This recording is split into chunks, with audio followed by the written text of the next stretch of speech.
Bicolana talaga, magaganda, mga gwapo. Palakpakan naman po dyan. It's nice to see fellow Bicolanos. And of course, with our visitors, magandang umaga po sa inyo.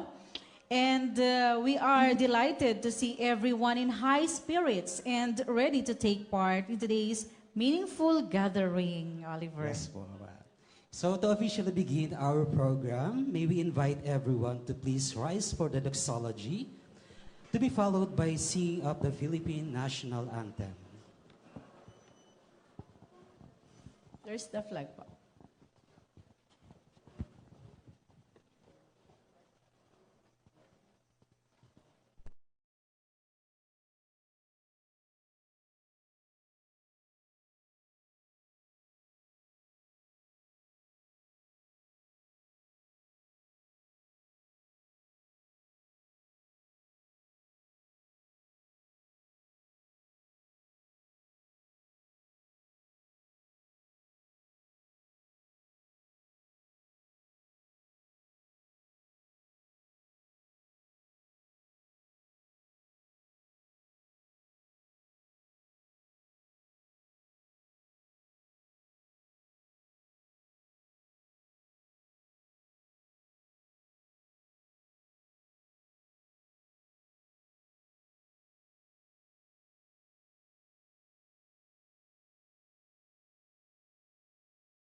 Show the way to live inside your heart. All my days, all my life, you are my light. You're the lamp upon my feet. All the time, my Lord, I need you there. You are my life. I cannot live alone. Let me stay by your guiding love all through my life. Lead me, Lord. Lead me, Lord. Even though at times I'd rather go along my way, help me take the right direction. Take your road. Lead me, Lord, and never leave my side. All my days, all my life, you are my light. You're the lamp upon my feet. All the time, my Lord, I need you there. You are my life. I cannot live alone. Let me stay by your guiding love all through my life. You are my light. You're the lamp upon my feet. All the time, my Lord, I need you there. You are my life. I just cannot live alone.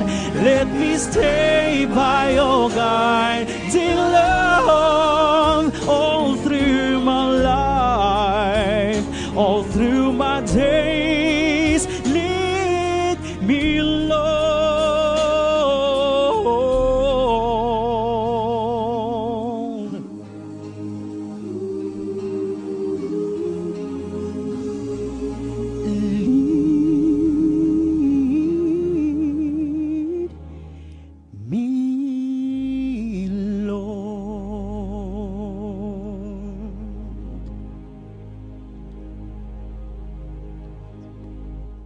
Mga kababayan, ang pambansang awit ng Pilipinas.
Once again, good morning and welcome to all our participants and guests joining us for this year's first Bicol Summit on Health and Wellness for Persons with Disabilities. As we gather here today for the first Bicol Summit, we recognize the significance of this milestone, an opportunity to strengthen our shared commitment to build inclusive, empowered, and healthier communities.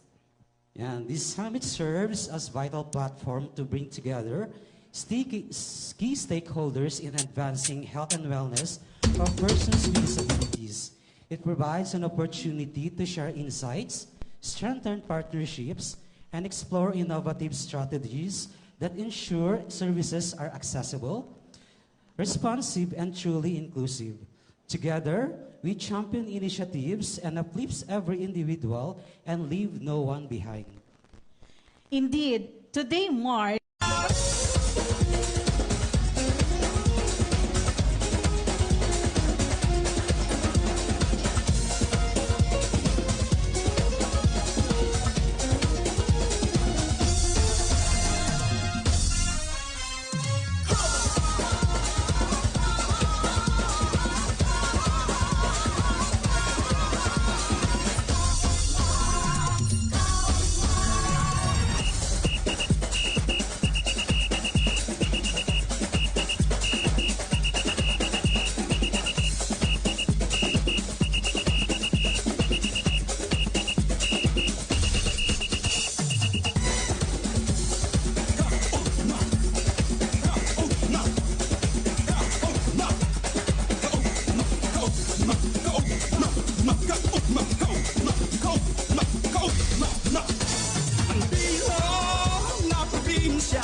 Thank you. What a wonderful performance, truly inspiring and uplifting. It reminds us of the incredible talents and contributions of persons with disabilities in our communities.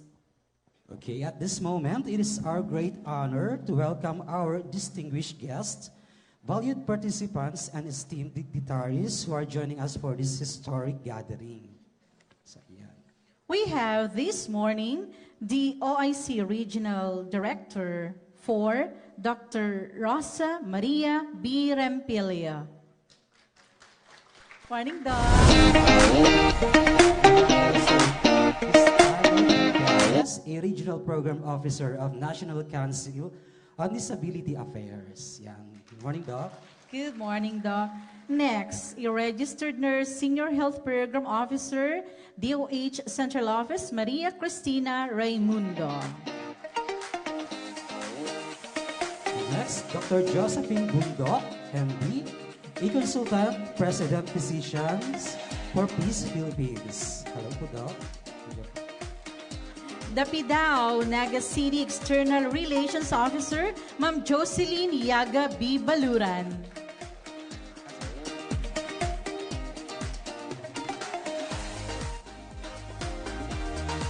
And also Deborah Sita Kanay, a head of PIDAO Quezon City.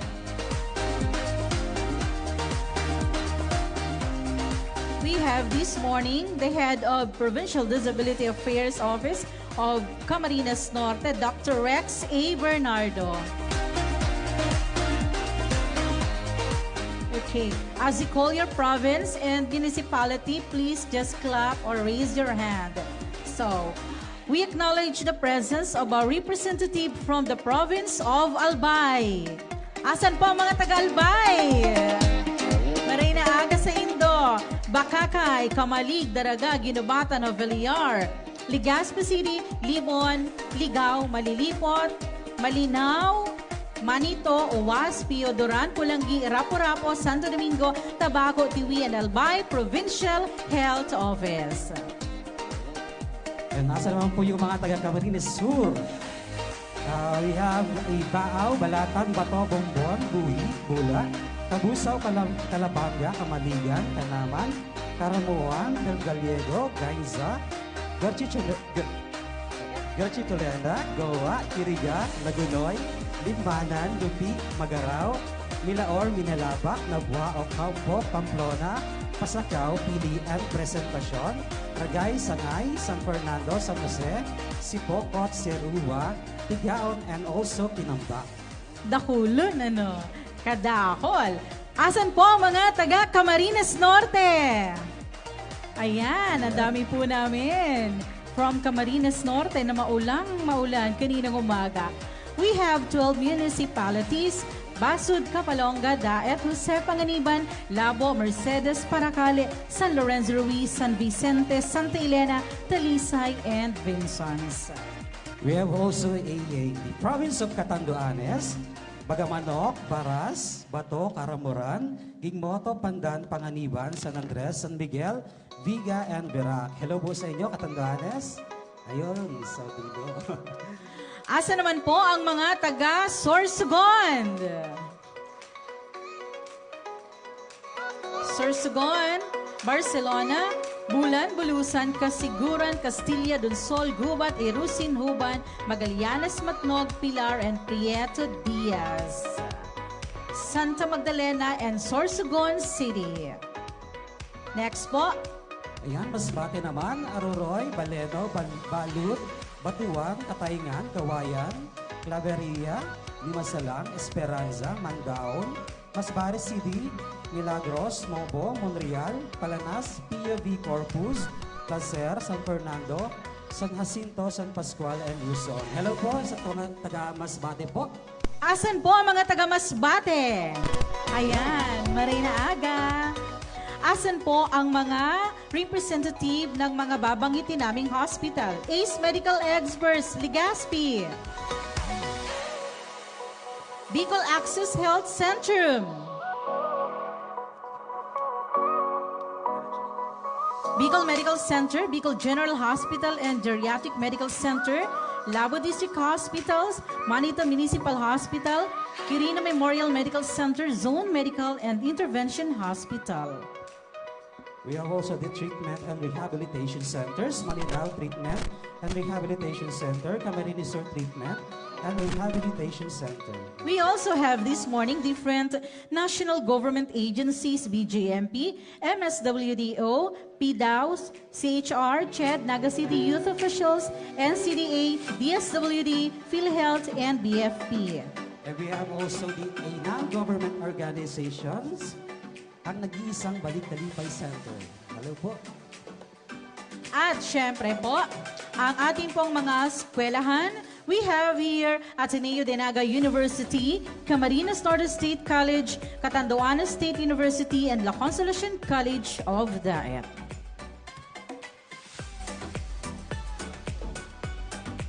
Your presence truly enhances the significance of this summit, and we look forward to your valuable contributions and insights as we work together to build an inclusive and empowered communities. Yeah, to formally inaugurate our summit and deliver her message of welcome, we are deeply honored to introduce a leader who exemplifies compassion, integrity, and excellence in public health service. Her vision for the Department of Health, Bicol Center for Health Development, highlights collaboration, innovation, and the strengthening of primary care, including mental health and wellness, as essential components of every health service. We are truly privileged to have her guidance in regional initiative. Ladies and gentlemen, to introduce our keynote speaker, please join us in giving a warm round of applause to the OIC Regional Director of DOH Bicol CHD, Dr. Rosa Maria B. Rempilio, MD, MCHM, SESE.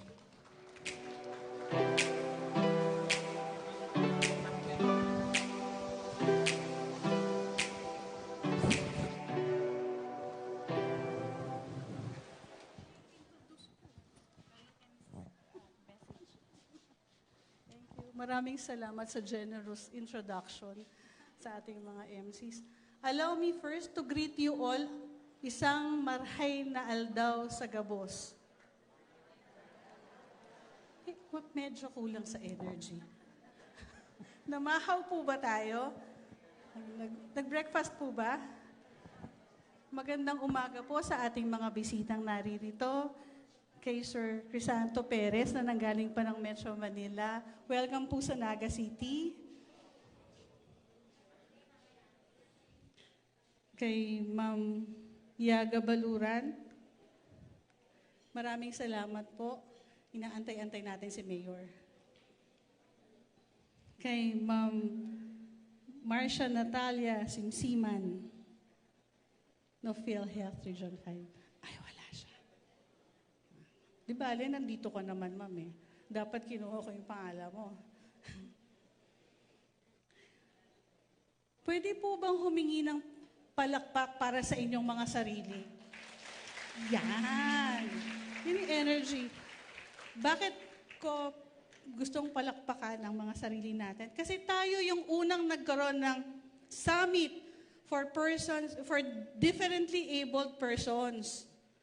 So, isa po tong magandang panimula dahil ang kagawaran ng Bicol,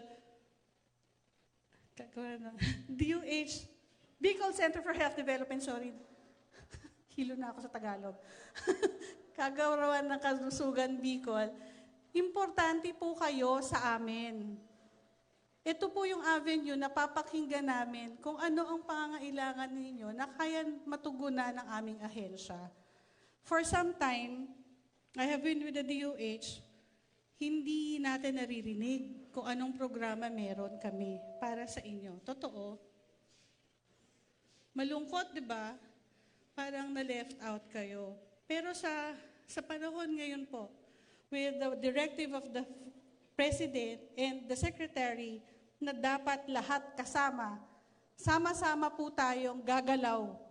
Hindi lang ang DOH, hindi lang ang local government, hindi lang po yung office ng persons with disabilities ang gagalaw, kundi bawat isa sa atin may taya. Ang gagawin po namin ay tugon kung ano ang kailangan ninyo. Pero hindi kaya ng DOH lang, sama-sama po tayo. So maswerte po tayo dahil ang central office officials nandito rin po, though online, kasi medyo busy dahil alam naman po natin budget season ngayon.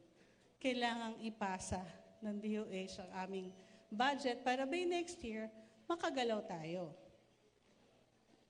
Allow me po to read the message para babalik po tayo sa tema ngayong araw na to. Sa muli po, isang magandang umaga sa lahat, sa ating kapitapaytagang mga bisita, partners from national government agencies, local government units, may mga colleagues po akong nakita na narito galing pa ng iba't ibang probinsya, civil society organizations, our PWD champions, and all participants of this historic gathering. A pleasant and empowering morning to all. Historic po kasi tayo nga yung una. At sigurado, susunod na ang ibang rehiyon. Today marks a meaningful milestone for us here in Bicol as we come together for the very first Bicol Summit on Health and Wellness for persons with disabilities. This is more than just an event. It is a commitment, a movement, and a shared vision to build communities where no one is left behind. Our theme, Innovation for Inclusion, Building Inclusive Communities Together, reminds that inclusion goes beyond accessibility. It is about participation, empowerment, and belonging, ensuring that every individual, regardless of ability, has the opportunity to live a life of dignity, productivity, and purpose. Kung mapapansin po ninyo, alam ko yung iba nahirapang umakyat sa ramp. Sorry po, first time kasi talaga. Kaya hindi namin nakita lahat yung dapat na nakalakip in our purchase request na ang venue should have this. So pati po yung ating restroom hindi mapapansin niyo hindi rin siya friendly. Di ba? We would appreciate your evaluation para po sa susunod na mga activities natin, kalakip na po yun. Sa inyo din po kami matututo. Through the Health and Wellness Program for Persons with Disabilities, the Department of Health continues to strive forward toward a healthcare system that listens, understands, and responds to the needs of all. Sa inyo po manggagaling yung ikagaganda ng second Bicol Summit for Health and Wellness for Persons with Disabilities. Kayo na po ang magdidikta sa amin. Pwede ba yon?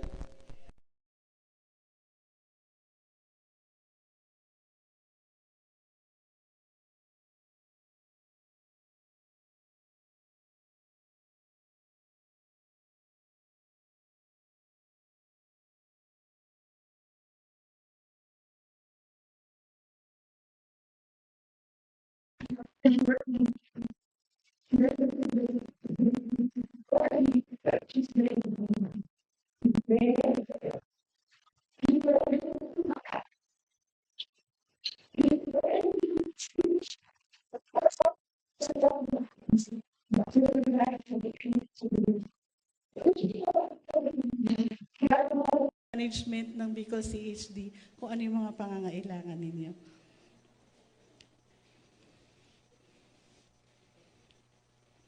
Through the Health and Wellness Program for Persons with Disabilities, the DOH continues to strive toward a healthcare system that listens, understands, and responds. Pag sa tingin ninyo hindi kami nakikinig, allowed po kayong mangulit. Kaya inulit ko po yung sentence na yun. But we know that the government alone cannot achieve this. Kailangan natin ang sama-samang pagkilos, malasakit at pagbabago ng pananaw.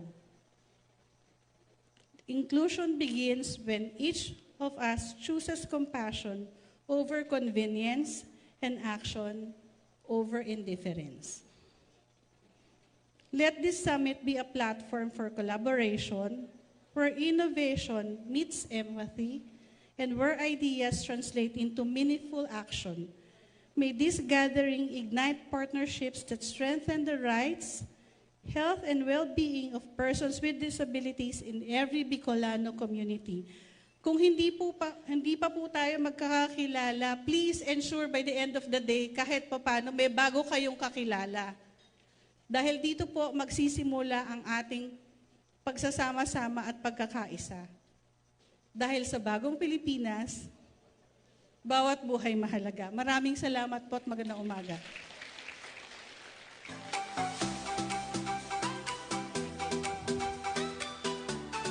Thank you very much, Dr. Rempilio, for that inspiring and heartfelt message. Your words remind us that health and wellness, including mental health, are indeed everyone's concern, especially in time of crisis. Through your leadership and guidance, we are encouraged to continue our efforts in ensuring that services are accessible, responsive, and truly inclusive for all.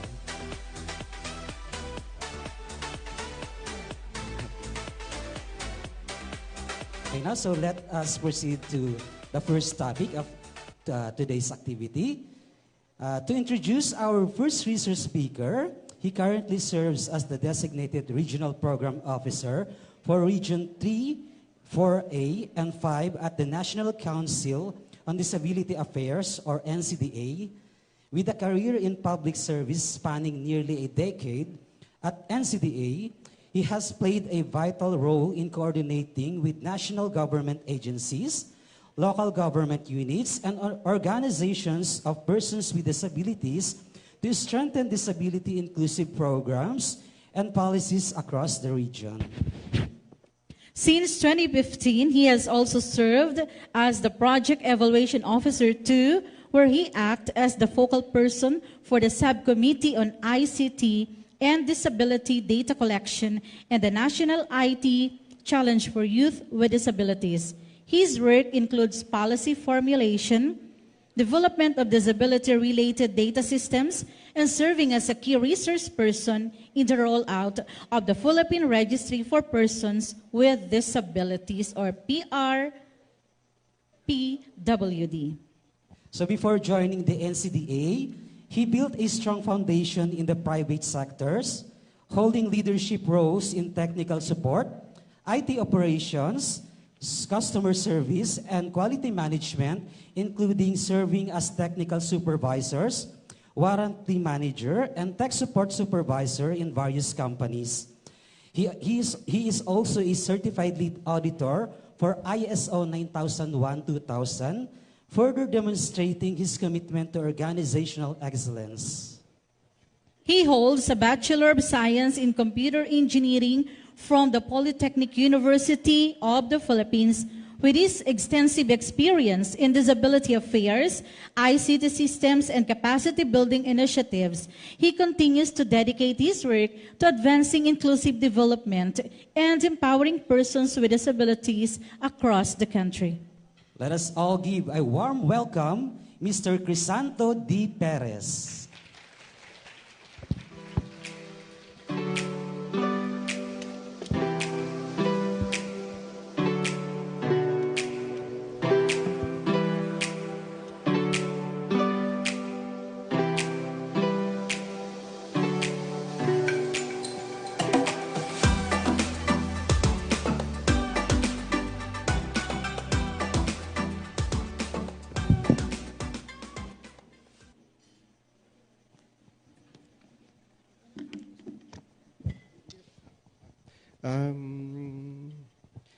Maray na Aldaw sa Indong Gabos.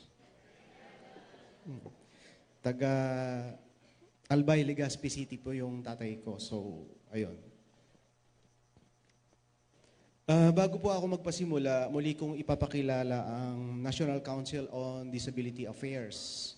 So, National Council on Disability Affairs is composed of two parts. First is the Secretariat, being a council po, no? Kami po yun, kami yung nag-opisina sa Quezon City, malapit sa Ever, sa may Commonwealth Avenue.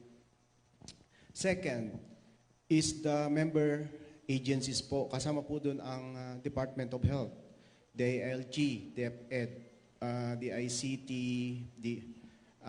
DFA, PIA, etc. Hindi ko na maalala pero 13 po yun. So, yun po yung bubuo ng governing board. So sa governing board, doon po nabubuo yung mga policies, yung mga board resolutions na nagiging sagot sa mga current issues ng person with disabilities. So related po doon sa kasama ni RD, yung accessibility. So meron pong mga subcommittees ang National Council on Disability Affairs.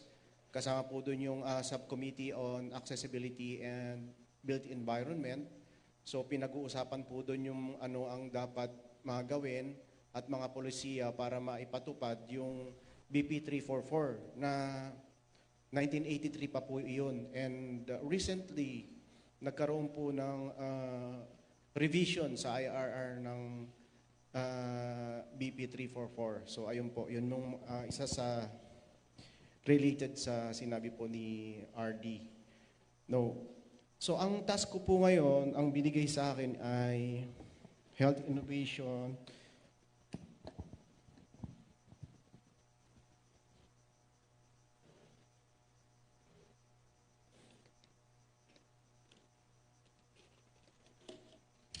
Sorry po. Health innovation, innovative healthcare approaches through institutionalizing unified person with disabilities ID system. So, I'll be presenting a different topic, medyo related, but not institutionalizing through unified PWD ID, because the objective of the Unified PWD ID is to combat the proliferation of fake PWD IDs. So alam niyo naman po yun. And at the same time, provide a system that can be used by us, persons with disabilities, and merchants for real-time verification. So hindi na po ito madadaya. Kasi pag nag-verify, makikita po doon yung pangalan at saka yung muka. So the Unified PWD ID system will provide a digital copy. Being the holder of the digital copy, we have the option to print it. So yun po ang option natin. Of course, sinasabi ng marami, pwedeng i-alter yung digital copy. Pwede naman. Kahit yung printed, pwede yung bago-baguhin yan. But upon verification, lalabas doon yung pangalan at mukha ng tao. Maliban na lang kung ang nameke nung inyong PWD ID ay kamukha nyo, lulusot siya. So ayun po. Yun po yung objective kung bakit magkakaroon ng Unified PWD ID. And bago po ipatupad yun, magkakaroon po muna ng administrative order na magga-guide sa implementation po noon.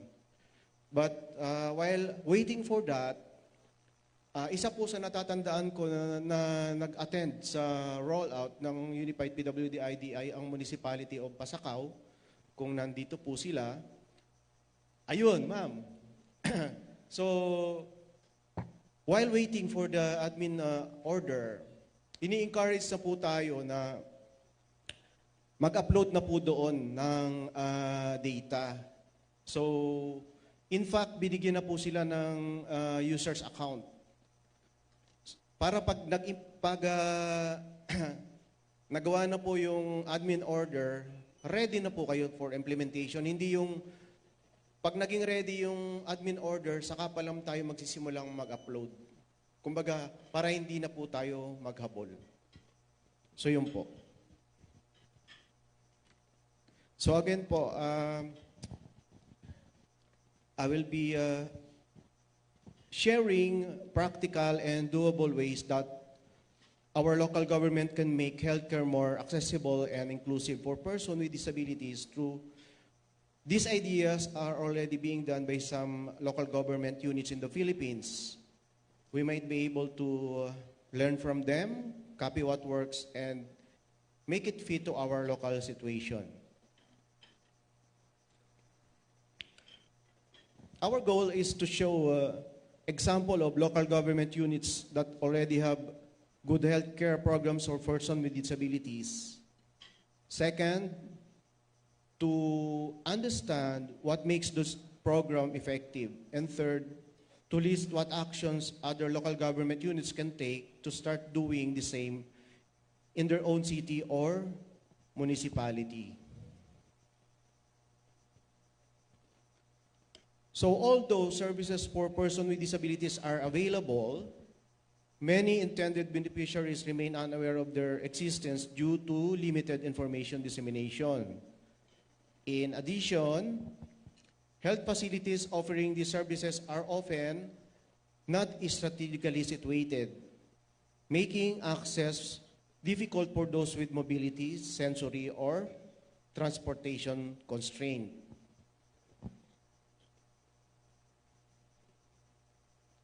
Some local government units are setting up one-stop services where the Person with Disability Affairs Office, the Health Office, and Social Welfare coordinate. Others are training health workers in basic rehabilitation so that persons with disabilities don't always need to travel far. We also see cities using the PWD IDs to help with hospital appointments or medical schedules. There are also local government units who provide teleconsultation and telerehabilitation. It's really about making the system work together. Not adding new offices, just connecting what's already there.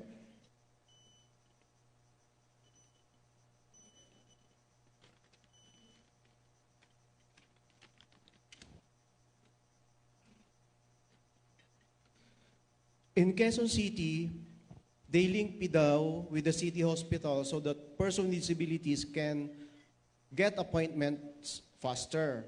In Davao City, their PIDAW works closely with the CSWDO to provide assistive devices and rehab referrals. Camarines Norte has a strong province-wide program called Make the Right Real. Sana po tama ako, Doc Rex. Combining rehab, social, and livelihood support. And Cebu, Person with Disability Affairs offices help distribute devices, track medicines, and connect person with disabilities to health center. And lastly, the Carmona City partners with universities for free therapy. These are practical models that show disability inclusion can be done locally. When local government units coordinate well, persons with disabilities get services faster and spend less on transportation and other expenses. Rehabilitation becomes more available because rural health units can handle simple cases. And when local government units document their work, like tracking how many persons with disabilities they serve, they can justify more funding in the coming years. It's all about showing results and keeping programs alive. For short term, local government units can start small. Set up a coordination group between PIDAW, health, and social welfare. Map out your person with disabilities, population, and what services they need. Train a few RHU staff in basic rehab or referral processes. And most importantly, schedule a clinic days or appointment slots for persons with disabilities. That is a simple and visible change that people will appreciate. For medium term, so once coordination is going smoothly, design a local health package specifically for persons with disabilities. So this can include rehab sessions, device support, or medical checkups. Make sure to include a small budget line for assistive devices in your annual plan. Also, build simple databases so that you can track who's getting services and what's missing. Partnership with universities or hospital can help with training and rehab equipment.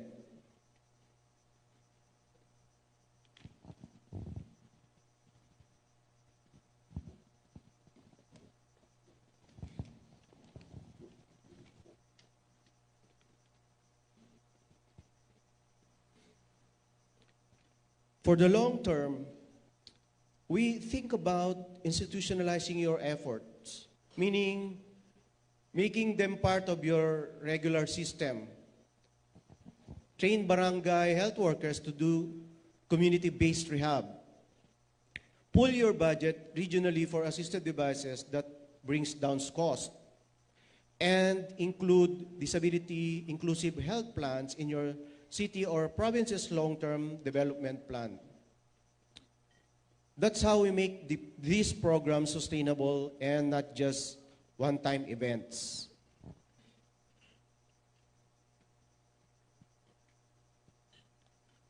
Start by forming your coordination group. Do a quick mapping of resources, like which RHUs and hospitals can help. Create a simple standard operating procedure on how to handle person with disability referrals and follow-ups. Pilot a dedicated clinic day, train staff, and allocate a budget for assistive devices. Then monitor and review progress every quarter. There are many partners that are ready to help. Example, Department of Health has guidelines on primary care rehabilitations. The National Council on Disability Affairs and PEDAW Network have templates and training offers. You can also connect with local non-government organizations or universities for technical support or assistive devices. So, collaboration is the key. We do not need to reinvent the wheel. We just have to partner with those already doing it. Again, we don't need a huge budget or a new building to start making healthcare more inclusive.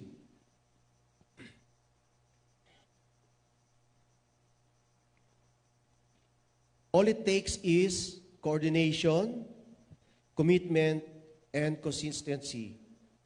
Start with 1 or 2 practical actions like, as mentioned before, a PWD clinic day or rehab referral system, and expand from there. Let us make sure that no person with disability is left behind in accessing healthcare in our locality. That is all. Thank you.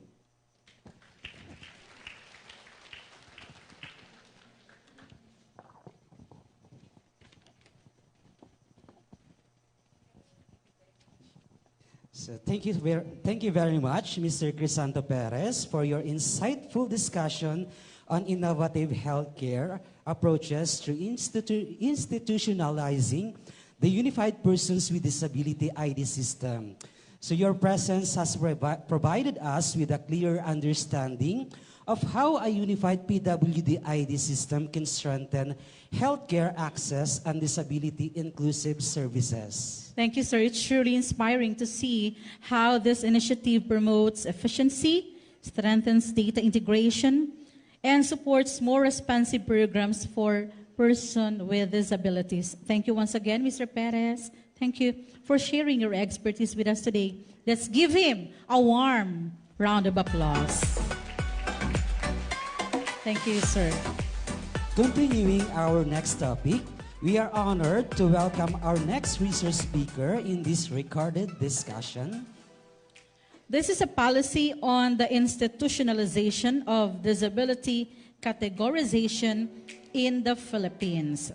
She is a senior health program officer and a focal person for the health and wellness program for persons with disabilities under the Adult and Elderly Health and Special Population Division of the Department of Health, Disease Prevention and Control Bureau. Her work plays a crucial role in shaping disability-inclusive health programs across country, ensuring that persons with disabilities receive equitable, accessible, and responsive healthcare services. With her expertise in public health and her dedication to advancing wellness for special populations, we are privileged to have her share her insights with us today. Ladies and gentlemen, let us warmly welcome Ms. Maria Cristina Raimundo.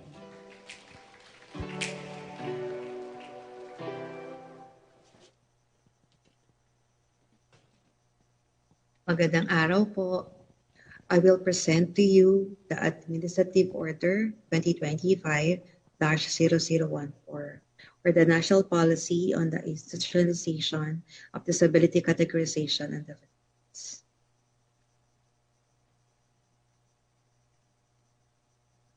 Globally po, from the World Health Organization, estimates about 1.3 billion people worldwide live with significant disability. The Philippines, the Philippine Statistics Authority conducted its National Prevalence on Disability Survey 2016. And the result was among Filipinos aged 15 years old and above has a 12% severe disability, a total of about 47% has moderate disability, 23% has mild disability, 19% has no disability at all. In 2024, our Department of Health Philippine Registry for Persons with Disabilities registered about 1.6 million persons with disabilities in the Philippines. And legally and policy framework, we have this United Nations on the Convention of the Convention on the Rights of Persons with Disabilities, which was ratified 2008, which upholds fundamental rights of persons with disabilities. In the Philippines, we have the Republic Act 7277 or the Magna Carta for Persons with Disabilities 1992. This promotes the rehabilitation, self-reliance, and inclusion of persons with disabilities. In line with that, the Department of Health developed this program, signed 2015-0004.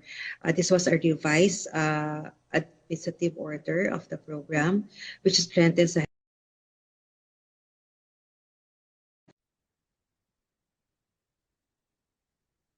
Magandang araw po.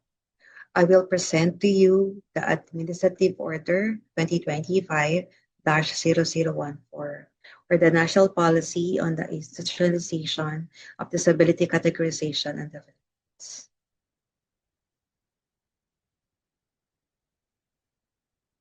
Globally po, from the World Health Organization, estimates about 1.3 billion people worldwide live with significant disability. The Philippines, the Philippine Statistic Authority conducted this National Prevalence on Disability Survey 2016. And the result was among Filipinos aged 15 years old and above has a 12% severe disability, a total of about 47% has moderate disability, 23% has mild disability, 19% has no disability at all. In 2024, our Department of Health Philippine Registry for Persons with Disabilities registered about 1.6 million persons with disabilities in the Philippines. And legally and policy framework, we have this United Nations on the Convention of the Convention on the Rights of Persons with Disabilities, which was ratified 2008, which upholds fundamental rights of persons with disabilities. In the Philippines, we have the Republic Act 7277 or the Magna Carta for Persons with Disabilities 1992. This promotes the rehabilitation, self-reliance, and inclusion of persons with disabilities.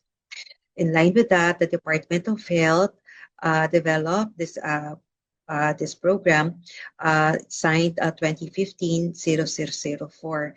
This was a revised administrative order of the program, which strengthens the health and wellness program for persons with disabilities.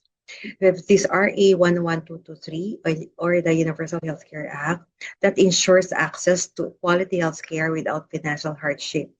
And also lastly, the Department of Health AO 2023-0015 that adopts the 8-point action agenda towards universal health coverage and stronger health system. In these guidelines, the challenges identified are inconsistent definitions, classification of disabilities across programs and stakeholders. It also resulted in confusion, inefficiencies, and uneven resource distribution. Also, an evolving concept of disability requires regular updates to reflect medical and social advances.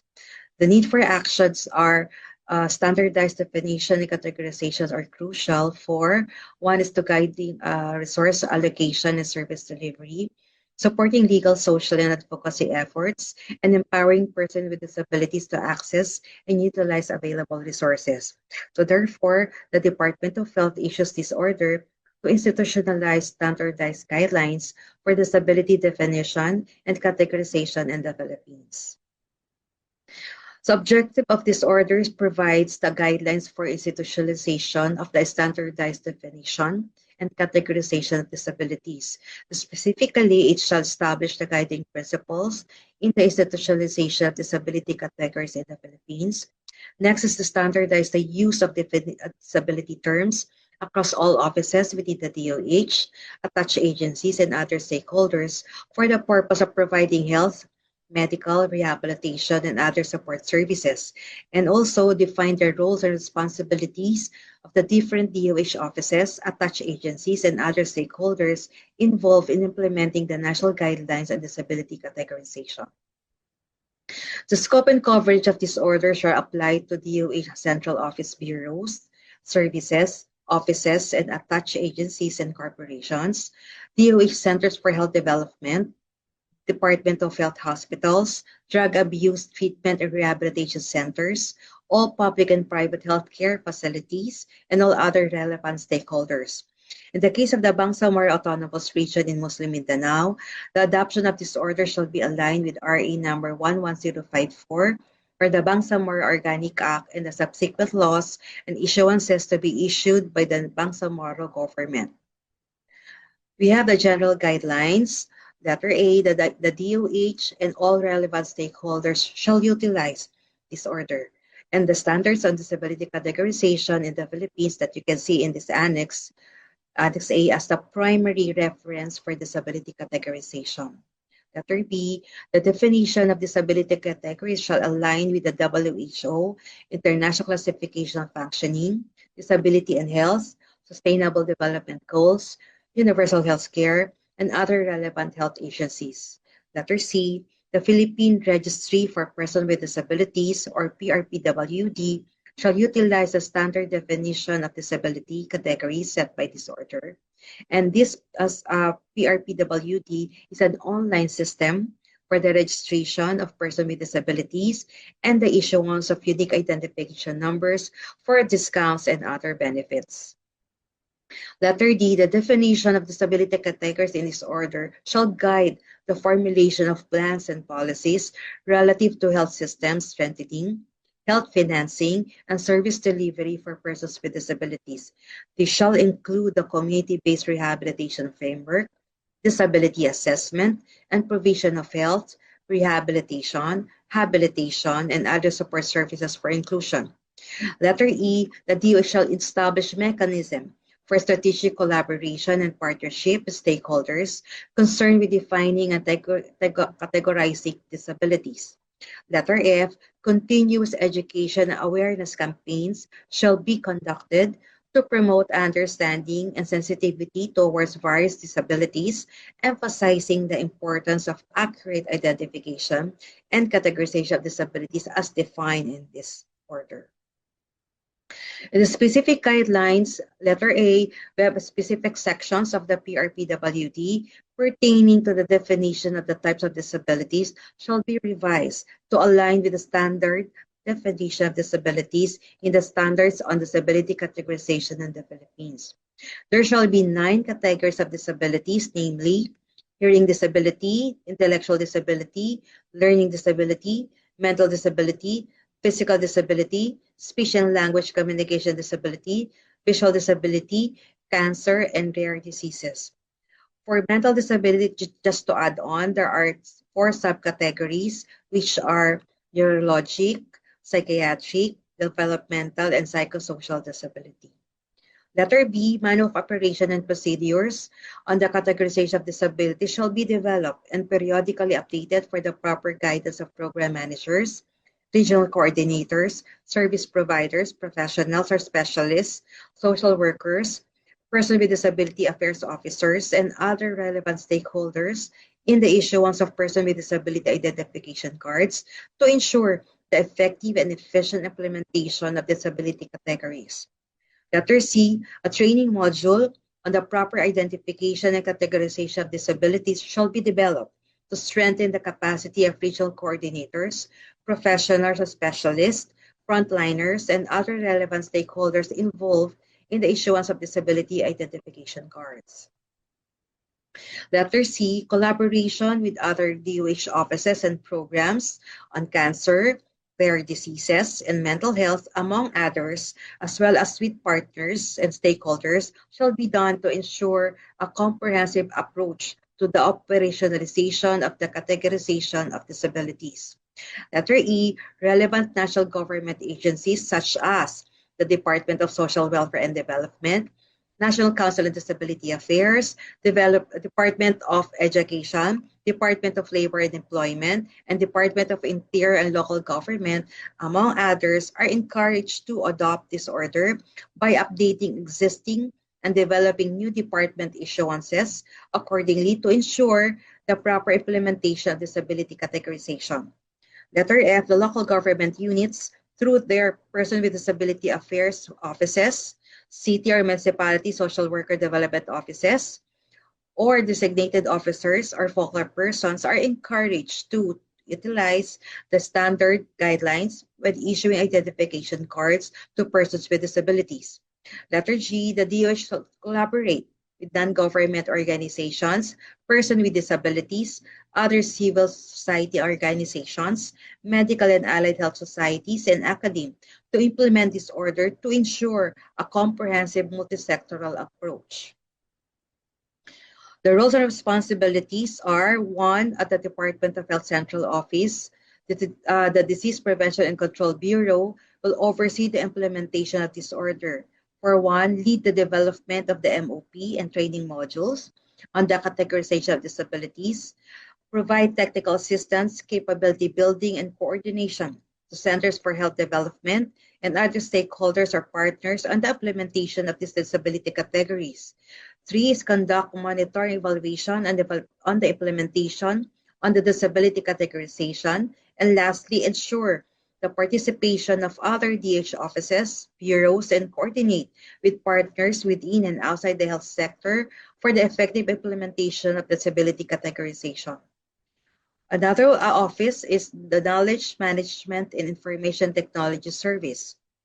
Until such time that the PRPWD has been fully transferred to the National Council on Disability Affairs, shall continue to, number one, is provide technical support in the enhancement and maintenance of the PRPWD, conduct users training for the operationalization of the PRPWD, and lastly is provide help desk support such as but not limited to user account management and issues related to PRPWD. The Health Policy and Development Bureau shall assist in the development of relevant policy strategies on disability and also facilitate support disability legislation and research. The Health Facility Development Bureau shall ensure access and availability to quality hospital and facility-based services and universally designed infrastructure and facilities, including rehabilitation and other support services through the implementation of the Philippine Health Facility Development Plan from 2020 to 2040 and AO 2023-0020 implementing rules and regulations of Republic Act number 1159 or the Regional Specialty Centers Act. Another office is the Health Human Resources Development Bureau, shall provide technical assistance in the development or design of training programs or courses for DOH offices or bureaus, Center for Health Development, and Human Resources for Health, and also provide assistance in capacity building of human resources for health in collaboration with stakeholders, partners, and other sectors in addressing the needs of persons with disabilities. Another office is our Health Promotion Bureau, shall lead the education and awareness campaign to promote understanding and sensitivity towards the various types of disabilities, emphasizing the importance of accurate identification and categorization of disabilities. Our Centers for Health Development shall provide technical assistance to LGUs and oversee the implementation of disability categories in the province, city, and municipality. And also the Philippine Health Insurance Corporation, or PhilHealth, in collaboration with DOH, is strongly encouraged to develop benefit packages for all types of disabilities, including screening, diagnosis, management, rehabilitation, and provision of assistive devices and other appropriate support services responsive to the healthcare needs of persons with disabilities, provided that the inclusion of new and innovative assistive devices and support services in the benefits package shall be subject to positive recommendation by the Health Technology Assessment Council as mandated by Republic Act 11223 or the Universal Healthcare Act, and also coordinate with relevant stakeholders, which include specialty societies, health facilities, government agencies, and patient groups to ensure seamless implementation of the benefits package and ensure its accessibility. Another office is the National Council on Disability Affairs is encouraged to adopt and implement the policies and other related concerns on disability through appropriate issuances. Our local government units, through the Person with Disability Affairs Officer, focal person, are encouraged to adopt and implement the policy by issuing and enforcing local ordinances, while the non-government organizations, persons with disabilities organizations, and other civil society organizations, medical and allied health societies, and academe are encouraged to, one, is actively promote the standardized definition and categorization of disabilities within their networks and communities. Second is assist in developing, conducting, and evaluating the training sessions and educational workshops to ensure that all relevant stakeholders are well versed in the standardized definitions and categorization of disabilities. And last is collaborate with the DOH to develop a comprehensive manual of operation and procedures for the categorization of disabilities. We have also included the repeating clause stating that all other provisions stipulated in Administrative Order 2013-0005 dated February 7, 2013, and its amendments and other related issuances inconsistent or contrary to the provision of this order are hereby repealed, amended, or modified accordingly. So all other provisions of existing issuances which are not affected by this order shall remain valid and in effect. We have also stated the separability clause. It says that in the event that any provision or any part of the order is declared unauthorized or rendered invalid by any court of law or competent authority, those provisions not affected by such declaration shall remain valid and in full force. Lastly, that effectivity, this order shall take effect immediately after the publication, which already published po in the official gazette or a newspaper of general circulation, with 3 certified copies to be filed with the Office of the National Administrative Register or Honor of the UP Law Center. So that's all po, and thank you so much. Magandang araw po uli. This time po, I will present to you the annex ng ating Administrative Order 2025-0014, entitled The Standards on Disability Categorization.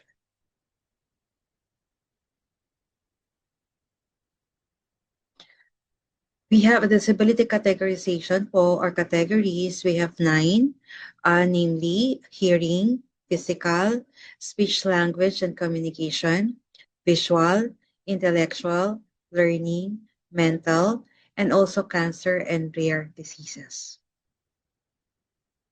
For number 1, we have the hearing disability. It says that referred as hearing loss, hearing impairment, or deafness, which refers to the complete or partial loss of hearing from one or both ears with greater than or equal to 20 decibels, hearing threshold but shall include the significant activity limitation, and participation restriction for mild hearing deficit. And ang nakikita niyo po are some the impairment, activity, participation according to mild, moderate, and severe. We have samples of apparent disability and non-apparent disability under the hearing disability. For apparent, we have congenital aural atresia, the post-reconstruction, and the use of sign language. For non-apparent disability examples are difficulty of hearing, microtia, or small PINA, and amplifier or similar assistive devices. For these disability assessors in this hearing disability, we need a specialist, just like an ENT, issues a medical certificate, a certificate of non-apparent disability. Also, speech language pathologists and audiologists can issue a certificate of non-apparent disability, provided that there is a hearing test result or a medical certificate from the ENT. While the frontliners, namely our municipal health officer po, need to train po, or the primary care physician or general practitioner can issue a certificate of apparent disability. For a certificate of non-apparent disability, a hearing test result from audiologist or ENT, or a medical certificate from ENT is needed. Also, appropriately, mga ating mga municipal and city social worker, development officer, person with disability affairs officer, or designated focal person, appropriately trained po, can issue a certificate of apparent disability. Second is the physical disability.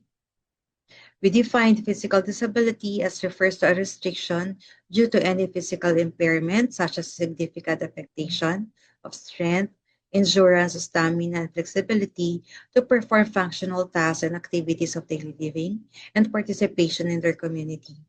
The causes may be congenital or acquired from trauma, infection, surgical or medical condition, and include following disorders such as, or namely, connective tissue, musculoskeletal or orthopedic disorders, neurologic or neuromuscular disorders, cardiopulmonary disorders, pediatric and congenital disorders, and immunologic, endocrine, and metabolic disorders. The criteria for this, for apparent disability, is that examples are limb loss and deficiency. So this really like amputation po or mga leg discrepancy.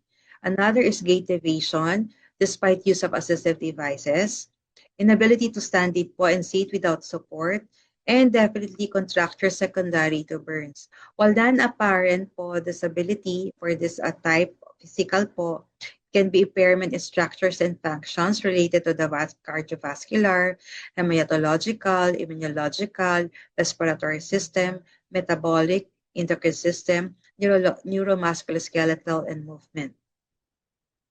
So the specialists po for physical disability, so appropriate specialists are trained general practitioners, and primary care physicians can issue medical certificate and certificate of non-apparent apparent type of disabilities. So if in case po is about cardiovascular, most likely we have the cardiologists, sa hematologists, sa respiratory system, metabolic, and so on po with their respective specialists po, depending on the system.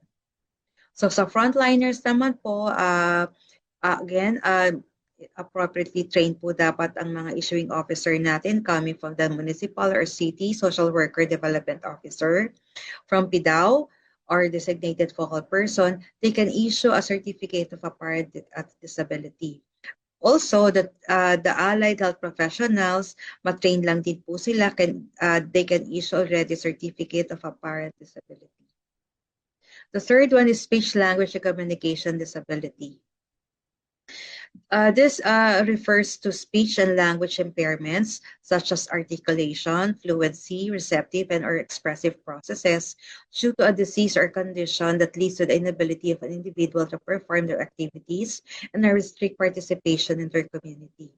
So examples po of an apparent disability are like mga voice or laryngeal prosthesis, tracheostomy tube, meron sila nun, or meron sila clip palate clip, or macroglossia po. For non-apparent example po, it can be aphasia, apraxia, stuttering, or slurred speech. So sino po yung mga assessors po dito, like the specialist, can be an ENT or neurologist, can issue medical certificate and certificate of non-apparent or apparent disability. But in the absence of ENT, a licensed speech-language pathologist can issue a certificate of non-apparent and apparent type of disabilities. While sa frontliners po, meron tayong primary healthcare physician or general practitioner, train lang po sila in speech, language, and communication so that they can issue certificate of apparent disability. So they may also issue certificate of non-apparent disability provided po that a medical certificate from specialist is presented. Next is also appropriately trained po dapat ang issuing officer ng mga municipal or city social worker development officer, PDAO or designated focal person so that they can issue certificate of apparent disability. Also, we did also to train allied professionals or SNED teachers so that they can also issue certificate of apparent disability.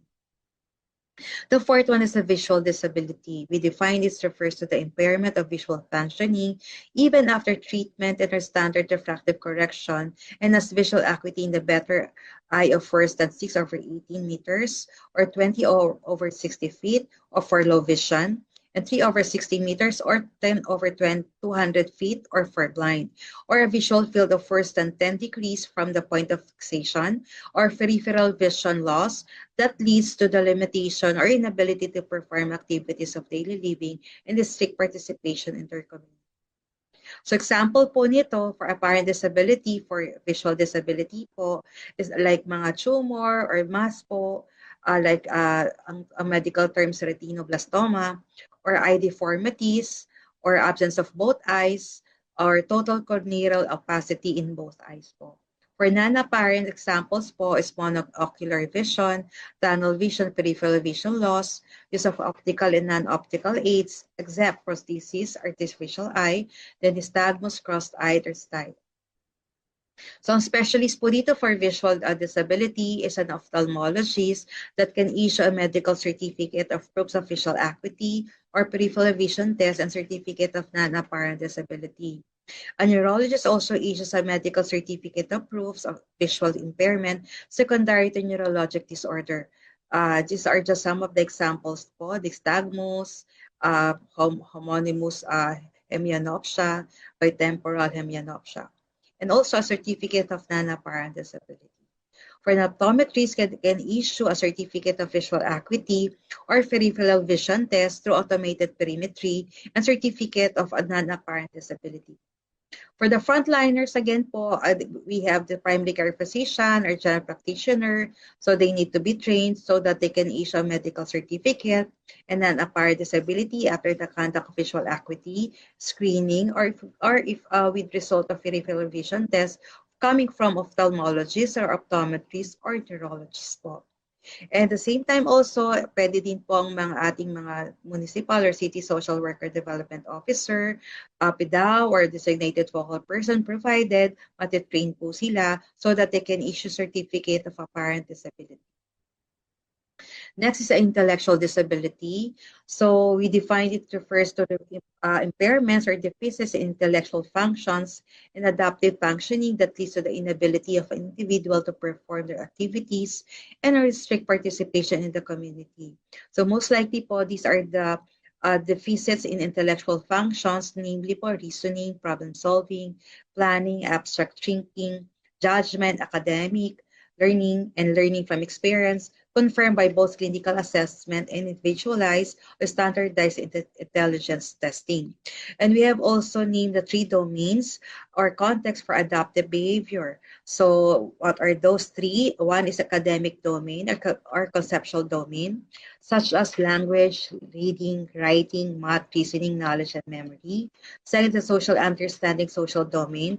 This connects with awareness of others' experiences, empathy, interpersonal communication skills, friendship abilities, social judgment, and self-regulation. And last is practical understanding or practical domain. Means that self-management across life settings, including personal care, job responsibilities, money management, recreation, managing one's behavior, and organizing school and work tasks, organization, among others. So sino po ang mga specialist dito? We have the neurologists or psychiatrists or developmental behavioral pediatrician, or train the general practitioners and primary care physician so that they can issue a medical certificate and certificate of non-apparent disability. Also, clinical psychologists, so as much as they are trained, they can also issue certificate on non-apparent disability. For our frontliners, we have the trained SPED or SNED po. Teachers can issue certificate of non-apparent disability provided po that there is a medical certificate coming from this specialist or trained primary care physician. So we have next is the learning disability, refers to impairments in learning and using academic skills that lead to the inability of an individual to perform their activities and restrict participation to their community in at least one of the 6 areas or domains for at least 6 months, despite interventions that target the difficulties. So what are the criteria for the learning disabilities? Just name these all difficulties that you've seen in the slides. So we have the difficulty reading, difficulty understanding, the meaning of what is read. We have difficulty in spelling, difficulty with written expression, difficulty understanding, like the number concepts, number facts, or calculations. And last is difficulty with mathematical reasoning. So who are the specialists po for these learning disabilities? So we have the neurologists, our psychiatrists, a developmental behavioral pediatrician, or trained general practitioner that they can issue a medical certificate and certificate of non-apparent disability. Also, mga clinical psychologists, if they were trained, they can also issue certificate on non-apparent disability. For the frontliners, we have this trained SPED or SNED po. Teachers can issue certificate of non-apparent disability provided that there is a medical certificate coming from the specialist or trained general practitioner. Next, the mental disability. We define this refers to impairments due to mental health conditions, referring to neurologic or psychiatric conditions characterized by the existence of a recognizable, clinically significant disturbance in an individual's cognition, emotional regulation, or behavior that reflects a genetic or acquired dysfunction in the neurological, psychosocial, or developmental processes underlying mental functioning. For the purpose of this AO po, in line also based from the mental health condition definition from the mental health law, we identified that mental disability shall include psychiatric, neurologic, developmental, and psychosocial disability as subcategories of this disability. So these are the criteria for the mental disability that we've identified. That it really refers to a long-term impairments caused by the mental health condition as defined in RA 11036 or the Mental Health Act. And definitely these are the mental conditions that can have the neurologic, psychiatric, developmental causes presenting with clinical significant disturbance in individual's cognition, emotional regulation, or behavior. And also, we also identified here the ICF mental functions that includes the global mental functions and the specific mental health functions. And these conditions can also be assessed with the degree of severity, chronicity, lasting for 3 months or known to have a chronic course. And lastly, impairs the functions of self-care, interpersonal relationships, occupational, and work. Or the specialists for mental disability, namely the neurologists, psychiatrists, developmental behavioral pediatrician, or even we train the general practitioner, they can issue a medical certificate and certificate of non-apparent disability. For our frontliners, based from the Law of Mental Health Act, the mental health professionals are the psychologist, nurse, social worker, or any other appropriate trained and qualified person with specific skills relevant to the provision of mental health services can issue a certificate of non-apparent disability as long as a medical certificate coming from the specialist or trained general practitioners will be presented. For the cancer, based from the law, from the National Integrated Cancer Control Act 2019, that persons living with cancer, patients with cancer, or even survivor po are considered persons with disabilities. And cancer, we define cancer as refers to a genetic term for a large group of diseases that can affect any part of the body. And other terms are used are malignant tumors and neoplasms. So one defining feature of cancer is the rapid creation of abnormal cells that grow beyond their usual boundaries and which can then invade adjoining parts of the body and spread to other organs. Lastly is the rare diseases. So rare diseases based from the Rare Diseases Act of 2016 also considered as persons with disabilities. And we define rare disease refers to disorders such as inherited metabolic disorders and other diseases with similar rare occurrences as recognized by the DOH upon recommendation of the National Institute of Health, but excluding catastrophic forms of more frequently occurring diseases such as, example, life-threatening, mga seriously debilitating, or serious and chronic type. And we have identified 159 rare diseases under the Rare Diseases Program, and they issued this strategic plan for the Integrated Rare Disease Management Program from 2022 to 2026. So this is our reference, identified what are those rare diseases. So at this time, so thank you so much po. Rehabilitation Sciences. She has served as a temporary consultant for the World Health Organization on disability and assistive technology and played a crucial role in developing the PhilHealth benefit packages for various disabilities. Her outstanding contributions have earned her numerous accolades, including the 2020 Professional Regulation Commission's Outstanding Professional in the Field of Medicine Award and prestigious 2013 Apolinario Mabini Presidential Award. She is a passionate advocate for the empowerment of inclusion of persons with disabilities, striving to improve their quality of life and opportunities. Ladies and gentlemen, let us give all welcome to Dr. Josephine Penny Robredo Bundok. Who is qualified as PWD or person with disability?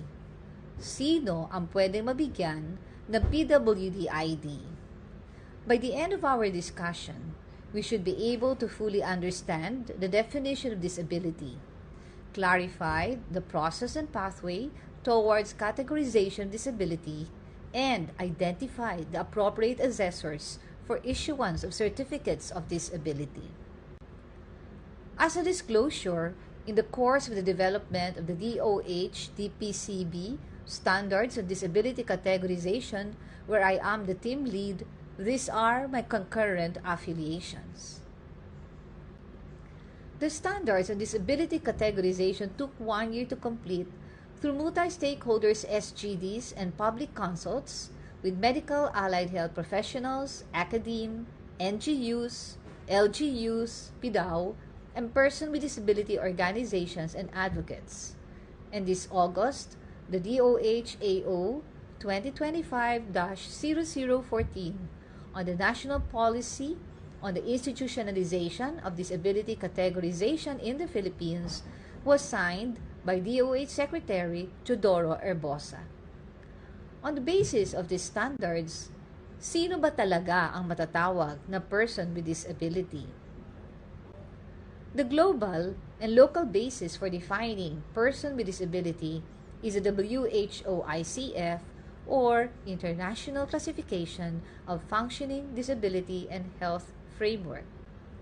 This framework states that person has disability if the person's impairment defined as deficit in body structure or function upon interaction with the person's health condition and person's environmental and personal factors, limits or allows activity performance, and or restricts the person's community participation.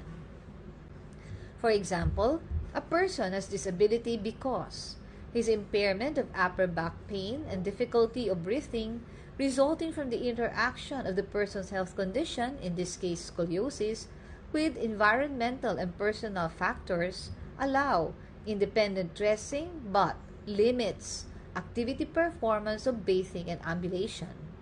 The person is also restricted in community participation because he cannot work and can only do homeschooling. On the other hand, a person has only a health condition, disease, or disorder, but without or has no disability when the person's impairment upon interaction with the person's health condition and environmental and personal factors allow activity performance and community participation. If the person with scoliosis manifests upper back pain and unequal shoulder length as impairment secondary to the interaction of the health condition with environmental personal factors, yet remains independent in activities of daily living and is able to work and attend school, then he has no disability but only has disease condition or disorder.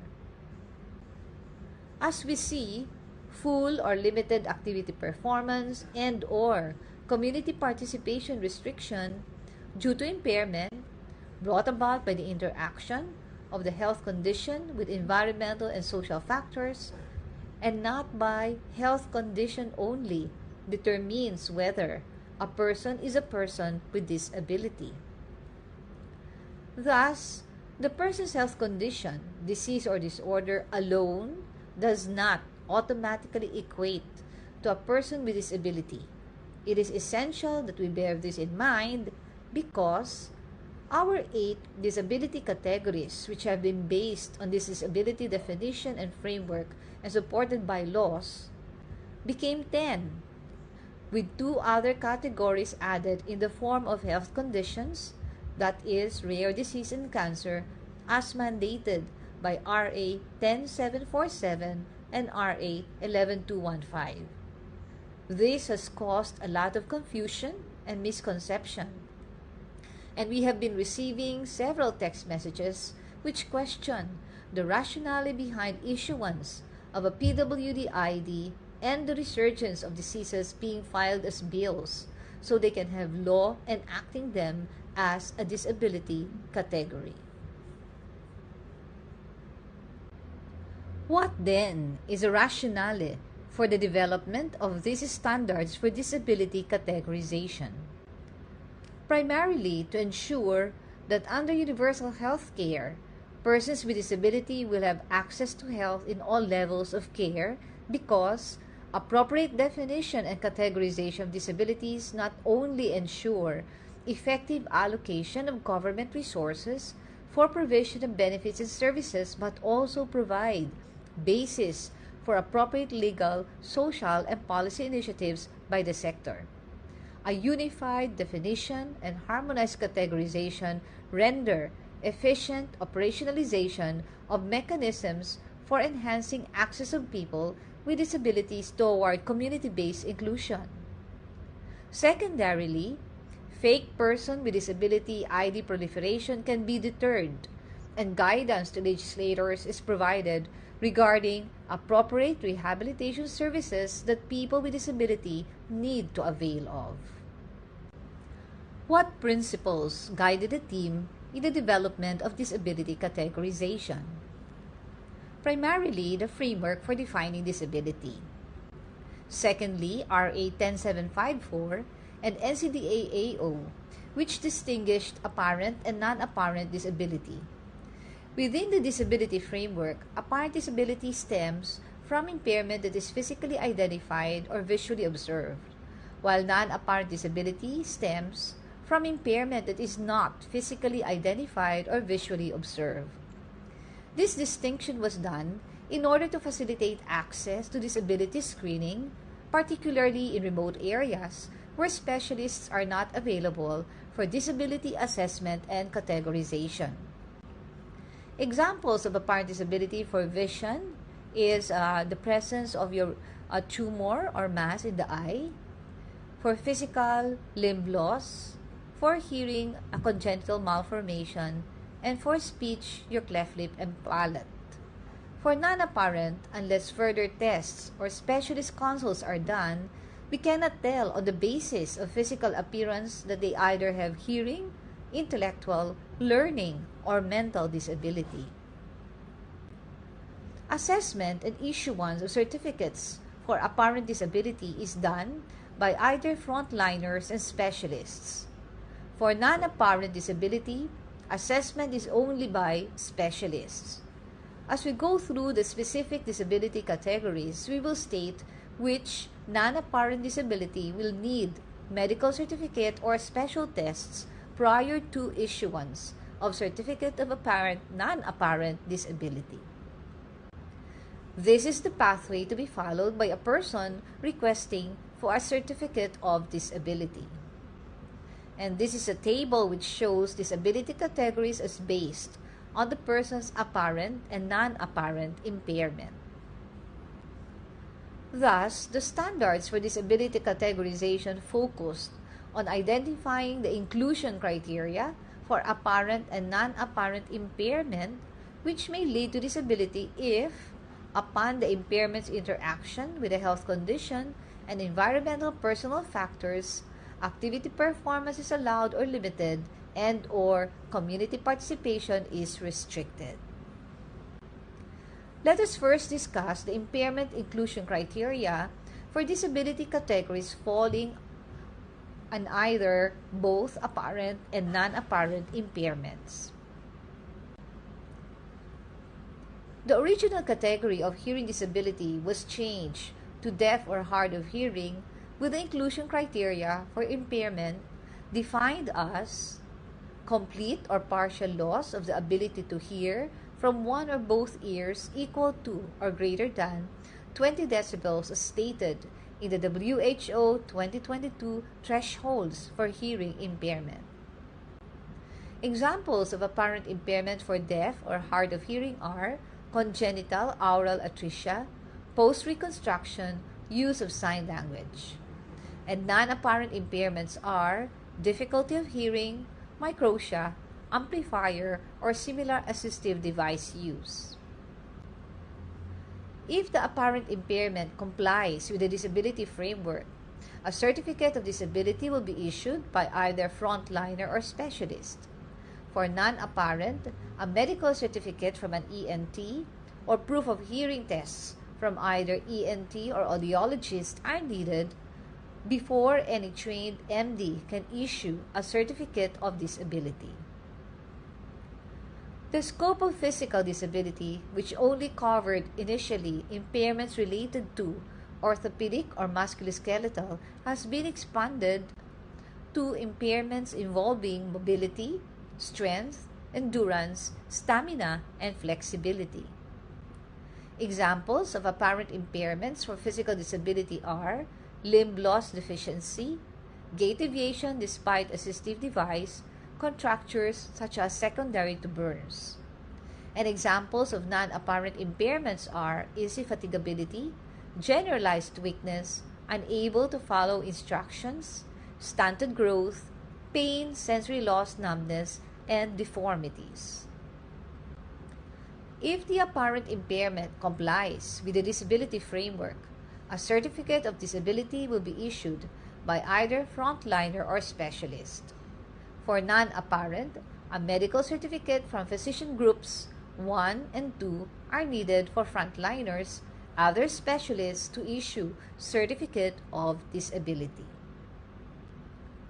In the current standards, speech and language disability category was expanded to speech, language, and communication, with impairment being defined as partial to complete deficit in articulation, fluency, receptive, and/or expressive process on the basis of RA 11249. Examples of apparent impairment are voice, laryngeal prosthesis, tracheostomy tube, cleft lip or palate, and macroglossia. And for non-apparent, we have aphasia, apraxia, stuttering, slurred speech. If the apparent impairment complies with the disability framework, a certificate of disability will be issued by either frontliner, SNED or special needs education, or specialist. For non-apparent, a medical certificate from a physician groups 1 to 4 are needed for frontliners and other specialists or even speech-language pathologists to issue certificates of disability.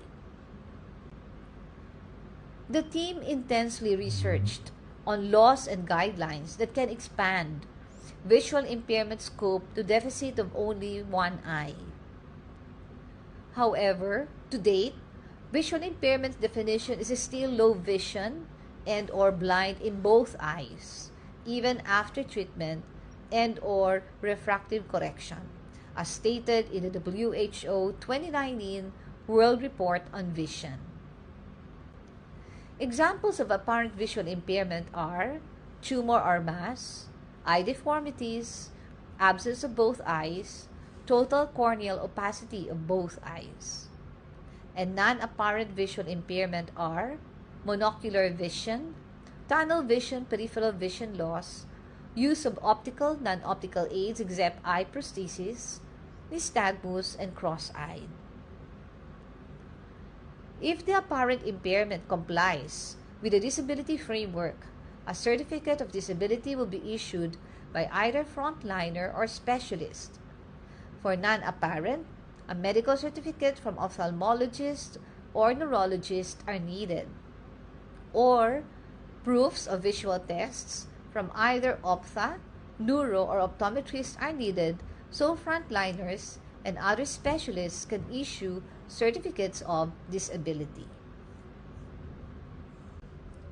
Let us now proceed to the disability categories under non-apparent disabilities. The basis for intellectual impairment is DSM-5, which defines intellectual impairment as deficit in intellectual and adaptive domains of academic, conceptual, social understanding, and practical understanding. More specifically, the impairment covered by the domains of academic, conceptual, social, and practical are listed in this table, which, as we may note, are not physically seen or visually observed. Thus, only trained SPED or SNED or clinical psychologists can only issue certificate of disability upon presentation of medical certificates from either neurologist, psychiatrist, developmental behavioral pediatrician, rehabilitation medicine physician, or trained general practitioners. These specialists are the only ones who can directly issue certificate of disability. The basis for learning impairment is DSM-5, which defines learning impairment as deficits in using academic skills in reading, understanding the meaning of what is read, spelling, written expression, number concepts, facts, calculations, and mathematical reasoning. More specifically, the impairment covered by each domain are the following, which are listed on this table. Again, we note that all of these are not readily physically seen or visually observed.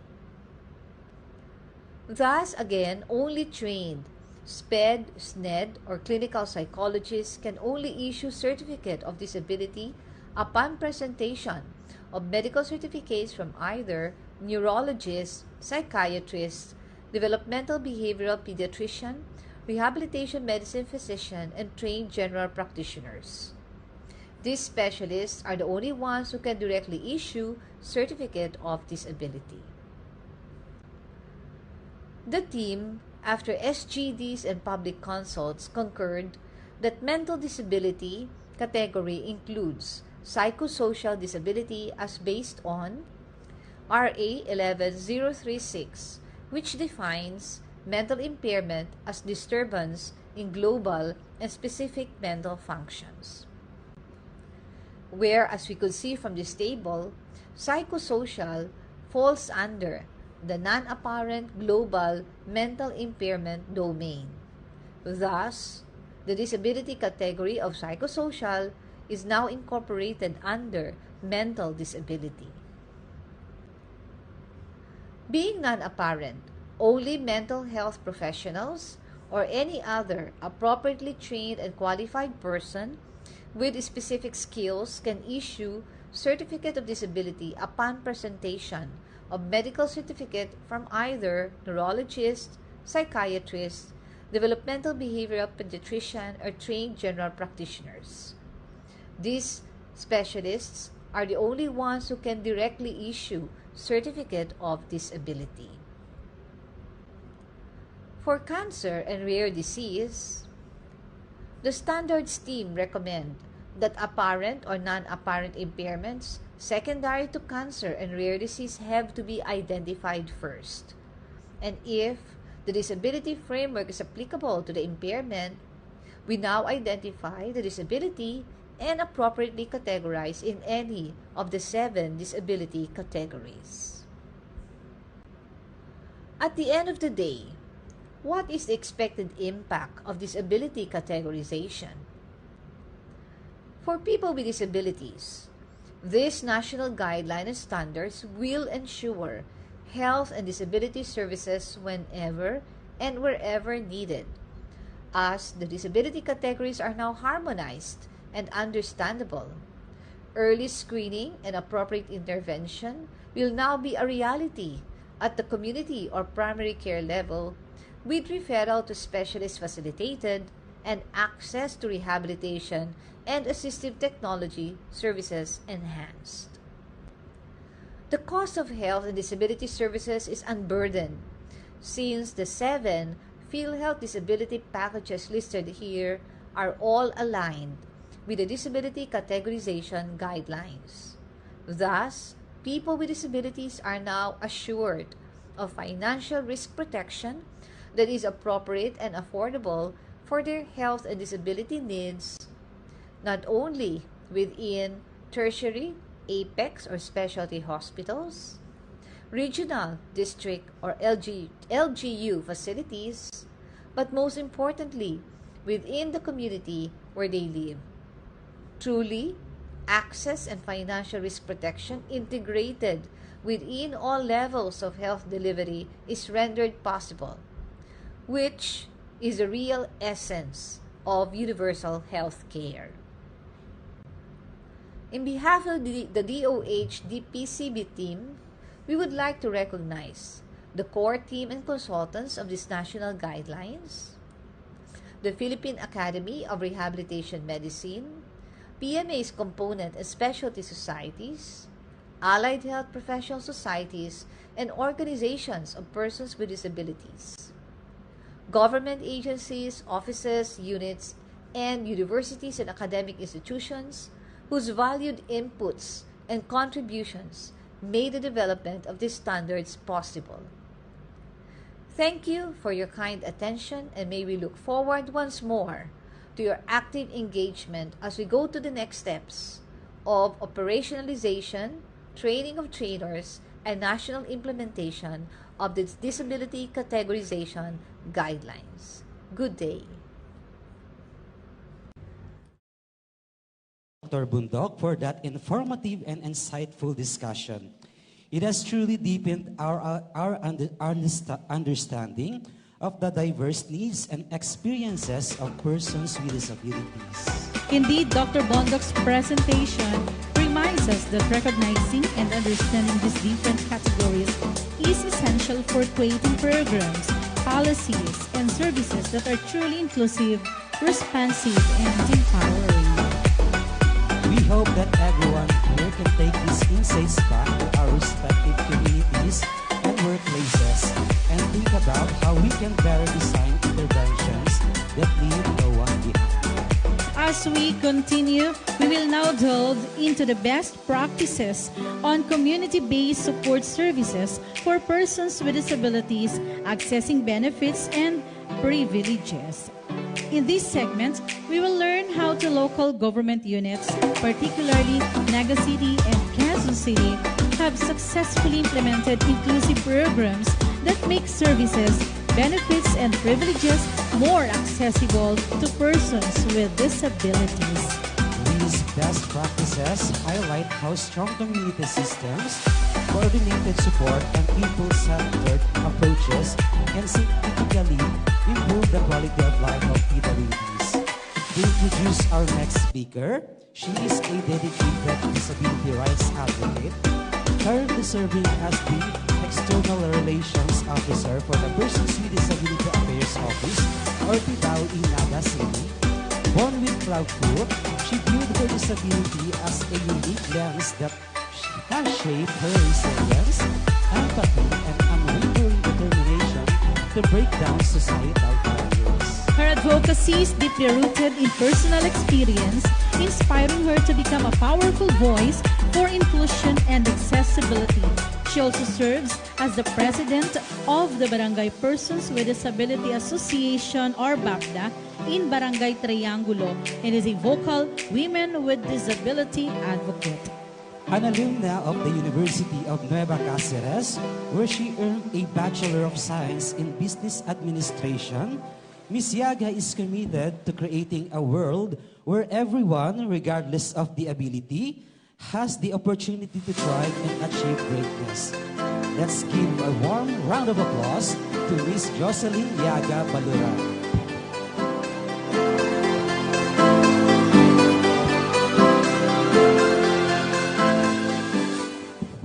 Thank you very much po. Okay pa ba kayo?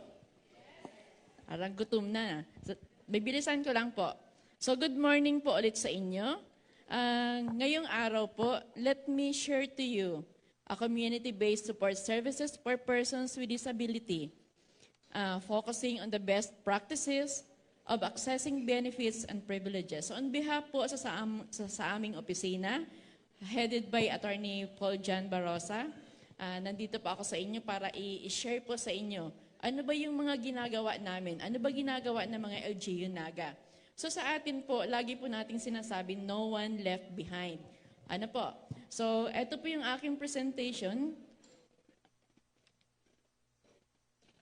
Bago po ako pumunta doon sa topic ko, let me share po kung paano ba na-create yung PDAO.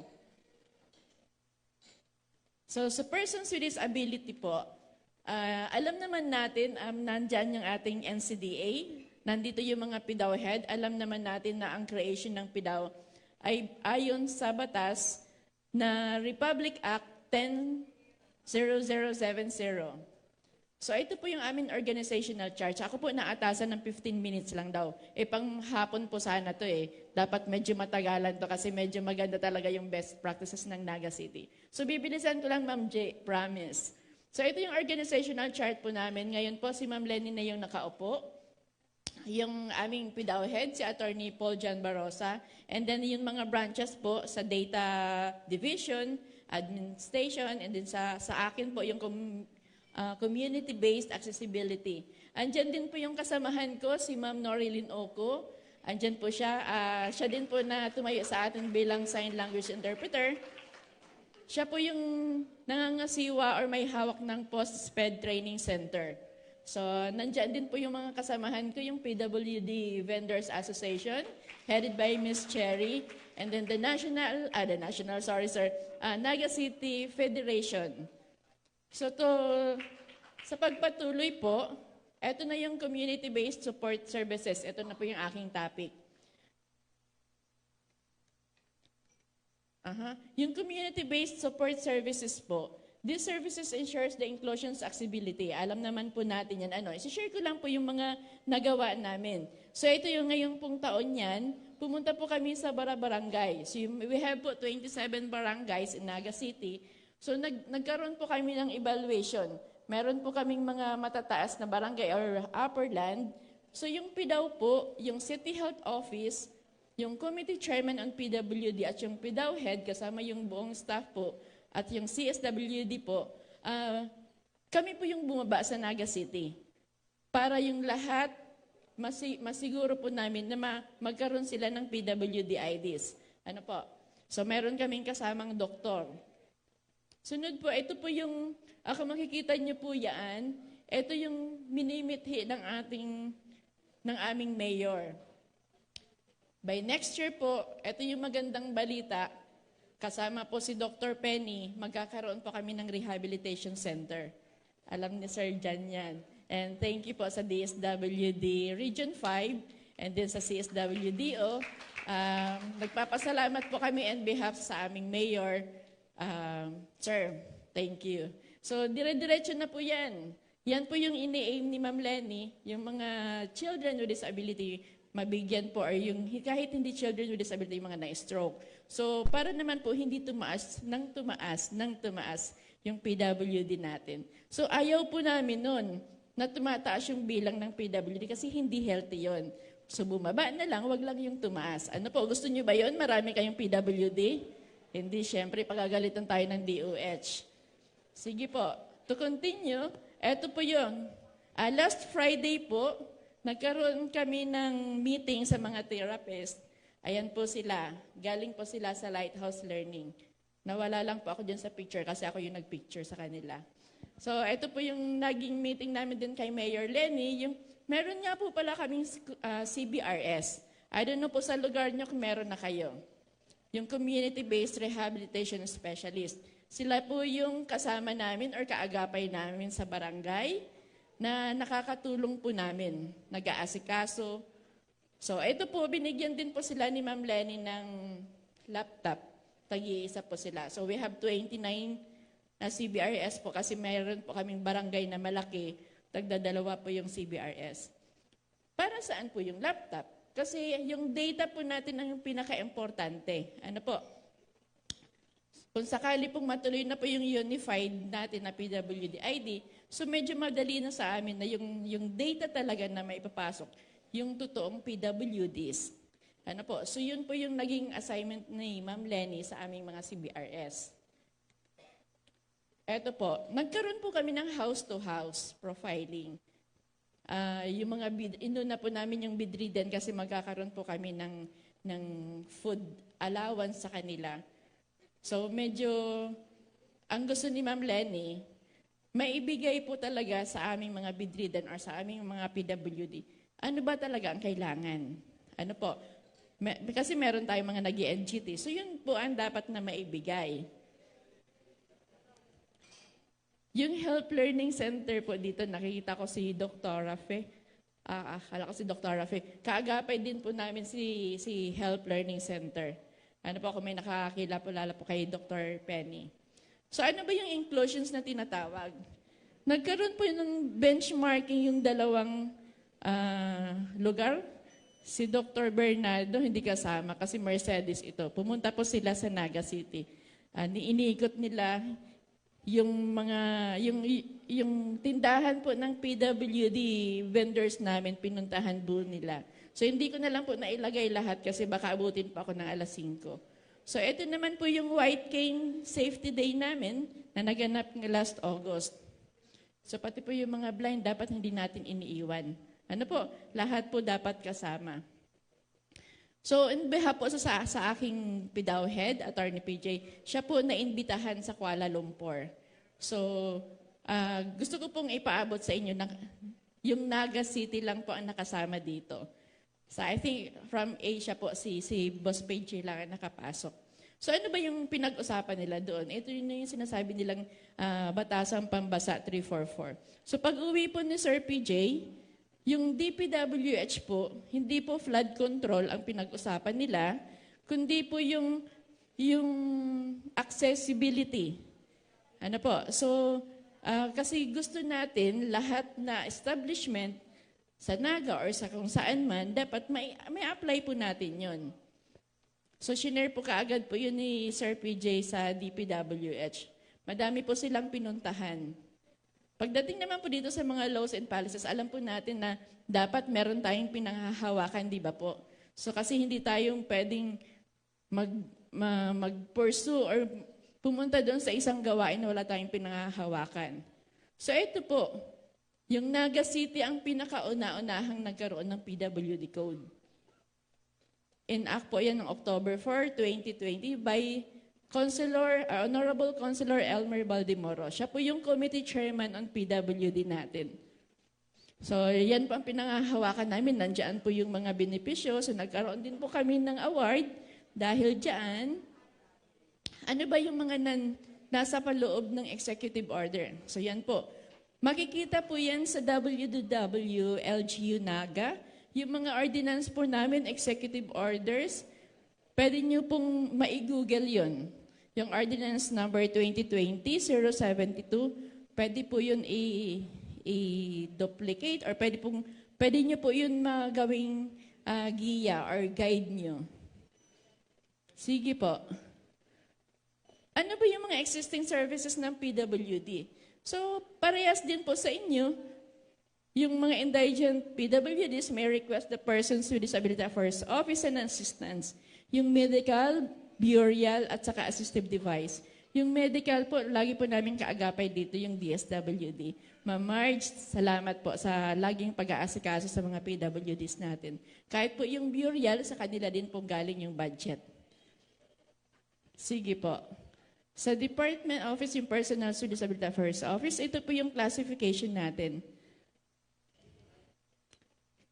Ito po yung proseso ng medical and assistive devices.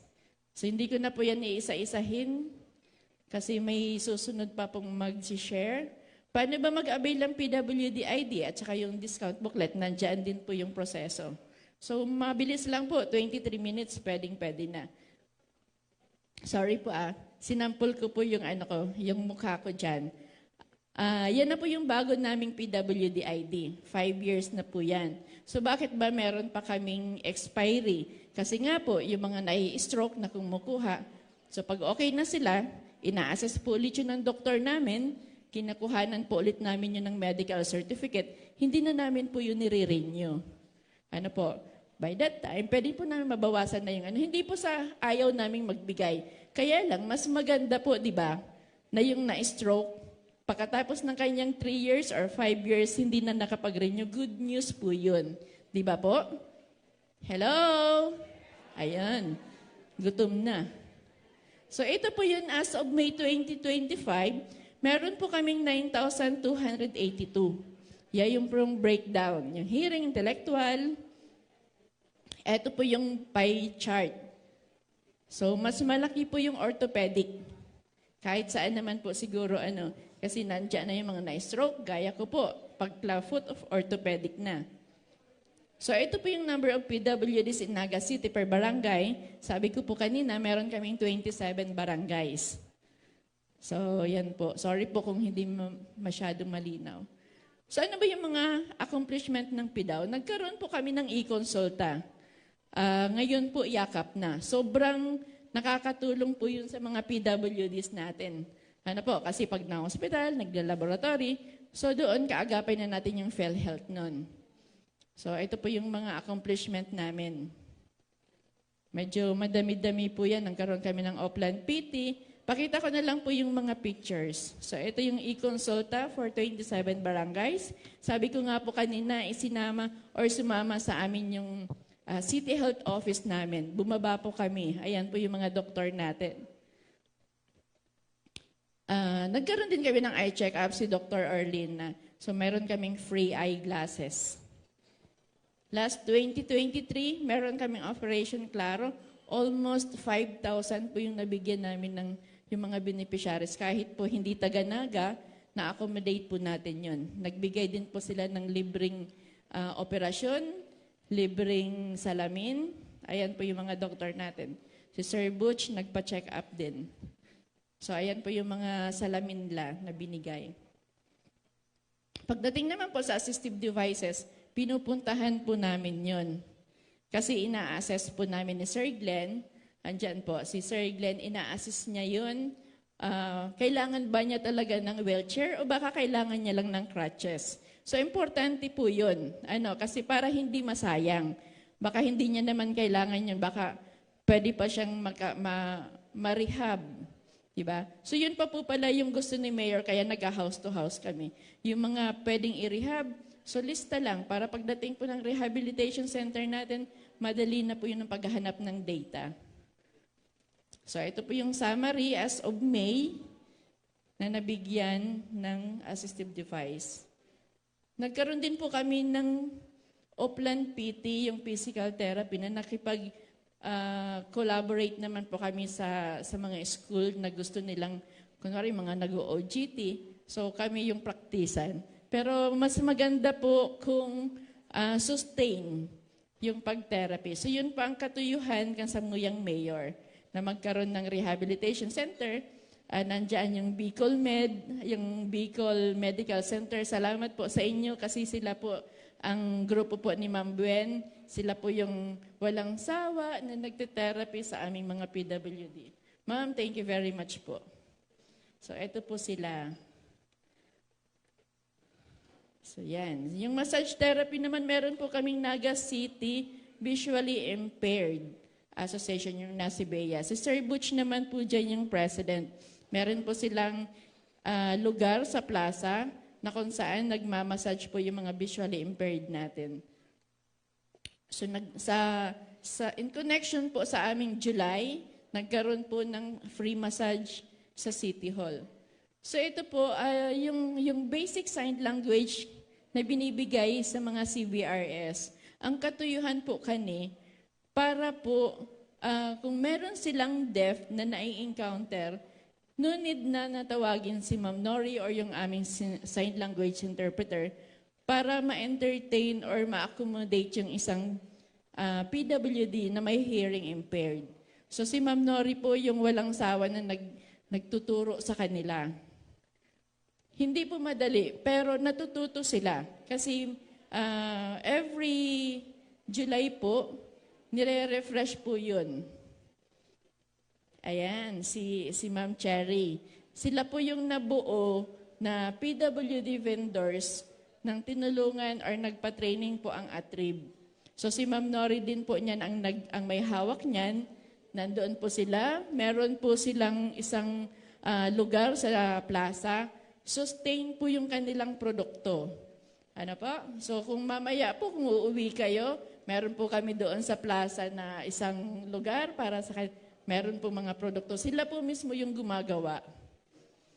Ayan po. Ayan po si Mr. Jun Aguma, siya po yung president ng federation.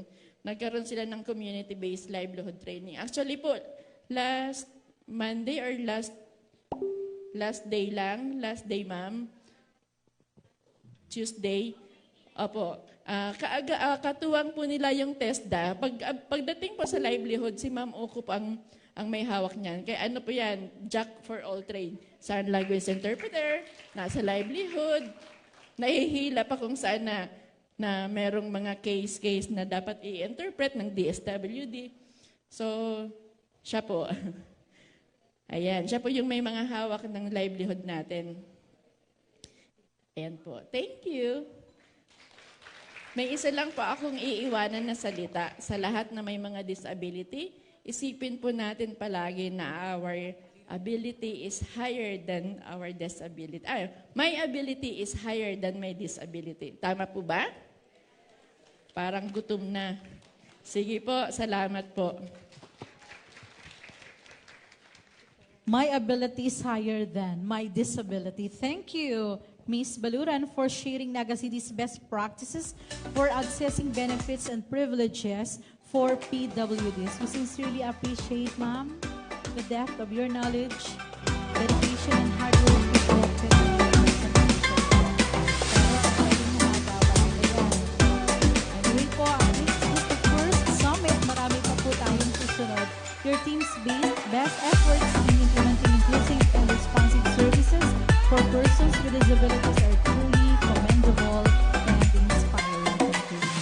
Once again po, maraming salamat po for generously sharing your experience and for continuously championing the welfare and the rights of the PWD community.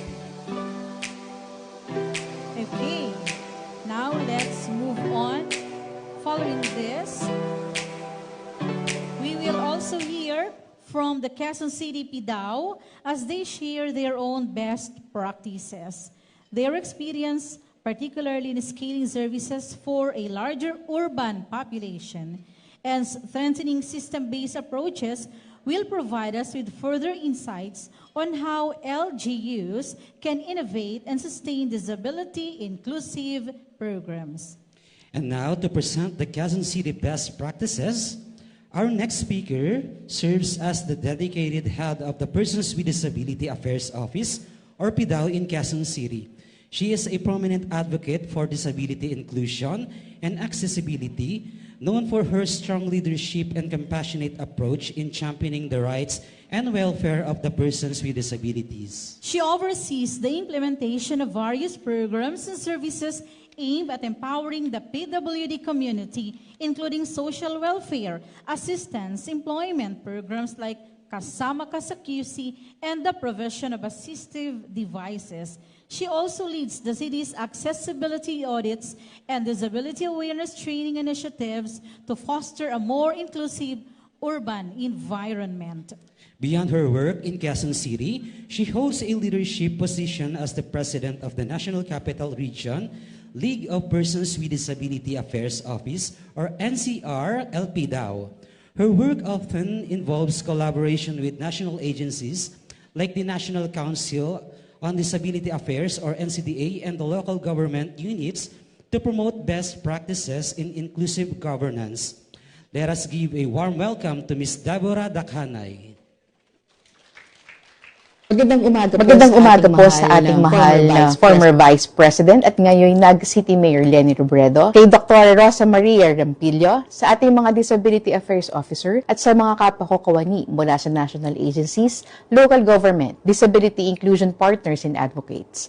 Nais ko rin pong pasalamatan ng aming kasama mula sa League of PIDAO, Dr. Rex Bernardo, Disability Affairs Officers, Camarines Norte at Department of Health, Bicol Center for Health and Development sa paanyaya maging bahagi ng First Bicol Health and Wellness Program for Persons with Disabilities Summit na may temang Innovation for Inclusion, Building Inclusive Communities Together. Isang karangalan pong maging bahagi sa makabuluhang gawaing ito at kinagagalak ko pong ibahagi ang aming initiatives on community-based support services for persons with disabilities in Quezon City. Our journey toward inclusion in Quezon City begins with strong and visionary leadership under Mayor Joy Belmonte's guidance. We embrace a governance framework grounded in her vision, a people-centered, rights-based, empowering city. We ensure that every policy, service, and program we implement puts persons with disabilities at the forefront of our decision-making. Our success is fueled by strong political will and leadership support. Mayor Belmonte emphasizes that inclusion is a governance priority. The Quezon City Persons with Disability Affairs Office serves as a bridge of this commitment, leading all disability-related programs throughout the city. Quezon City is home to more than 3.2 million residents, including more than 92,000 registered persons with disabilities, about 2.90% of our population. The Quezon City Persons with Disability Affairs Office was established due to the efforts of over 500 members of persons with disability organizations and advocates who fought for representation and structured support. Its mandate was further strengthened in 2025 with the formalization of Community-Based Inclusive Development Program.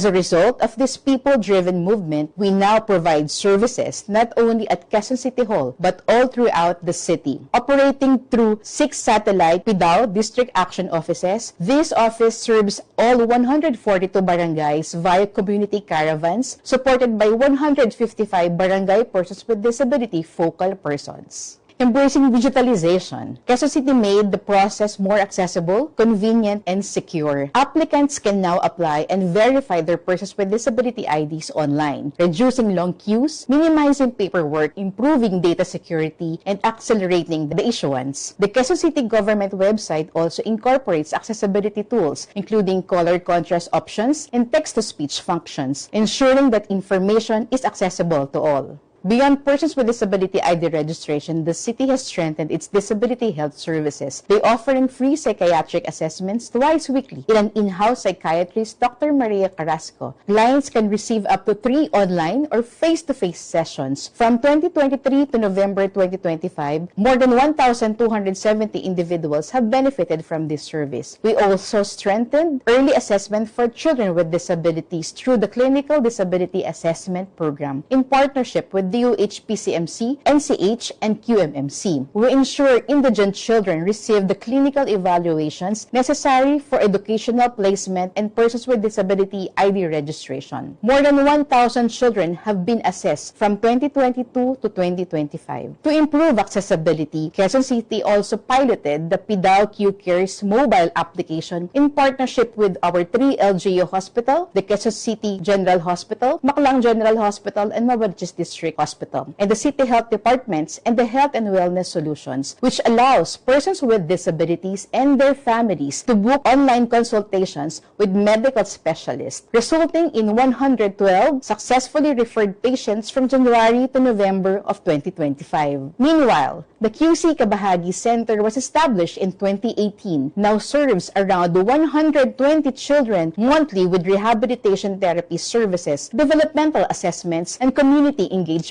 activities. As of November 2025, Quezon City has 92,834 registered persons with disabilities. The data shows that physical disabilities make up the largest group with 36% of the total. We also see significant populations with visual, hearing, learning, speech, mental, and intellectual disabilities. Also shows that 57% of persons with disabilities in our city are in the working years, while nearly 1 in 5 are children, and a substantial substantial portion are youth. According to the National Disability Prevalence Survey, women experience disability at higher rates. The figure has guided us in understanding the gaps that exist and help us prioritize resources and interventions to respond effectively.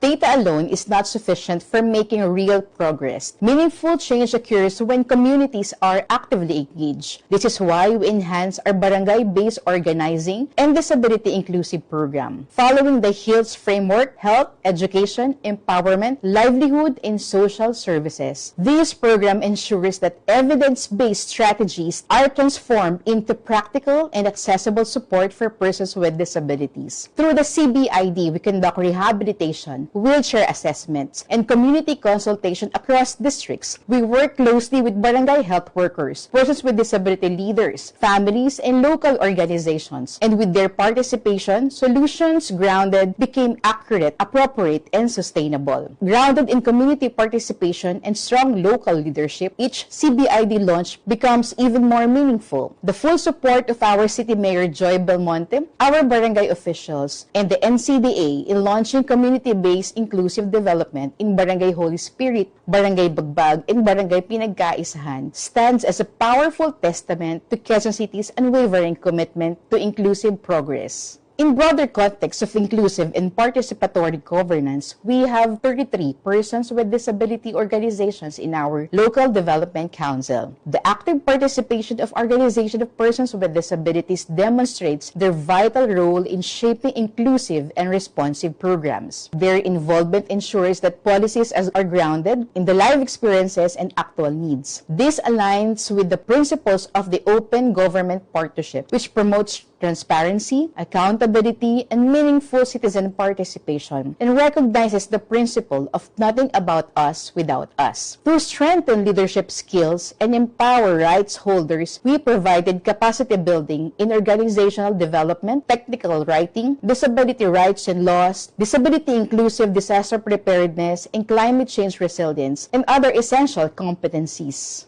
We believe that mobility and independence are essential to the dignity of persons with disabilities. Through our assistive device support program, we provide quality assistive devices such as customized and standard wheelchairs, crutches, prescriptive eyeglasses, hearing aids, prostheses, orthoses, walkers, canes, and electronic brailles. From January 2022 to October 2025, the city distributed more than 4,000 assistive devices. Even during calamities and in evacuation centers, our support continued to ensure mobility in any situation. We also empower persons with disability employees by providing essential assistive devices that enable them to work with confidence, productivity, and full dignity in their workplace.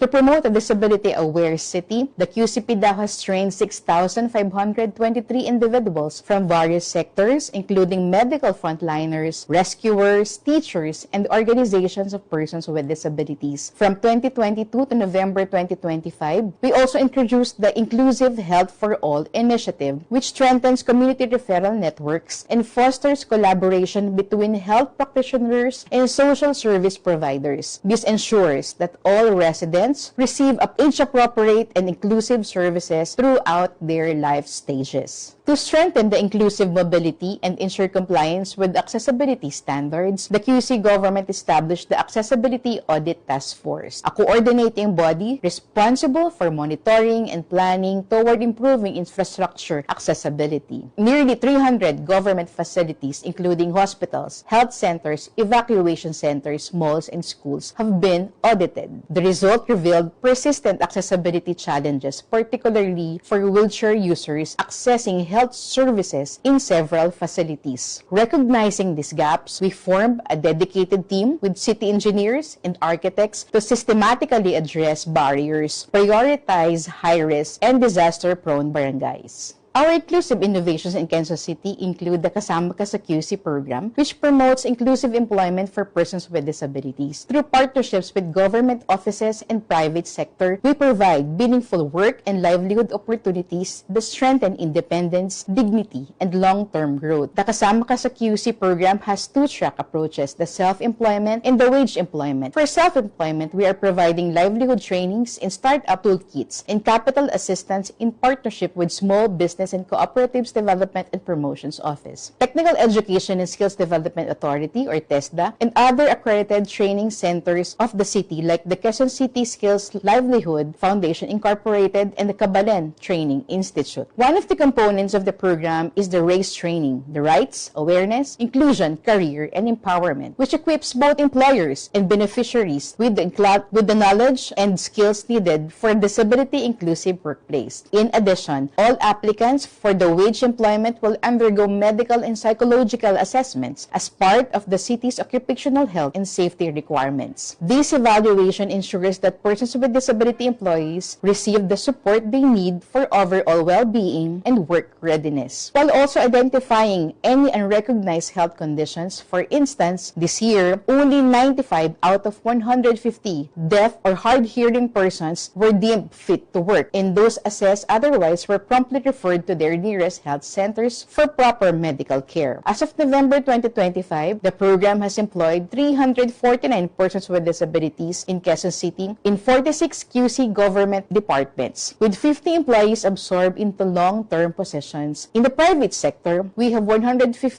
beneficiaries have been deployed across partner establishments including Kabalen, Jollibee, Chowking, Burger King, Greenwich, and Shakey's. Education to Employment, the ALS program for persons with disabilities, was launched in July 2024. Advances accessible education and lifelong learning. By April 2025, 17 special needs education learners had progressed to the next level of Justice Cecilia Munoz Palma High School, with the program expanding to 12 SNED schools and 91 enrolled learners. More than academic initiatives, ALS serves as a pathway to employment and building essential skills, confidence, and readiness for meaningful participation in society. ALS learners often encounter health and disability-related barriers that hinder their ability to complete their studies. Through the CBID framework, we integrate education, health, and social support at the community level to ensure learners receive comprehensive assistance. This integrated mechanism strengthens early identification and detection of disabilities, ensuring timely referral to appropriate services. Sustaining this initiative requires strong coordination among schools divisions office, QC Health Department, and the barangay health centers, supported by a unified referral pathway and shared data under the CBID framework. Together, these partnerships are laying the foundation for a more inclusive city where persons with disabilities are empowered to learn, thrive, and fully contribute to their communities. The Social Welfare Assistance Program of the Quezon City Government provides 500 pesos monthly support to indigent senior citizens and persons with disabilities, helping them meet basic needs and improve overall well-being. Each year, the program consistently assists around 8,000 to 10,000 persons with disability beneficiaries, reflecting the city's sustained commitment to inclusive social protection. The program also supports wider community and educational participation, including 4,500 persons with disability eco-warriors engaged in the Trash to Cash initiative, where plastic bottles can be exchanged for points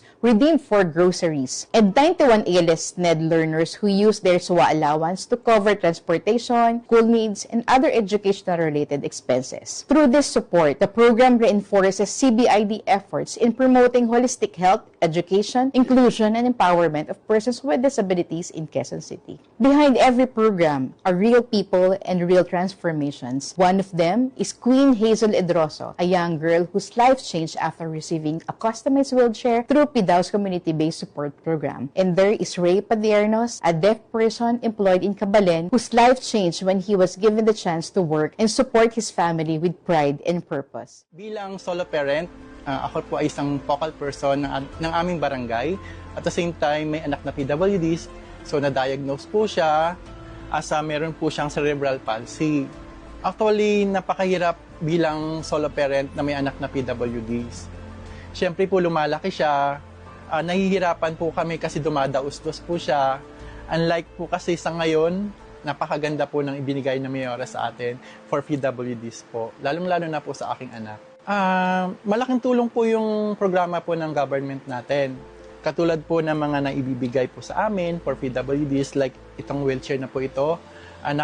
Laking tulong po sapagkat naiiwanan na siya, hindi na siya kargahin. So sa ngayon po napakaganda kasi meron na siyang stopper. So hindi na siya mahuhulog, may belt na rin po siya. So talagang binibigyan ng pansin ng ating mayora ang kapakanan at ng mga PWDs po sa ating bansa, lalo na po sa Quezon City. Sa bahagi naman po ng PDAW ay talagang napaka-agresibo nila sa pagtulong sa ating mga kapwa PWDs. Sa programa na naibibigay ng city government para sa mga PWDs ay nakakamtan po namin. Bilang magulang, ramdam po namin ang kanilang sinseridad na pagtulong sa mga person with disability. Sabi nga ni Mayora, kasama tayo sa pag-unlad.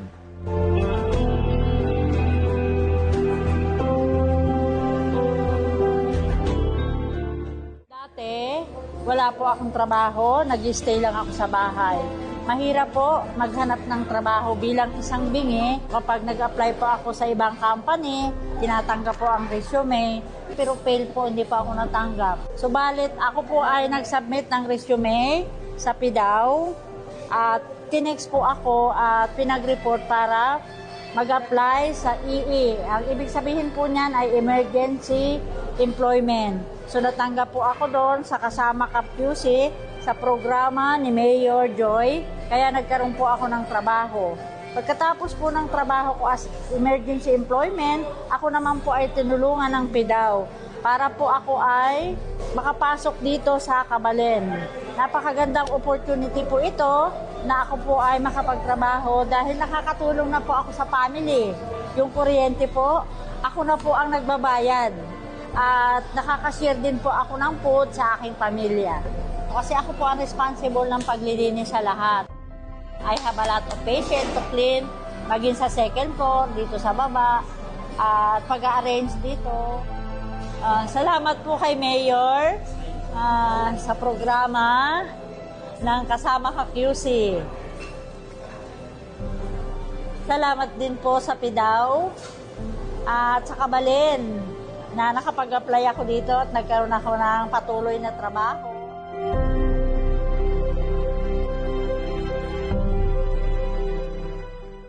Their stories remind us that inclusion is not only a vision, but a reality. Because in Quezon City, lahat kasama sa pag-unlad. And as Quezon City shares its best practices with the other LGUs, including those in Bicol and beyond, we build a network of empowered communities. Learning from one another, uplifting one another, we believe inclusion is a journey we walk together. When one LGU leads with compassion and another follows with purpose, we turn change into transformation and unity into lasting progress for all. Sa pagtatapos po na aking presentasyon, nais kong ipaabot sa lahat ang aming ginagawa dito po sa Lungsod Quezon ay patunay na aming paniniwala na ang tunay na pag-unlad ay walang naiiwan. At tulad ng sinabi ng aming butihing Mayor Joy Belmonte, malayo na pero malayo pa. Marami pa kaming gustong gawin para siguraduhin na mahusay, mabilis at makatao ang serbisyong ibinibigay namin sa mahal naming persons with disabilities. Ito ang inspirasyon nating lahat na magpatuloy, makipagtulungan at maglingkod ng may puso. Maraming salamat po. For sharing your comprehensive best practices and community-based support services for persons with disability. Your presentation highlighted not only the scale of your initiatives, but also the innovation, commitment, and strong governance that drive your programs.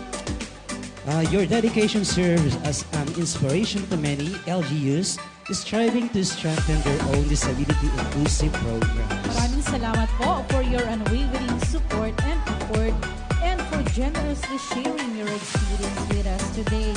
Your work continues to set a valuable benchmark for inclusive service delivery across the country.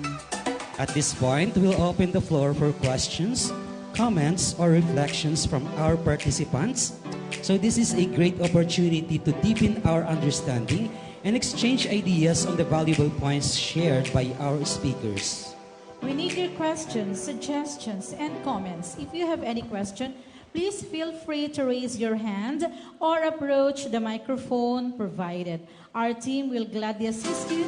Let's take this opportunity to engage with our panel of experts who are there and here to share their valuable knowledge and perspective. May we now invite once again our research speakers to come on stage for the open forum. Mr. Crisanto Perez, Dr. Festina Raimundo. Miss Jocelyn Baluran joining us via Google Meet are Dr. Josephine Bundok and Miss Deborah Dacan. To facilitate the discussion, we are honored to introduce our distinguished moderator for this morning. He is the highly acclaimed head of the Persons with Disability Affairs Office for the Provincial Government of Camarines Norte. A lifelong advocate for persons with disabilities, he has played a vital role in positioning Camarines Norte as a benchmark for inclusive governance. He has developed and implemented programs to empower and advance the PWD sectors in Camarines Norte. His work includes creating the Province Disability Provincial Plan of Action, establishing a PWD Knowledge Research Center and Tech Ed 4 Center, and obtaining a vehicle with a portable ramp to assist PWDs in these top locations. Allow us to officially turn over the stage to Mr. Rex Bernardo.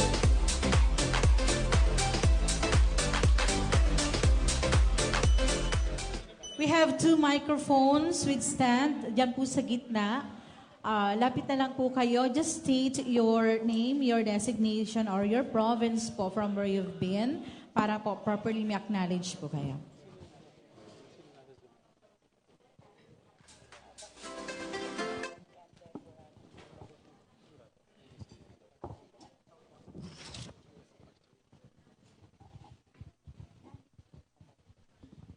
Okay, magandang umaga po sa ating lahat. Palakpakan po natin itong ating mga pinagpipitaga ng mga resource person. Ngayon po inaalam ko kung talagang kung naka-live po ngayon sina Dr. Penny Bondok at si Ma'am Christina Raimundo para makapagtanong din po kayo. Kaya inaalam po natin sa ating technical panel. Anyway, we would like to also, in behalf of Province of Camarines Norte, we really would like to express our gratitude po sa organizers po nitong ating First Bicol Summit on Health and Wellness Program for Persons with Disabilities. Sa pangunguna siyempre po yan ni Director Rosa Maria B. Rampillo ng DOH. Nandito pa ba si Director? Dapat nandito pa si Director at meron po kaming gift sa kanya. Yan. Meron po. Bibigyan po namin siya ng souvenir item po namin, exclusive na ginawa po namin para sa summit na to. At syempre po yung kanyang program head po si Ma'am Windalyn Balawis ng Regional Program Manager po ng DOH Bicol. Palakpakan po natin sila po. So, base po doon sa sinabi ng ating kasamahan sa PDAW ng Quezon City, si Ma'am Debbie Dacanay, ano po tayo? We always advocate for the phrase nothing about us without us. But alam niyo po ba na several years ago, actually 5 years ago na, medyo supplanted na po ito. Ibig sabihin, inabutan na po siya ng panahon. May tinanggal po tayo doon. Ano na po yung bagong phrase na pinagkikipaglaban ng may kapansanan ngayon globally? Meron pa rin po yung nothing about us meron pa rin po doon, pero may tinanggal na po doon. Tinanggal na po yung about. Nakalagay na po, nothing without us. Kasi dumating na po tayo sa point na kailangan daw po yung mga may kapansanan na yung nagseset ng direction. Kasi po yung nothing about us without us, nasa process pa po tayo ng we need to be consulted as a sector. Diba? Which is yun naman po yung ina-advocate po natin na lahat po ng mga programa regarding o may relevance sa may kapansanan should be consulted with the sector. Tama po, no? But with the advent po nung nothing without us, ano na po, yung mga may kapansanan na po yung mismong nagseset ng direction. Diba? Tayo na po yung nangunguna. Kaya ito po, malaking bagay po na itong PDAW ay pinangungunahan po ng mga may kapansanan mismo. Kasi sabi nga natin, hindi mararamdaman po ng isang walang may kapansanan yung nararamdaman ng may kapansanan pagdating dito. So ngayon, ramdam ko po yung yung aking medyo hirap po yung yung sa CR, hindi pa ako kasi depende sa yung width niya, di ba Yaga meron kayong accessibility.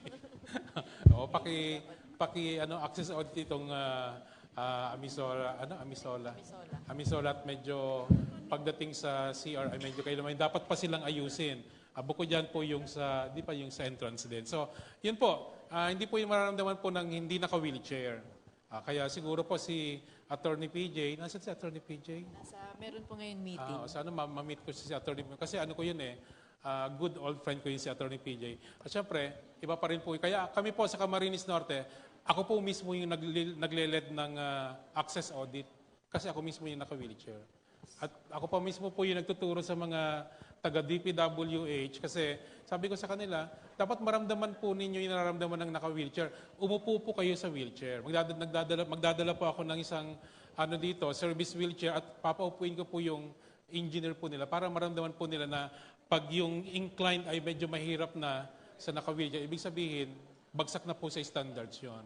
Kaya ako po, ganun po, mararamdaman po yan ng naka-wheelchair pag medyo tumataas na po yung inclination ng ramp, hirap na po yan. Ibig sabihin, hindi po pasado yon. And we would like to also remind na naipasa na po last year yung tawag dito, yung updated IRR, di ba? Sir Chris, ano po, ng accessibility law. At mayroon pong mga ano na po, instead na 1:12, naging 1:20 na po. Umaba na masyado yung bumaba na masyado yung inclined na requirement po sa BP 344. So we would like to request, sabi ko nga, yung DPWH na bigyan kami ng ng tawag dito ng orientation guidance noon kasi ang nangyayari niyan although ngayong taon po yung seal of good local governance po ay di ba meron po tayong hindi naman po sila magkakaroon ng search pero ongoing po yung kanilang validation.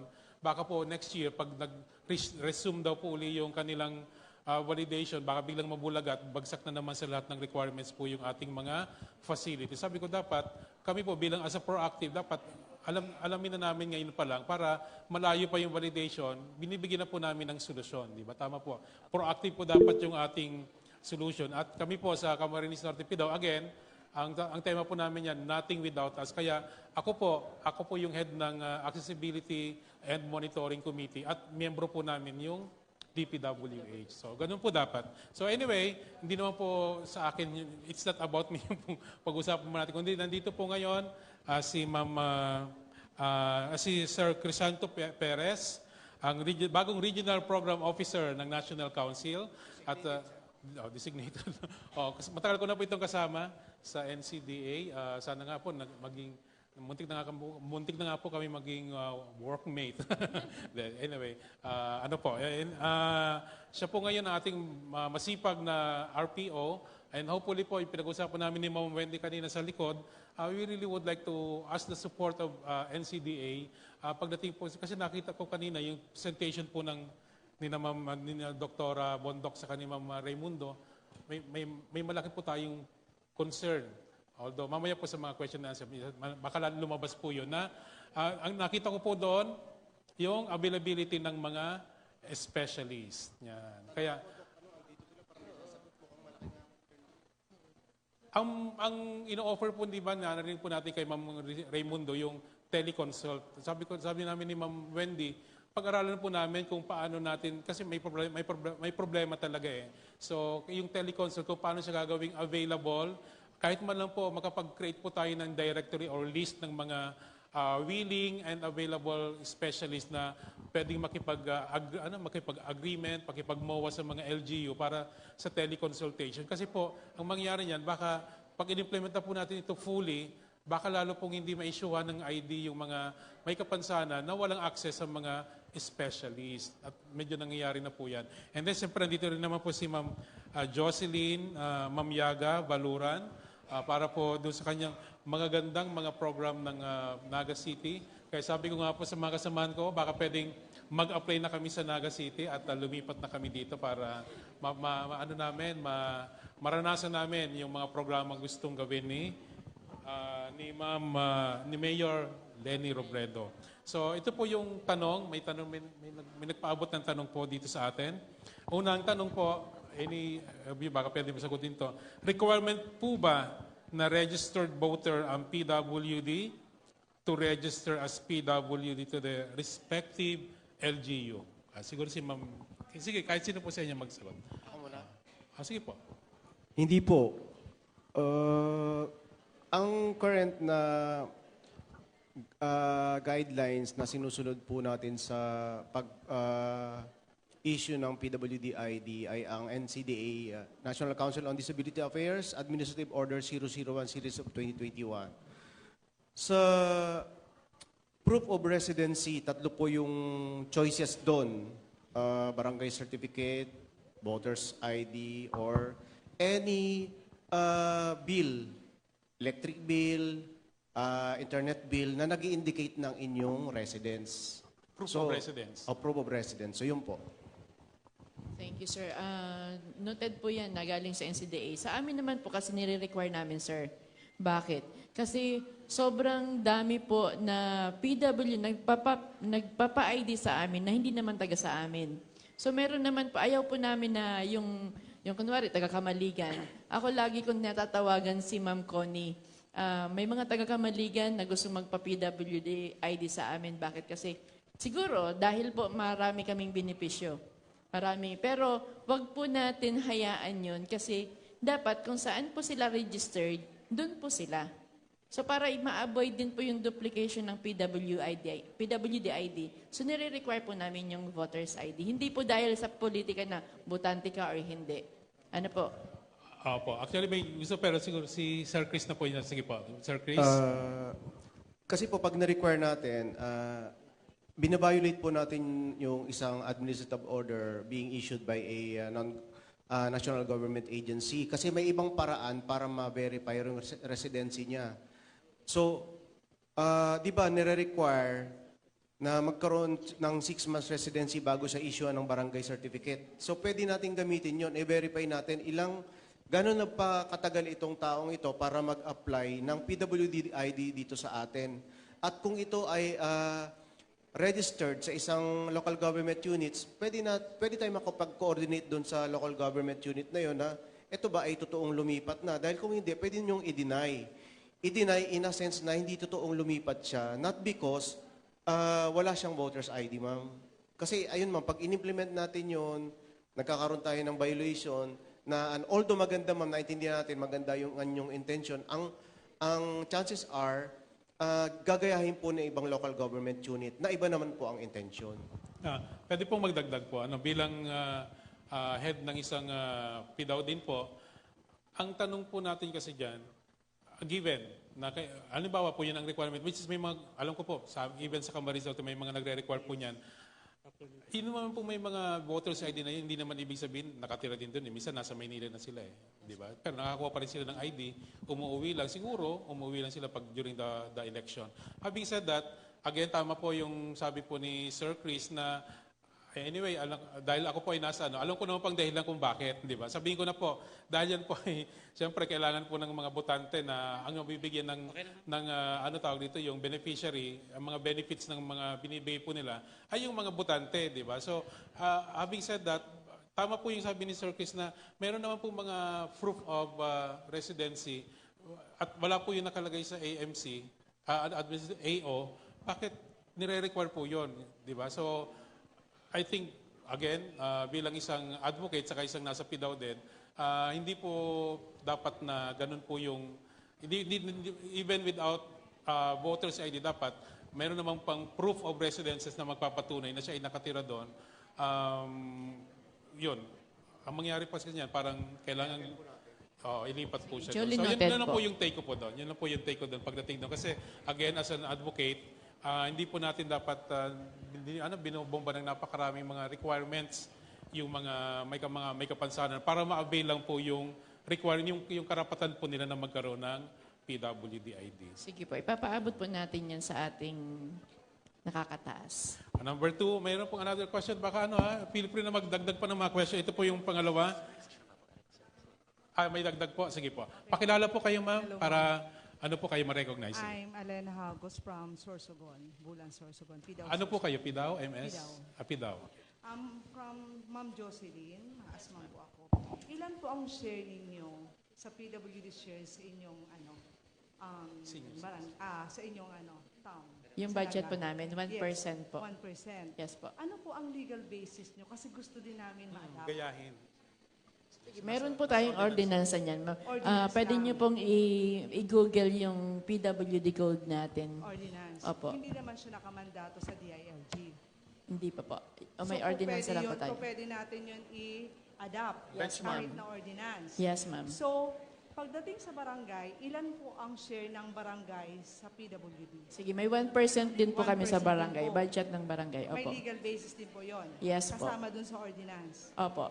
Okay, thank Tapos you. meron din po yung ordinansa yung barangay. So, kung yung barangay, ano ba yon? Kailangan ba sila sumunod doon sa 1%? Kasi may mga ibang barangay captain na hindi sumusunod doon sa sinasabi ng mandato ng DILG na sabi nga ang iba nga 0.5% lang. Sa inyo mataas kasi 1%. So paano 'yun? Kung sakaling may ibang barangay na hindi sumusunod doon sa share ng PWD na dapat maibigay sa mga PWD. Yes, ma'am. Mas maganda po talaga, ma'am, meron kayong pinangahawakan para yung pag-relay nyo sa kanila, meron kayong Yun batas din ang na. gusto Yes, namin. ma'am. So, pwede nyo pong bisitahin yung PWD code namin. Pwede nyo pag-aralan. Yun ang pinangahawakan namin, ma'am, sa barangay. Like sa barangay ko, sa Triangulo, malaki yung era namin. Kaya medyo malaki yung budget ng barangay namin, pera pa dun sa budget ng PIDAO. Ano po? So yung sa Naga City, may ordinance kayo para sa 1% allocation. Yes, So ma'am. pwede namin i-ano yun. Yes, ma'am. Pwede niyong bisitahin po yun. Nasa Google naman po yun, ma'am. Okay, thank you. Yes po. Ano lang siguro, no, para, siyempre, ayaw ni Ma'am Yaga na pagbuhat ng sariling sofa. Sabihin ko na po na kami po, alam niyo po ba na ang inspiration po namin sa Cam Norte para ma-create yung aming PIDA at saka yung mga programa po namin ay nanggaling sa Naga City. At yun po Yes, ay sir. nang-invite po namin yung ano pa ho nun ano pa nun, year 2012 pa yata yun, o 13. Si Councilor Nathan Serio pa po yung umuupo ditong in charge po sa mga may kapansanan sa Naga City. At gusto ko pong sabihin na si Councilor Nathan Serio ay may kapansanan.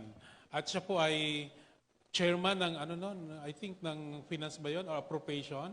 At kaya sinabi po niya nung kinuwento niya po kung paano naipasa yan kasi it's medyo tricky issue yan Paano daw naipasa ng Naga Council yung 1%?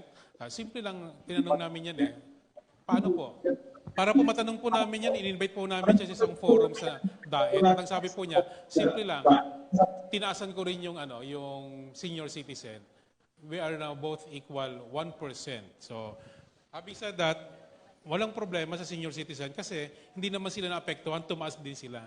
At syempre, hindi nila pakikialaman yung may kapansanan kasi kontento sila. Kaya sabi po dito sa yung unang, syempre, yun po ay na-amend na po nung ni Councilor Baldemoro, marami pa silang naging serbisyo. But yung una pong, yung ordinance po nila, ting 1% po yung PWD sa senior citizen. Saka, meron pa daw caveat doon si Councilor Nathan. Actually daw po, mas malaki yung sa PWD kasi ang nakalagay daw pong term niya, minimum 1% sa PWD.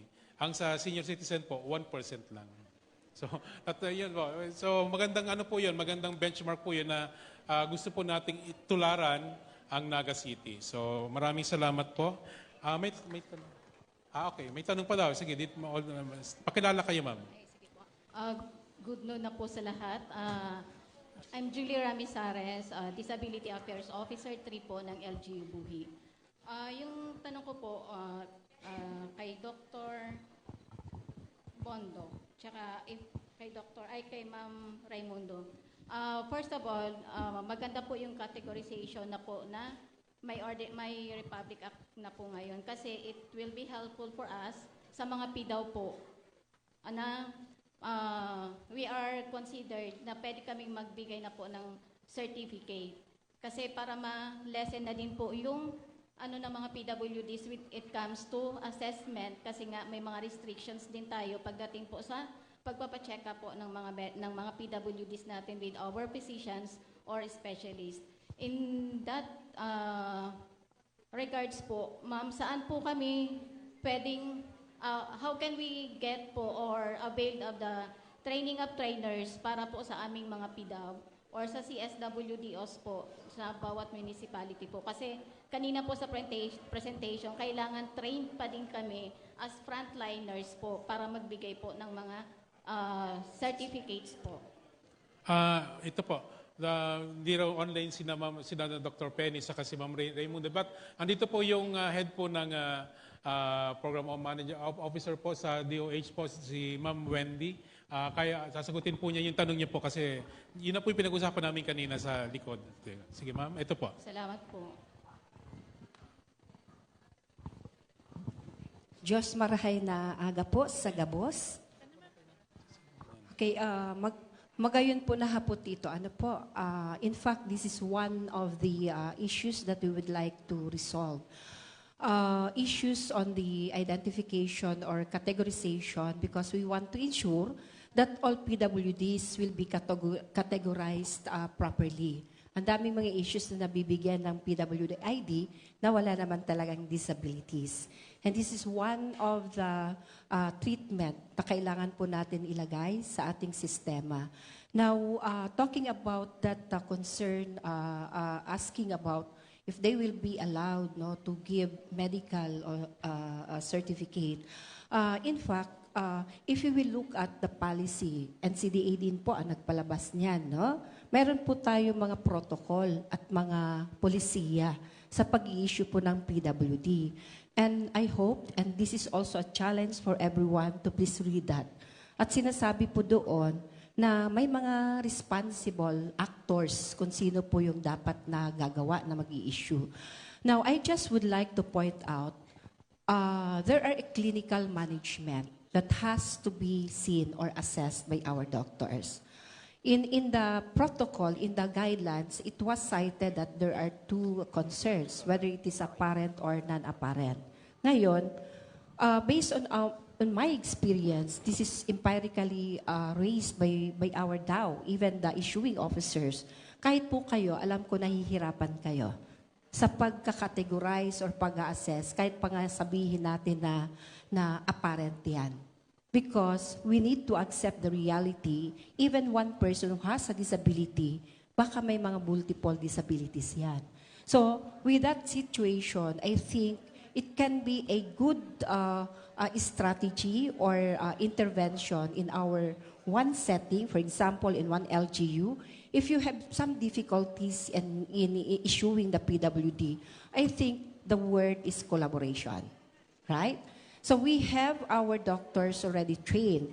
In the event that the doctors are not trained to address some medical certification or disability, mas maganda po yung disability certificate.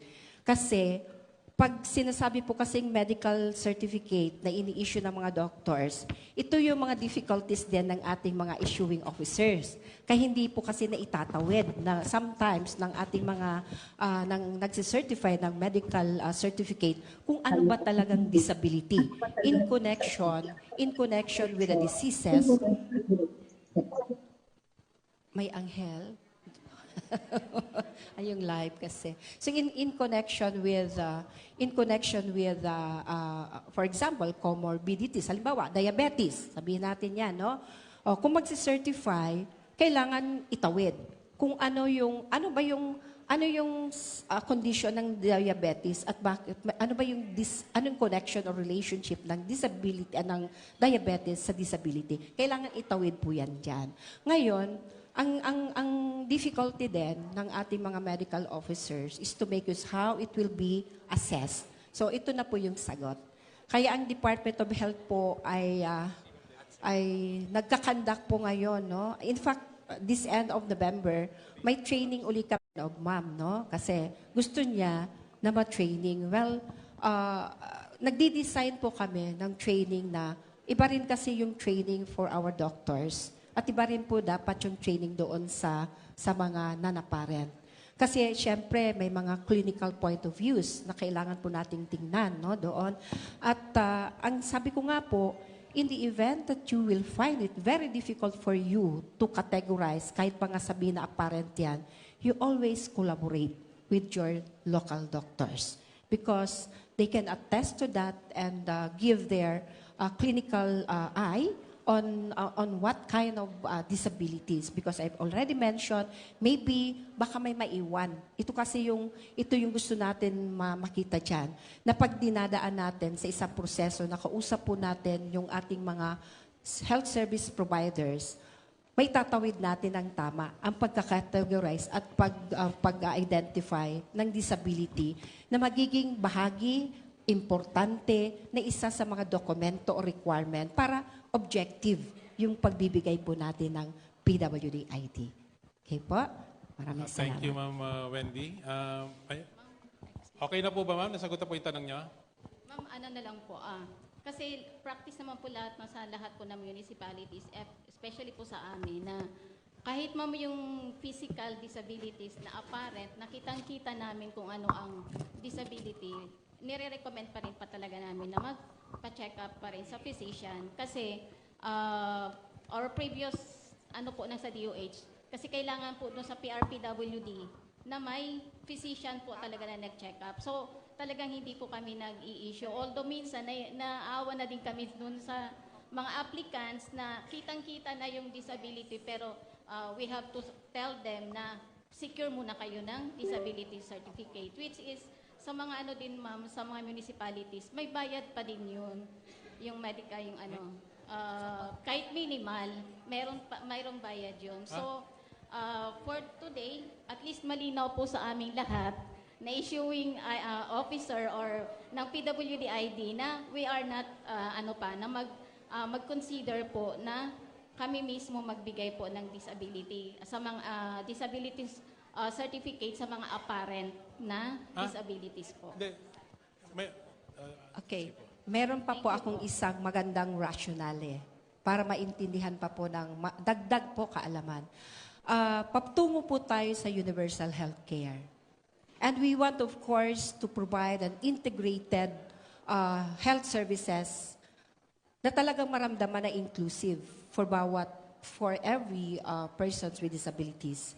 Ang nakikita po natin na value adding, if you will start from collaborating and assessing that from the health side or aspect, is the opportunity to assess baka may iba pang kailangan yung isang PWD. Baka hindi lang naman yung kapansanan ang kanyang kailangan. Baka meron din po siyang sakit sa hypertension. Baka may sakit din po siya sa diabetes. Or kaya may iba pang sakit na kailangan makita. So with this direction, we would like to look at how we can exactly provide in a manner na nakapackage na siya pag isa lang pong. So ito yung rationale po dyan. At hindi po natin, actually we also recognize the initiatives. Kaya po tayo nandito, kasi talagang kitang-kita po natin yung tulong ng bawat isa, no? Especially in the towards the issuance of the PWD ID. Nire-reinforce ko lang po doon para, and thank you so much, ma'am, kasi ganun yung mindset, no? Na mayroong harmony, no, between the LGU, primary health care, no, to addressing or instructing their PWD to seek no consultation, because we want them to feel that they are part of the community. Okay, so yun po yung pinakamaganda po natin. May gusto lang pong linahan kasi baka magkaroon ng kalituan dito. Siguro sasagutin po ni si Sir Chris na po. Medyo pakisagot po yung sinasabi po niya. Medyo yes, may kalituan po doon. Sige. Kayo po, ma'am, yung nagtanong, no? Si ma'am, nasa po yung nagtanong, ma'am? May lilinawin lang po kami. Yes, ma'am. Ulitin ko po, ang current na guidelines for the issuance ng PWD ID ay ang NCDA Administrative Order 001 Series of 2021. So ngayon meron ng DOH number 2025, the 0014. As per NCDA Administrative Order, remember, ito po ay for the purposes of issuance ng PWD ID, no? Kapag apparent, kasi, halimbawa, example, kami dalawa ni Doc Rex, nag-apply ng PWD ID, insulto po sa amin na kami ay hihingian nyo pa ng medical certificate. Sinasabi po ng NCDA Administrative Order na kayo mismo na nag-assess sa amin, nakakita sa amin, pwede na po kayo mag-issue ng Certificate of Disability. Kasi po, hindi nyo kailangan ng medical expertise para makita na kami ay may deformity, may physical disability. So yun po yun. Yung sinasabi ni ma'am na may other existing condition, that is for other purposes. Ngayon, focus po tayo doon sa application niya for PWD-ID. Pag nandyan na po yan, sinasabi po ng policy na nakikita nyo, apparent yung disability niya, ang una nyo pong gawin, gawan nyo ng Certificate of Disability. Yes. Papirmahan nyo, o kayo mismo pwede nyo pirmahan, prepared by, noted by your approving officer. Bakit kamo kailangan issue one? Para kung lilipat siya ng ibang LGU, meron na siyang certificate, na-assess na siya. So yun po yun, wag na nating pahirapan. Ang kailangan lang po talaga ng mga Certificate of Disability by a specialist or appropriate physician ay yung hindi nakikita. Doon po kailangan ng medical expertise. Thank you, sir. Yun po mismo yung gusto namin ding i-clarify. Kasi nga, may mga PWDs na kita naman talaga, sir. Kumbaga, mas mararamdaman nila yung nakita mo na nga. Kami minsan, sir, napapagalitan pa din kami. Kasi, kumbaga, kita nyo na, ma'am, na may disability kami, pilay or what, puto lang ipapasecure. Ganito lang po yan. Kaya talaga. Ano ba po, babae nagpunta for the purpose ng pag-identify ng gender. Yung babae nagpunta at magpapa-identify siya ng babae. Siya po ba'y kailangan po magpapunta sa doktor para sabihin ako ay babae? Di ba parang insulto po yun. Ganito lang po, hindi po namin tatanggapin yung sinasabi na okay lang naman na issuehan pa rin namin kayo ng medical certification kahit kayo ay apparent. Apparent na kami. Ibig sabihin, hindi po natin sinusunod yung yun. Bukod po doon, as an advocate of person with disability, wag po natin gagawin yun na malaking insulto po sa akin at ako po talaga inaaway ko yung mga mga MSWD or Rural Health Officer na sabi nila, ay okay, wala nang problema Doc Rex, issue naman namin kayo, kaya walang problema yan na nagpunta kayo sa amin. Sabi ko, hindi ko na nga kailangan magpunta sa inyo kasi nga nakita nyo naman ako ay may kapansanan, di ba? So, wag na po nating balibalik rin na yung mga rasyonale na lahat naman daw ay nangihingi. Ganun po. Pag parent po yan, wag na po nating hingan ng medical certificate. Tama po?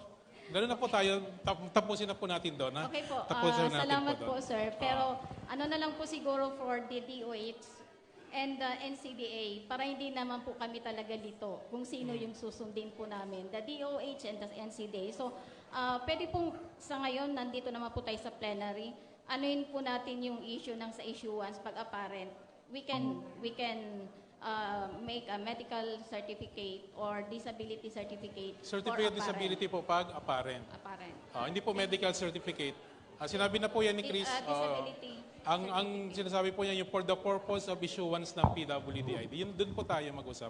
Okay, salamat po. Thank you very much. Actually po, maraming kalituhan po talaga yung event sa Camarines Norte. Ganun pa rin ang sinasabi ng mga issuing officer. Sabi ko, ilang ulit ko nang sinasabi po yan. Nag-meeting po tayo. Pinatawag na po namin si Attorney Rialet Ramos, yung in charge po dyan sa NCDA. Nagbigay na po siya ng orientation tungkol dyan. Ganun pa rin po yung mga sinasabi. So anyway, thank you very much po. Joining online po yung aking good friend from Quezon City, PDAW, si Miss Deborah Dacanay. Bago po, may dadagdag daw po siya, pero wala na. Ako naghintay na yata ng matagal si Ma'am Deborah. Anyway, marami pong tanong dito. May tanong din po sana ako sa kanya. Tatanungin ko sana kung sa sobrang dami ng programa po niya, nakita po niya, di ba? Alam niyo po ba kung magkano yung budget po nila? Kinuwento po niya yan sa amin last October. 450 million po yung budget po nila sa Quezon City. Sana all.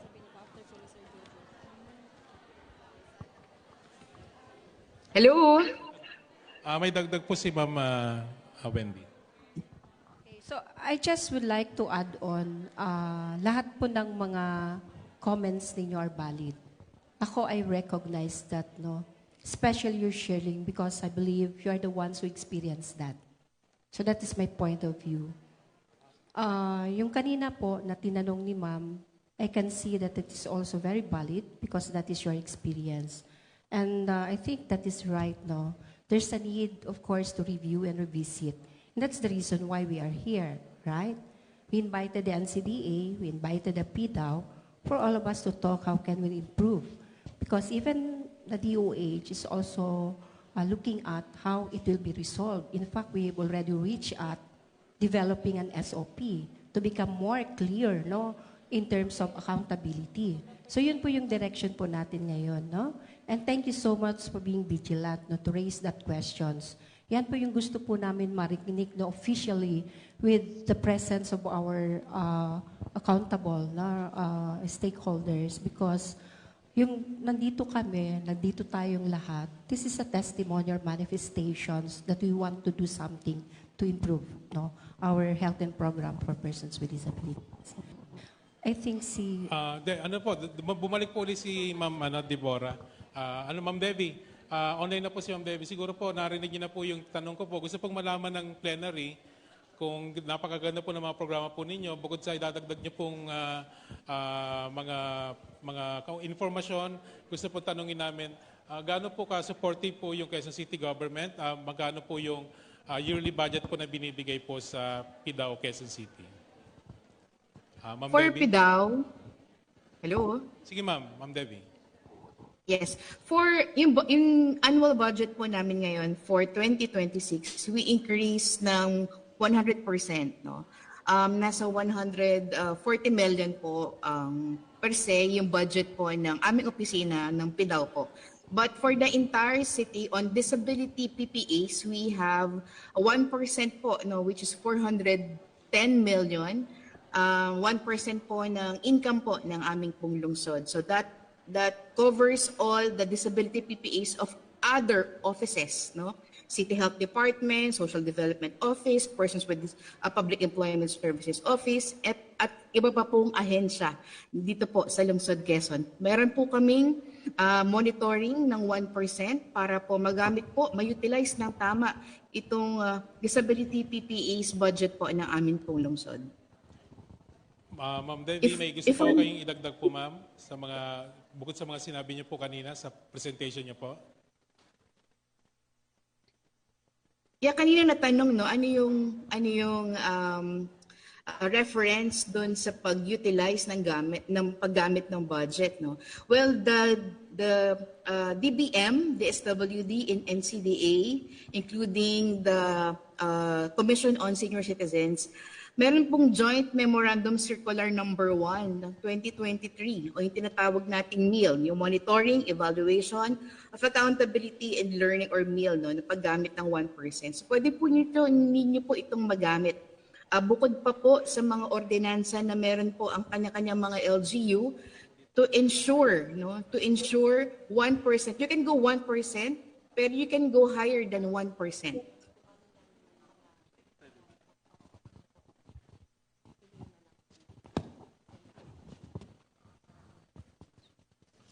Okay. Pwede po kayo magtanong kanina po, may nakapila na po kanina. Pwede po nating tawagin po ulit. Pasensya na po, nakatayo po siya kanina. Si Dr. Gladys daw po, pwede po kayong bumalik ma'am. Ayan si ma'am.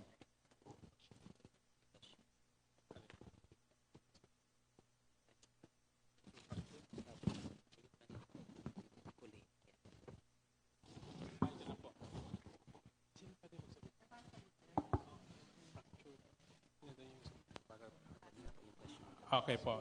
How do you address temporary disability, for example, a fracture that takes time to heal? Do you have any existing policy on this? Sino pong pwede sumunod? Wala si Ma'am Raymundo, hindi siya naka-online. So, hindi po hindi po kami specialista. Okay, i-address po siguro ito ni Ma'am Wendy. Bigay po namin yung mga question. Ano po ma'am, para po forward po natin sa ating mga resource person. We have already our manual, so malapit na po yun ipalabas, i-issue.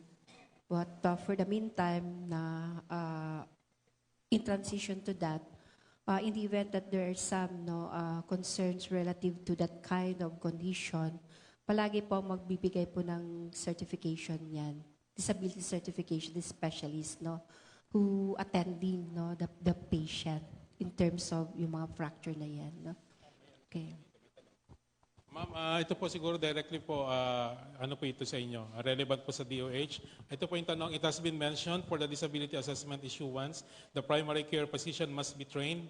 Can we ask for a schedule of upcoming training under the DOH because CHD for this matter so we can participate in this matter? Yes, so I believe, yes, I strongly believe that competency or capacity building is very essential, no? Kasi kailangan po talaga no malaman kung ano ba yung proseso. May mga tool tayo, mga suggested or recommended tools that should be used in assessing or categorizing, and that can be addressed by the training. Yes. Okay, ano na lang po, yung mga ilang question na. Pero ito po, ano po ito, related po ito sa pwedeng i-address ng NCDA. May tanong po si ating napagaling na PIDAW ng Sorsogon, si Ignacio Carranza. Ayan po siya. May tanong po siya sa NCDA. Ano na po ang nangyari sa Republic Act 11228 or the mandatory PhilHealth membership for PWDs? May budget na po ba ito for its implementation or when will it be implemented? Kasi kami po ni IIGI ay ano po, mga permanent po kami. So we are looking forward po na hindi na po kami magbayad ng aming PhilHealth. Ano pong masabi po niyan? Kayo din po, Sir Chris, I think you are also looking forward to that. Okay. Yes, Doc Rex, kung may fully implement yan, isa po ako sa maikinabang. So, I think, although tama rin po na itinatanong nyo sa amin bilang National Council on Disability Affairs, pero ang dapat po talagang tanungin dyan ay ang PhilHealth. PhilHealth po ang magpapatupad niyan, hindi po ang, although ang NCDA isinusulong yan, ina-advocate na ipatupad po. So, ang gawin po natin, i-direct natin sa PhilHealth, bakit hindi pa po ito ipinapatupad? Kasi sila, kung ang dahilan po ay budget, di PhilHealth po dapat ang mag-request sa kinauukulan na budgetan para yung mandatory PhilHealth coverage for person with disabilities maipatupad. Kasama kami nila tayo. Yung mga tinatawag na person with disabilities na nasa formal economy. Tayo po yun. Nagtatrabaho sa private sector, nagtatrabaho sa government.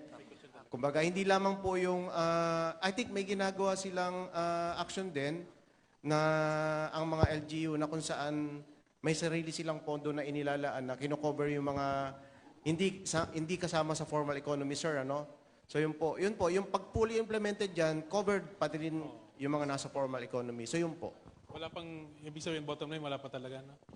Ano, sir, patuloy na ina-advocate ng National Council on Disability Affairs na i-implement na yan, but mamaya? But, sir, yung dapat na talagang implementing body niyan ay ang PhilHealth. Kasi tinanggalan kasi ng budget ang PhilHealth eh.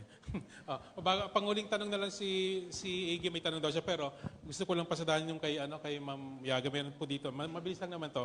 Needed po ba ng re-evaluation ng specialist if a PWD is applying for renewal? Yes po. Kasi nga po, gaya ng sinabi ko kanina sa presentation ko po, yung isang PWD, nag-PWD ngayon, stroke patient siya, so orthopedic siya. Pero after 3 years or after na matapos yung expiry ng kanyang PWD ID, okay na siya. So kailangan pa ba natin yun i-renew or hindi na? Hindi na. So yun po yun ang dahilan namin kaya nagbabalidate or ina-assess pa ulit yung or meron kaming expiry. Ano po? So yun po, Dr. Rex. Okay po. Mag-a-add po si Sir Chris. Again, magdadagdag po ako sa sagot ni Ma'am base sa sinasabi ng NCDA Administrative Order 001 of 2021. As per that policy, kapag registered sa PRPWD at magre-renew ka, ang requirements mo lang, kung same LGU ka, yung expired PWD ID mo, isubmit mo. At syempre, kung medyo nag-iba na yung mukha mo dahil nagkaedad ka na after 5 years, kuhanan ka ng bagong picture o mag-submit ka ng ID picture. So, ayun po. Pero, may katwiran po si Ma'am Yaga na hingian ng additional requirements, yung sa tingin natin ay maaaring gumaling. Pero dapat po, selective po tayo. alam na nating may autism. Autism yung nakalagay na disability, hihingaan pa natin. So ngayon, yung paano po natin matatandaan, sa PRPWD po, sa system, merong remarks. Doon po tayo maglagay ng queue na eto, pag nag-renew, ay hihingian natin ng requirements. Kasi alam ng assessor, unang nag-issue ng PWD ID na ito ay ganito yung kondisyon at maaari siyang gumaling after a period of time. So, yun yung mga kaso na dapat hingian. Pero, alam din naman natin yung mga kaso na, katulad namin ni Doc Rex, hingian nyo pa po. So, yun po, dapat po selective lang po. Maraming salamat. Okay. Sige, bago ka, Iggy, ano lang natin, nag-online na raw po si Ma'am Cristina Raimundo. So, ito po yung tanong, Ma'am Cristina, na-online po kayo? Andyan po? Okay. Ma'am, ito po yung sa inyo, piliin ko na lang po. Ito po yung mga tanong po sa inyo. Tatlo po yung iyan ko na po sa inyo. Need further studies of the following. 1, is a person with one blind eye considered a visual disability? Number 2, is tinnitus considered a hearing disability? For example, suffering from whistling, ringing, or hissing sound. And number 3, is scoliosis with apparent back deformity considered disability? Though a person is not experiencing any barriers but only back pain. So, yun po, tatlong tanong po sa inyo, Ma'am Raimundo. Okay po. Hello po. Good noon na po. Tatlo po kami nandito ngayon. Apo. PhilHealth. Hello. Bondo. Tatlo po kami na may sasagot po. Sa una-una po, we define the visual disability po, the given po na pag one good eye and one hindi po, definitely po hindi po siya visual disability. It is given po, it is recommended yan or coming from the eye professionals po natin. And then, regarding naman po sa... Regarding naman, Doc Rex, hello, tungkol sa tinnitus, no po, pwede po kasi ito maging dahilan ng iba pang problema. Kaya ito po ay kailangan pa munang matingnan ng espesyalista bago po siya ma-declare na disability.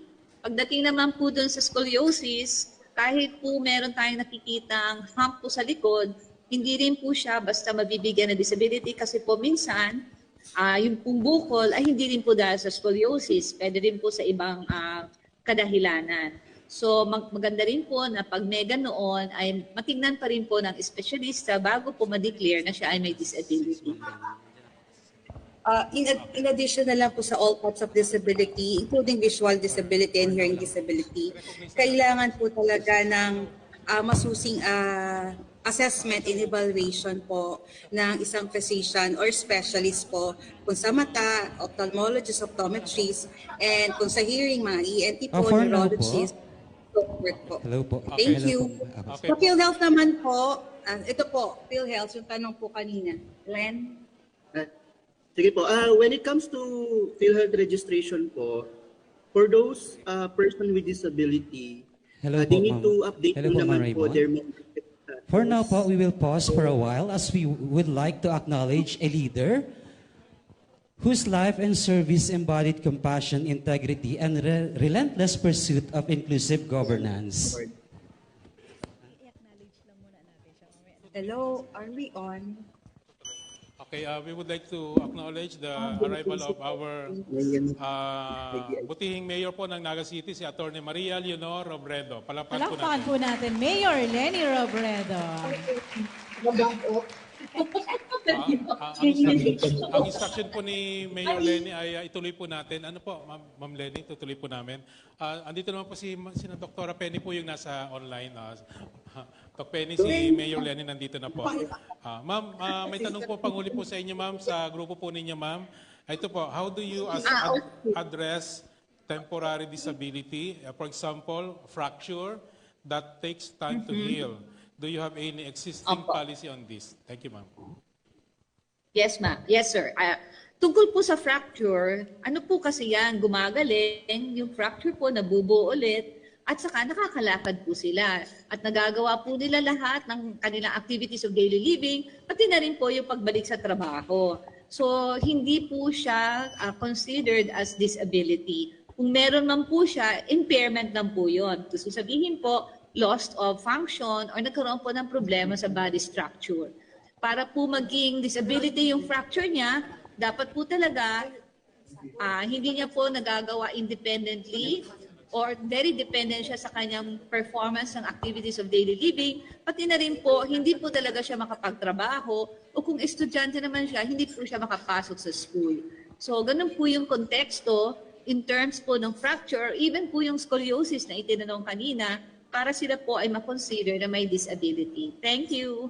Thank you very much po, Ma'am Penny, Ma'am Christina Raimundo. Sir, Baka may dagdag po kayo. sir, ma'am. yung kanina rin, yung kanina yun po yung concern sa PhilHealth, meron po kami kasama din dito si Mr. Glenn to answer yung PhilHealth questions po a minute ago. Sandali lang po. Kaya ano po ang Pwede bottom line po noon, ma'am, yung tanong tanong sa po. PhilHealth.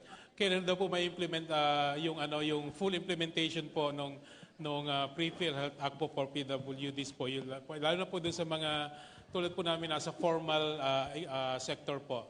Kung kailan daw po may implement po 'yon.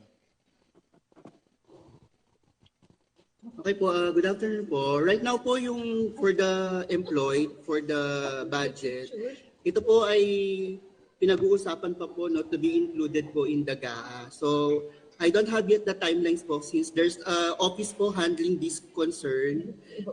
It's the indirect contributors po. No? But I can answer po on the membership process wherein kapag ang isang person with disability po is already registered in the PRPWD at meron na po siyang PWD ID, pumunta lang po siya sa isang nearest PhilHealth office para po magpa-update ng kanyang category. Para po doon, mapapalitan po siya ng category po as person with disability. Yun po, para po makakuha po siya ng PhilHealth membership.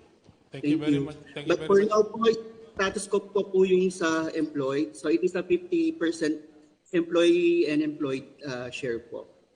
Thank you. Sige, sana po. We will look forward po na ma-implement na po yan na sana madagdagan yung budget ng PhilHealth. Sir, just to add on lang po, siguro sa all types of disabilities, kailangan po talaga ng assessment and evaluation po ng physician or specialist po para po much better po ma-check yung kanilang medical condition, and given yung medical condition po nila, that can define somehow kung ano pong some form of disabilities na meron po sila given yung kanilang status po related po sa health po. Okay. May tanong pa, panguling tanong po yata na entertain po natin. Yung Provincial PDAW ng Sorsogon City, si Mr. Ignacio Carranza. Magtatanong ka pa ba? Sige. Please, ano po, paki-assist po si Buddy. Ano na po.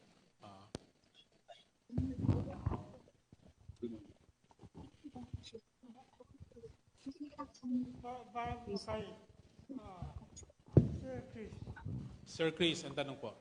Kasi po, nakalagay sa ID, valid for 5 years, valid anywhere in the country. Di ba?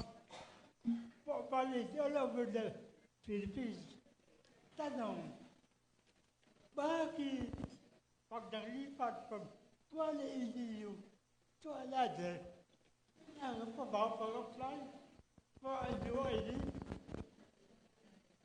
Kasi po, sa check ng Pinauli national level, marami pong lumalabas sa picture, notifying Pinaw, pag-follow yung Canada na naglipat sila.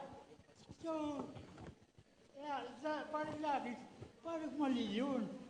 Kasi nakalagay sa ID, valid anywhere in the country. Valid for 5 years. So, kailangan po pa talaga mag-apply. Kaya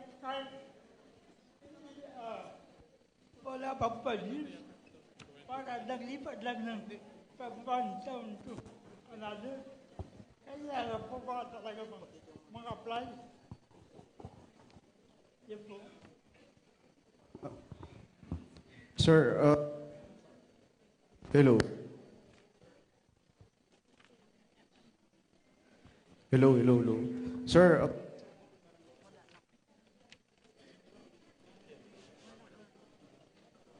po. Sir, correct me po if I'm wrong. Ang pagkakaintindi ko po ng tanong nyo ay kung bakit may expiration ng PWD ID. Tama po? Yeah, no po. Pag naglipat ng one age number, kailangan po pa mag-apply sa bagong sa LGU. Okay yung transfer po, sir. Okay. Sige, opo, ganito po yun. Ang PRPWD ay may built-in mechanism for transfer. Halimbawa, from Naga, ta-transfer sa ibang LGU, no? Pero registered sa PRPWD, ang dapat lang gawin ng person with disabilities na magta-transfer sa ibang LGU ay pumunta dun sa PDAW na yon at yung PDAW naman ay dapat siyang tanggapin at i-register. Ano po ang requirements niya? Yung dala niya ang PWD ID kasi yun ang katunayan na registered siya sa Naga. Ngayon, kapag ni-registered po siya sa ibang LGU, ang mangyayari po sa record niya sa Naga ay magkakaroon po ng remarks na registered to another LGU. Meaning, yung old record niya from Naga magiging inactive. Hindi po mabubura, inactive. Tapos ang magiging active yung new record niya dun sa nilipatan niyang LGU. So yun lang po ang requirements. Hindi na kailangan ng cancellation from Naga. Hindi na po kailangan yon. So yun lang po ang... ngayon po, yung... Bibigyan ko na rin po ng karagdagan bakit may expiration yung PWD ID. Ang wisdom po kasi nung ginawa yung NCDA Administrative Order 001 Series of 2021 na kung saan ginawang 5 years yung validity from 3 years is that alam naman natin na tayo mga tao may kapansanan ay mawawala rin sa mundong ito. So, meaning, para maiwasan na kasama sa proliferation ng fake PWD ID at maling paggamit ng PWD ID, na required na magkaroon ng validity which is 5 years para mag-renew. Para alam na buhay pa yung taong may kapansanan, na siya pa rin yun. Ngayon po, may mga naglalabi naman po sa Congress na gawing lifetime invalidity. Hindi naman po pinipigilan ng National Council on Disability Affairs po yun. Sinusuportahan po yun. And meron po mga bagong development katulad ng Unified PWD ID which is, yun nga, hindi na talaga madadaya ang PWD ID noon. So, malay po natin, maipasa naman sa Congress na maging lifetime na yung validity ng PWD ID. Yun lamang po, sir. Maraming salamat. Sir, hindi niya kailangan palitan ng ID. Hindi niya po jawaban. Yan, thank you very much po, Sir Jojo. Okay, So, ito na po yung, ikat muna po natin, kasi andito na po yung ating. Salamat po, maraming salamat po sa ating mga resource person at salamat po sa mga binigay po ninyo mga impormasyon at mga kasagutan, ating mga katanungan. Palakpakan po natin again sila, ating mga team online, sina Dr. Penny, Ma'am Cristina Raimundo, at sina Ma'am Debbie Dacanay, at saka yung from official from PhilHealth, at saka siyempre po sina Sir Chris and si Ma'am Iaga po ng PDAW natin. So maraming salamat po at magandang tanghali po sa ating lahat. Maraming salamat. Thank you, Dr. Rex Bernardo, our PDAW head from the Provincial Government of Camarines Norte. At this point, we move on to another important part of our program. We will now hear the introduction of our keynote speaker.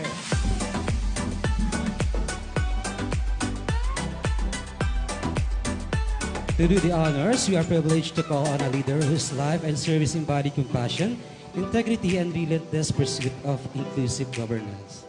And we are glad to have her this morning. Sa kauna-unahang Summit on Health and Wellness Program for Persons with Disabilities. She has dedicated her career to uplifting lives and empowering marginalized communities.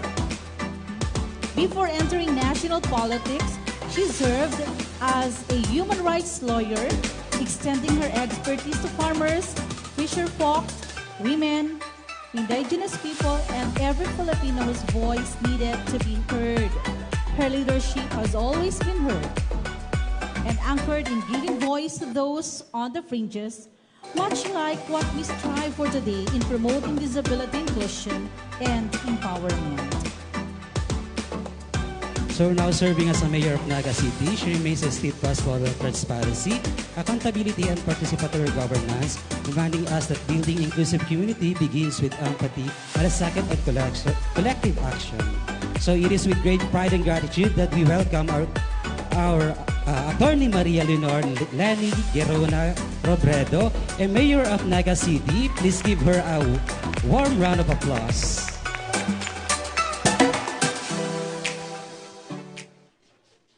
Magandang hapon.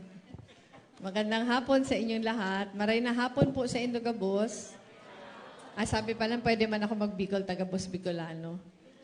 Sa kuya lang pong pagtaong galang, kay RD Rempilio, si kay Ray, si Gabos pong mga officials, syempre kay Aimee, ang boss mi sa Gabos na health programs mi sa Naga. Gabos po mga representatives kang mang-iriba-ibang mga health and PWD organizations na yaon, ngunya na hapon, maray na hapon po sa Indogabos. Kung tutugutan po nindo ako, bako na lang formal keynote. Mas maray garo sharing kung ano si mga nahihiling tang best practices, room for improvement, ano si satuyang aspirations, tabaka para rehuman kita. Siguro iriba-iba ang sitwasyon kang lambang LGU, pero I am sure pag abot sa aspirations, medyo magkakahawig kita. So siguro po, isi-share ko lang ang, yaon man si Yaga, isi-share ko lang, siguro si Yaga ang pwede niya ma-share sa mga programa sa city. Pero, di mo ako angkutan Yaga, siguro ang ita-take up ko, ano si kulang sa programa? Dahil iyo man yan ang role kang government. Ang role kang government, maghanap ng problema, solusyonan ang problema. Di ba? Iyan ang, kaya nag-e-exist ang gobyerno dahil dyan. Bakong hanapon si mga,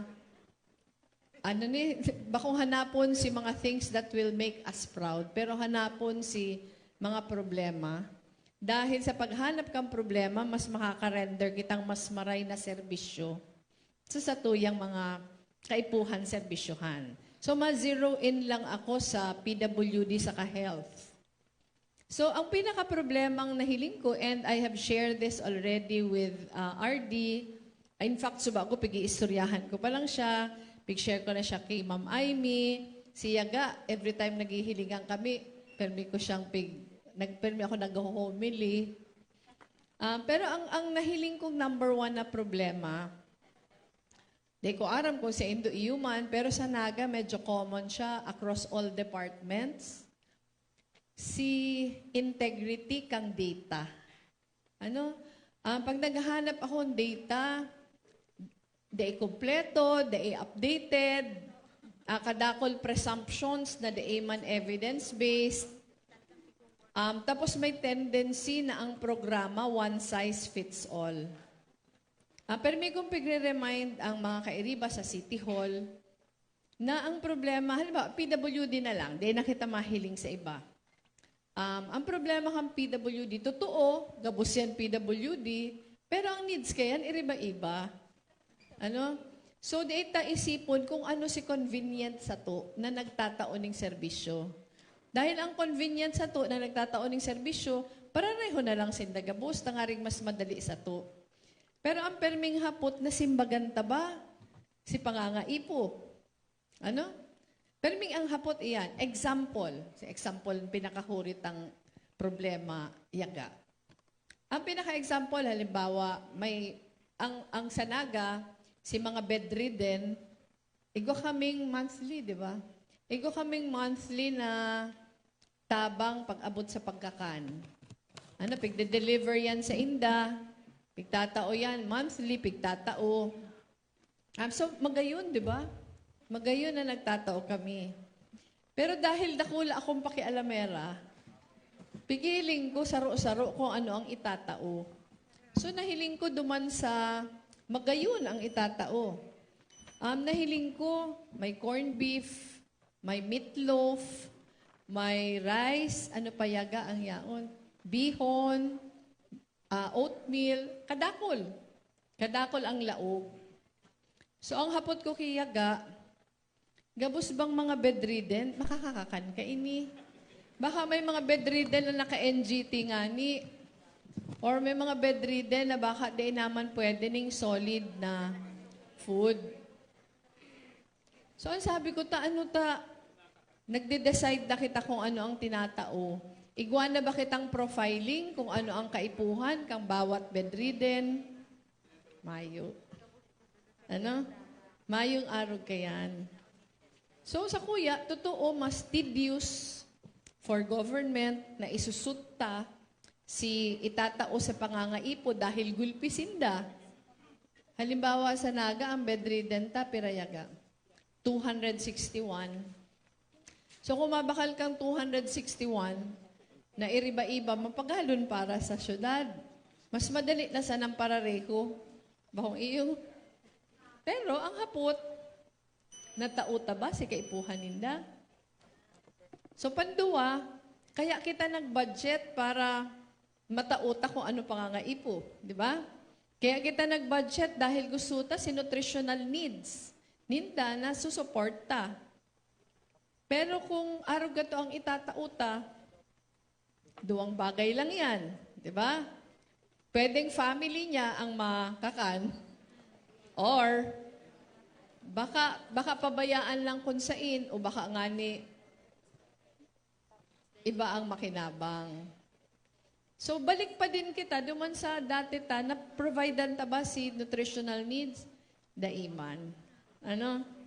So, pigbalik ko, di ko pinirmahan si sa indang request. Sabi ko, pwede ba, taon ang gusto ko niya ako mahiling, ano ang kondisyon kang lambang sarong bedridden, tapos ano ang assessment, ano ang kaipuhan. Tama budget na sa naman kita, pakarayon ta na. Ano, ayan, number 1. Number 2, gulping benefits ang PWD sa Naga. Ano, gulping kaming benefits. May libre kaming sine sa mga PWD. Every birthday, nagtatao kami ng cake. Happy. Ano happy? Magayon ang programa. Pero ang hapot ko sa Inda, okay yan programang iyan, pero si pinakakaipuhan ba ninda na po-provide ta? Ano? Example lang. Kadakol sa Naga ang mga stroke victims. Na ang stroke victims, stroke patients, kaipuhan ninda ng regular na physical therapy, pero dahil sinda kaya nakaka-physical therapy dahil mahal. Or dawa siguro ma-feel health, mayo sindang family member na madara sa inda sa ospital on a regular basis. O mayong sakayan, mayong kadakol ang mayo. So ang hapot ko, na-profile ta ba kumpira ang mga nangangaipo kayan service na yan? Halimbawa, kadakol ang nangangaipo ng occupational therapy. Bako lang si stroke patients, pero ang iba pati si mga children with special needs. Ano? Pati speech pathologist, kaipuhan, dahil igwang mga day nakakataram o may difficulty magtaram, na siguro pag naaalalayan lang sa therapy, mas ma-improve ang sa indang kondisyon. Pero ang hapot ko, natatauta ba yan? Tapos igwang mga, ngunyan medyo gurugulpi na ang children with special needs. Bako lang na napoprovide ta ba si kaipuhan ninda, pero nade-detect ba at an early stage si sa indang disability? Dahil mayo man available na developmental PEDS. So, iyan si mga hapot. So, iyan si mga bagay na we are trying to correct now. Ano? We are trying to correct now na halimbawa, nakipag-meeting na kami sa mga OT, PT, saka speech path. Nag-explore kami, enter kami into AMOA para regularly nagsa-scheduling days na matcha-check upan si mga pasyente ta. Ang developmental pediatrician, 104 lang yata all over the country. Sa Naga, Mayo, day ko aram sa ibang lugar sa Bicol kung igo, meron ba RD? Wala. Buong Bicol, Mayo. So, ang pinag-uulayan mo niyan, mag-hire ang Naga, dawa monthly lang madigdi, o madigdi, or siguro twice a month. Basta na a-assess si mga aki, tangaring early intervention,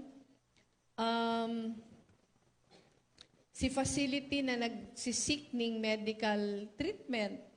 Bako man gabos na mga PWD, igwang family member na maasikaso sa inda. So ang pigahagad ko ngunyan, ano ang data, ta pwede man na pigsusurundo yan sa harong. Daim asadit-sadit man lang anaga, daim man dipisil na magsundo sa harong. Pero dapat, yaon ang datos.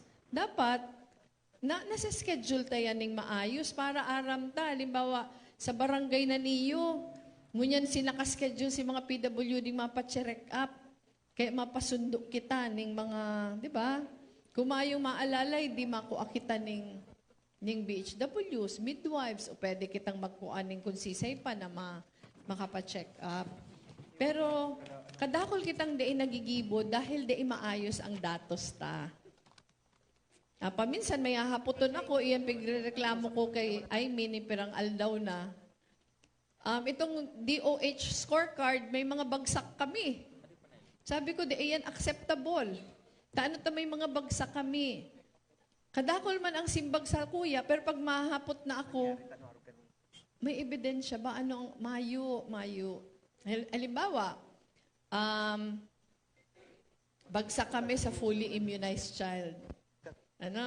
Bagsak kami, hababa ang samuyang performance. 95.5% ang national target. Nasa 40 plus lang kami. Harayuon. So ang hapot ko, taano tabagsak? Ang inot sa kong hapot, stock out kaya ang mga vaccine, mayong vaccine. Pero ka nag-present ang DOH, saro man lang na vaccine ang mayo. Ang ibang vaccine yaon. Tapos sabi, kadakol kay ingay, ang iba kay ingay habo dahil anti-vaxxer. Ang mga magurang, nagpaparadala ng YouTube. Mga anti-vaxxers na. So ang sabi ko, sa 100 na aki, pero dyan ang anti-vaxxer, ang magurang mayong record. So baka istorya lang. Kay puhan, evidence-based. Tangarig, may nagigibo kita. Halimbawa, sinasabi, di kaingay kami pigpaparalaog sa mga subdivision. Anong subdivision? Mayo man nagtataram. Di istorya. So sa kuya, pag health kaya, data yan pwedeng tsamba. Diba? Di pwedeng tsamba ang health. Dapat very precise kita. Ang problema mingon yan, records. So mapuon kami sa pag-profile kang gabus para magkaigwasindang health ID na sa scan mo, nahihiling mo na si mga kaipuhan niya. So kung hahaputon nindo ako, kadakol ang programang pwedeng gibuhon. Arog sa mo, libreng sini, libreng cake. Pero ang permi kayang hapot, si pinaka-basic ba, napoprovide ta. So di man siya, ang programa, di man kaipuhan magarbo. Pero ang hapot lang na napoprovide ta ba si pinaka-basic? Ang pinaka-basic na kaipuhan kang PWDs, health. Diba? Si pag-asikaso kan si pangangaipuhan sa salud. Kadakol pa siyang ibang kaipuhan, employment, source of income. Pero kung di ta kaya asikasuhon si basic, mayo din. So sa muya, gusto ko lang i-share sa Indo. Gabos na LGU may problema. Kitang mga taga-LGU, ang feeling kita na ang pinaka-problematic sa Gabos. Until nagkakaigwang gathering na araw kani, nare-realize sa igwa palang mas problematic sa mo. So there are things to be grateful for. Pero at the same time, dapat ang gatherings na nanunodan ta din si best practices. Dahil iyo man yan ang reason kung no may coming together kita. Mayong LGU na perpekto, Gabos may diferensya, pero dawa may diferensya, igwang maray. So, ang sa kuya sigurong hinahagad sa Gabos, data sayangon. Data sayangon ang gathering na ini. Bako lang yan, it is more than the training and the knowledge that you will acquire. Siyempre, si training mahalaga. Pero more than that, si sense of community. Si sense of community na nabubuo pag magkairibadan kita. Tapos panduwa, yan. Para kay sa kuya, ang nanunodan ta, mas maray baga nanunodan sa practice, bako man sa classroom instruction. Pero si practice kan lambang saro, ano ba ang pwedeng arugon? Sa eskwelahan man datang mag-cheating, mag-copying. Copying from the neighbor. Pero pag nagtatrabaho na, bako yan cheating. Ang copying from the neighbor, ina-acknowledge mo na. Kadakol pang mas matibay sa to sa ibang bagay. Di man datang mangupya. Kaya di mag-alangan mangupya. Ako po unya, sige kong pangupya. Sige kong dalan ng mga interview ng iba pang mga mayors. Itong mga 100 days na report, para tiyagaan ko to sa YouTube, nagparadalan ako. Tangarig makanood. Makanood. Pag may tinatao sa itong mga basahon ta. Basahon ta? Paminsan nakakatungka, pero matibay kaya kita pag hiniling tayan. Saka perming may acknowledgement na kadakol kita day aram. Kaya mag-adal kita. Dawa ako nag-VP na mas masakit mag-mayor kaysa mag-VP. Sa hiling ko mas masakit mag-kapitan kaysa mag-mayor.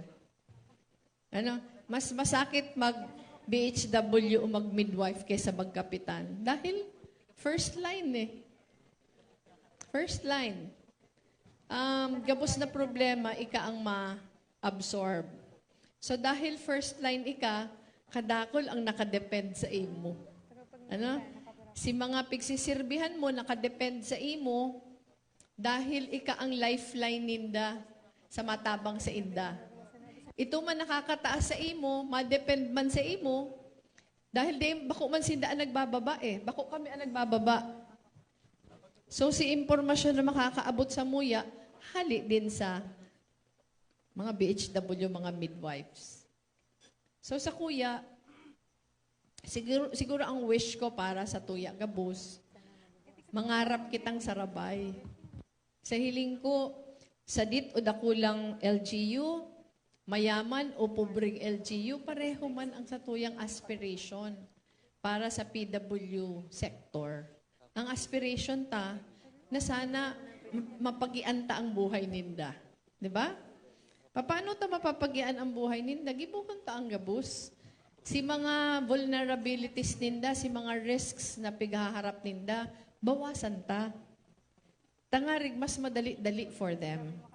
Data siguro mahahali ang disability ninda.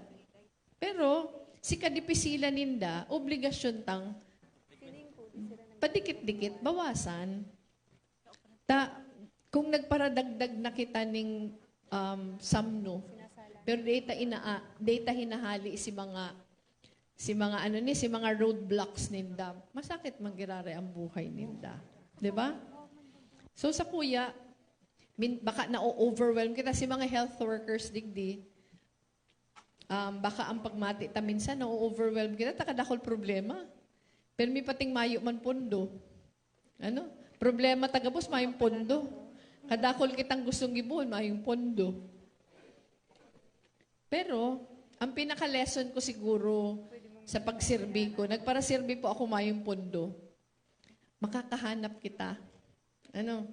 Makakahanap kita, basta maray ang gibuta, permis atong may matabang. Dahil kay po handa kula ang tabang, gabos na tabang importante. Ano? Siguro iyon si mas spiritual side kang public service. Pag nagigibo ka ng tultul, pwedeng di ka nare-recognize kang tao, pero ang grasya na abot. Ano, siguro namamati manindo yan. Gabos man digdi yung mga public servants. Kaya sige lang. Despite the many problems, privileged pa din kita. Privileged kita dahil kita ang tinawanan ng pagkakataon magsilbi.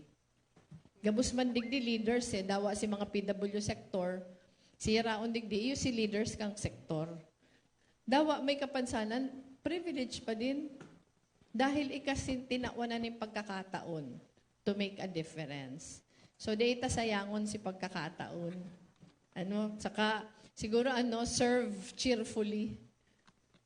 Data ipahiling na kadakol kitang problema. Tapos pinahiling tadaan kadakol kitang problema, lalo kita mo problema. Pero pag permisa na kitang happy, tataunan kitang every reason to be happier. So mapasalamat lang po ako, first of all sa DOH, RD, mabalos pong maray for the support that you have been giving all the LGUs in your area, in the Bicol region. Nakakapit po kami sa DOH, Aramanindo yan, gabos na kaipuhan ta, marani kita sa DOH. Ang iba natatao, ang iba dai, pero arag man talaga kayo sa gobyerno. Hahanapan ta na lang paagi. Sa induman po kapos, mabalos, dahil dawa masakit, di ba masakit nagahali sa lugar ta. Pero ginigibo ta dahil aram ta na may bigger responsibility outside of us. So thank you for all that you do for our kababayans. Tawanan man po lugod ka mo ning kusog sa kalawig ning buhay para lalo ka mong makasirbi. Mabalos, maray na hapon.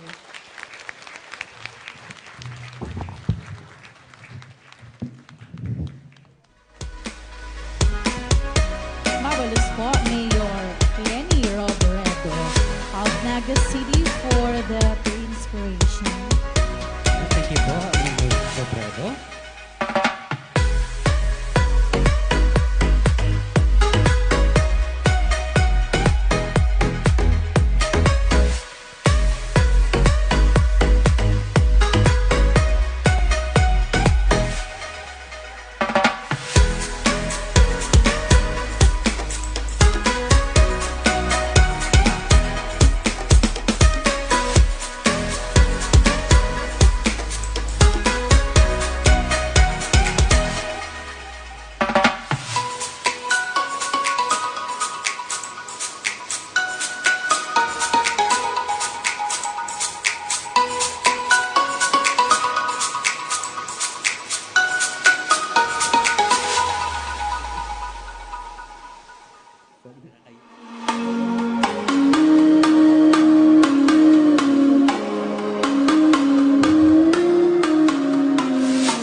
It's a quarter to one.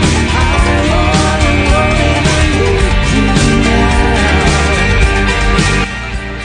Said I wouldn't call, but I'm lost all control and I need you now. And I don't know how I can do without. I just need you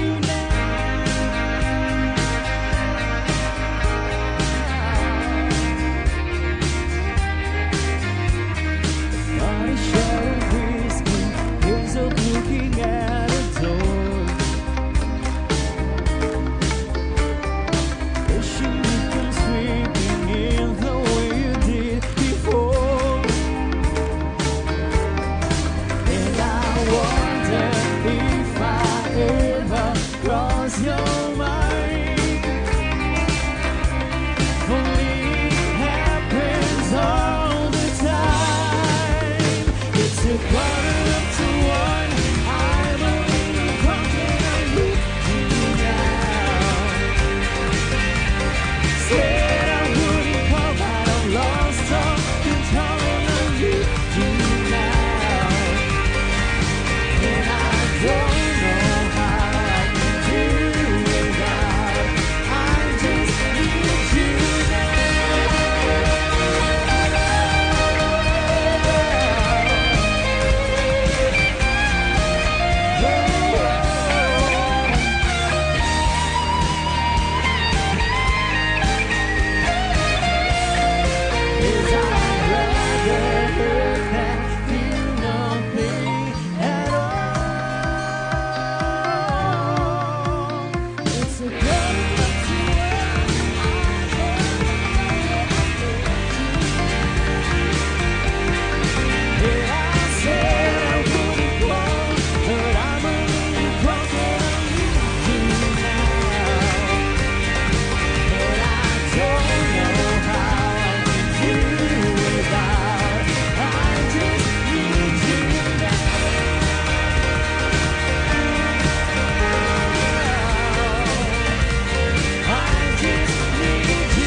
Looking for banners, social media cards, key visuals, LED materials, FAQs, or editable assets? Our monthly health event communication packages have you covered.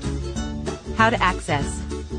Step 1. Scan the QR code below or visit bit.ly/HP Material Directory. Step 2. Complete the Google form with your basic information.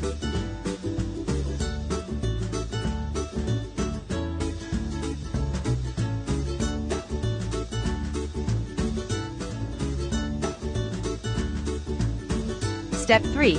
After submission, click click the blue Click Me link to access over 50 customizable slides in our material directory. For further inquiries, reach us via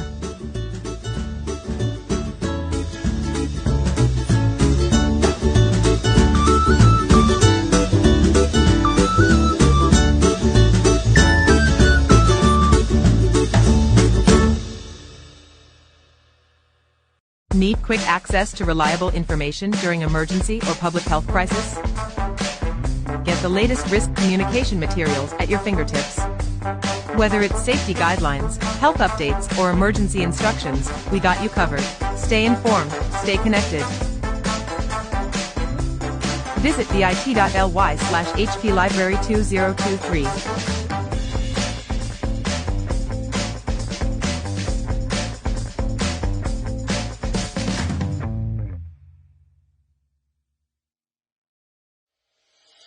Welcome to DOH On Demand, your one-stop source for news, educational materials, and shared materials. Search and download content in seconds.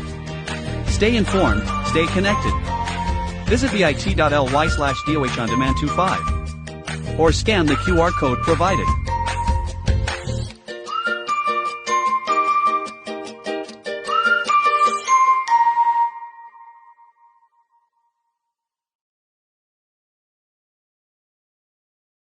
Looking for... Huwag nang antayin pang magkasakit. Kumonsulta sa inyong primary care providers. Regular na magpa-check up sa inyong primary care providers upang malaman ang estado ng iyong kalusugan at kung paano ito mas mapapangalagaan. Ang ating mga health professionals ay handang magserbisyo para sa inyo. Alamin kung saan makakuha ng libre at dekalidad na serbisyong pangkalusugan. Kumonsulta sa inyong primary care providers.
Looking for banners, social media cards, key visuals, LED materials, FAQs, or editable assets? Our monthly health event communication packages have you covered. How to access. Step 1. Scan the QR code below or visit bit.ly/HP Material Directory. Step 2. Complete the Google form with your basic information.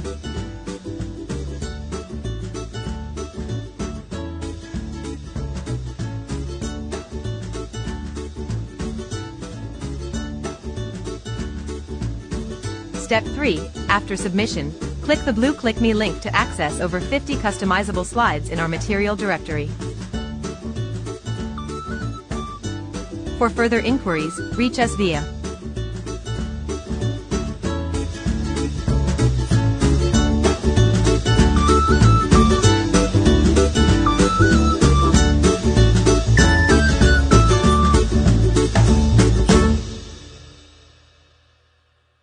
Need quick access to reliable information during emergency or public health crisis? Get the latest risk communication materials at your fingertips. Whether it's safety guidelines, health updates, or emergency instructions, we got you covered. Stay informed, stay connected. Visit bit.ly/HPLibrary2023.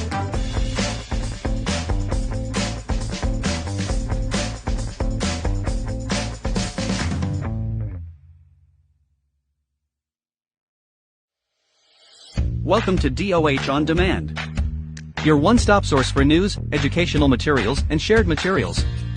Search and download content in seconds. Stay informed, stay connected. Visit bit.ly/DOH On Demand 25 or scan the QR code provided.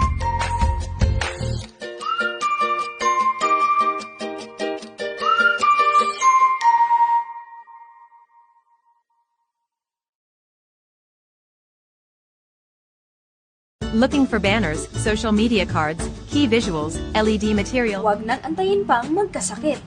Kumonsulta sa inyong primary care providers. Regular na magpa-check up sa inyong primary care providers upang malaman ang estado ng iyong kalusugan at kung paano ito mas mapapangalagaan. Ang ating mga health professionals ay handang magserbisyo para sa inyo. Alamin kung saan makakuha ng libre at dekalidad na serbisyong pangkalusugan. Kumonsulta sa inyong primary care providers.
or persons with disabilities. So for those po na kumakain pa, you may just continue po, no?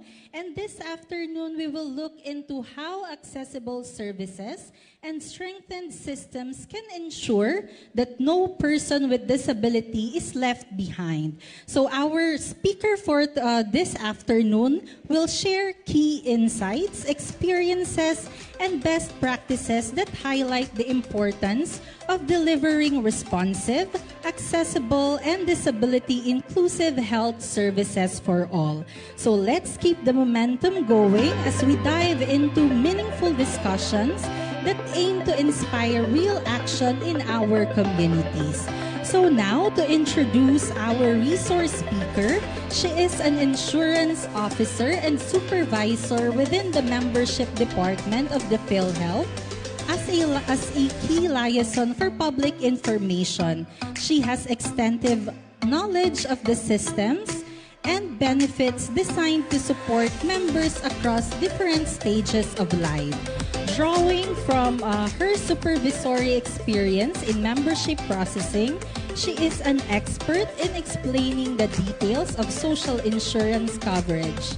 She frequently discusses critical topics such as outpatient and inpatient benefit packages, helping members understand their healthcare entitlements and how to navigate coverage during hospital confinements or ambulatory procedures. So please join me in giving a warm welcome to Miss Annalisa Chua.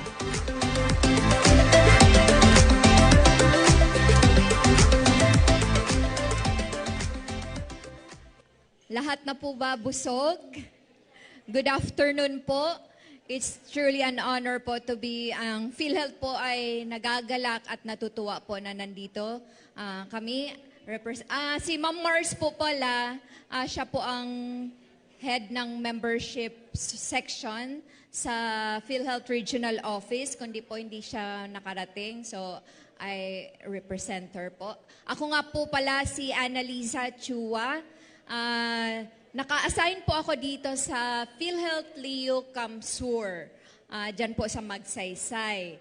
So sa mga nakakakilala po sa akin, good afternoon, and sana po lahat tayo may matutunan sa i-discuss ko po ngayong hapon na ito. So let's start.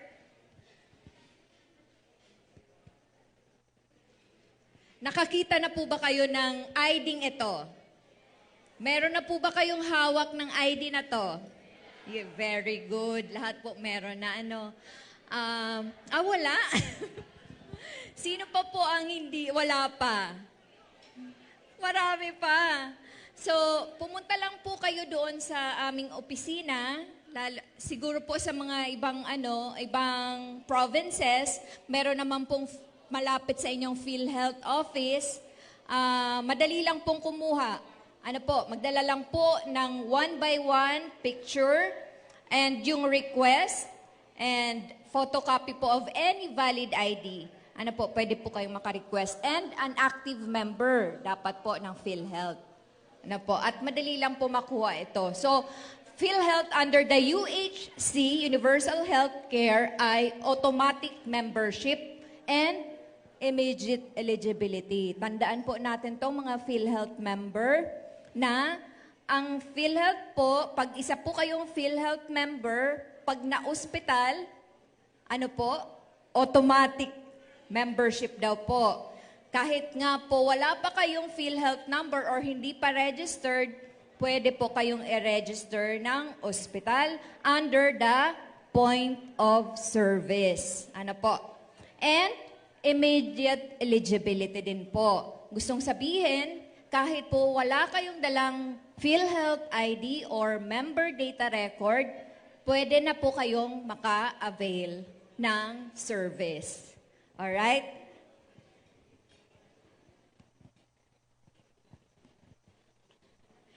Now, who are the PhilHealth members? Dalawa pong category ang PhilHealth members. Number 1 is the direct contributors. Sino po ba dito ang mga empleyado? Itaas ang kamay. Yes, marami po tayong mga empleyado under the private and government. Under tayo dito sa direct contributors. These members are the employees with formal employment, self-earning and professional practitioners, OFWs, and migrant workers, land-based or sea-based man po yan, kasambahays, lifetime members, and yung mga, di ba po kasi, sa bagong natin, educational system, meron na pong senior high. So, nag-adjust na po yung mga age na dapat pag nakagraduate tayo, di ba, 22 na minsan or 23. So, tumataas po ito. Yung 21 years old and above with capacity to pay. Minsan po, yung during the pandemic, marami pong estudyante nagre-register as, under this, na 21 years old and above kasi hindi po natin alam kung kailan tayo tatamaan ng COVID, hindi po ba? So, nag-register sila under the individually paying or yung self-earning. Pero ang pera galing sa magulang pa din. Ano po? And yung indirect contributor naman po are the members na under the indigent and four-piece member. Ibig sabihin po, pwede pong sponsored ito ng national government under the listahanan. And ito pong four-piece, di ba? DSWD ang nag-identify. Ito, dito tayo papasok. Ano po? Persons with disabilities. Senior citizens who are not covered by the program. Mga SK officials, 21 years old and above without the capacity to pay under the FI, financially incapable. And solo parents po who are unemployed. Siguro po may na-mention dito kanina na yung mga employed, nasagot na din po kanina ni Sir Glenn, ano po, yung mga sa employed na PWDs. Kasi hanggang ngayon po, binabawasan pa din sila ng PhilHealth contribution.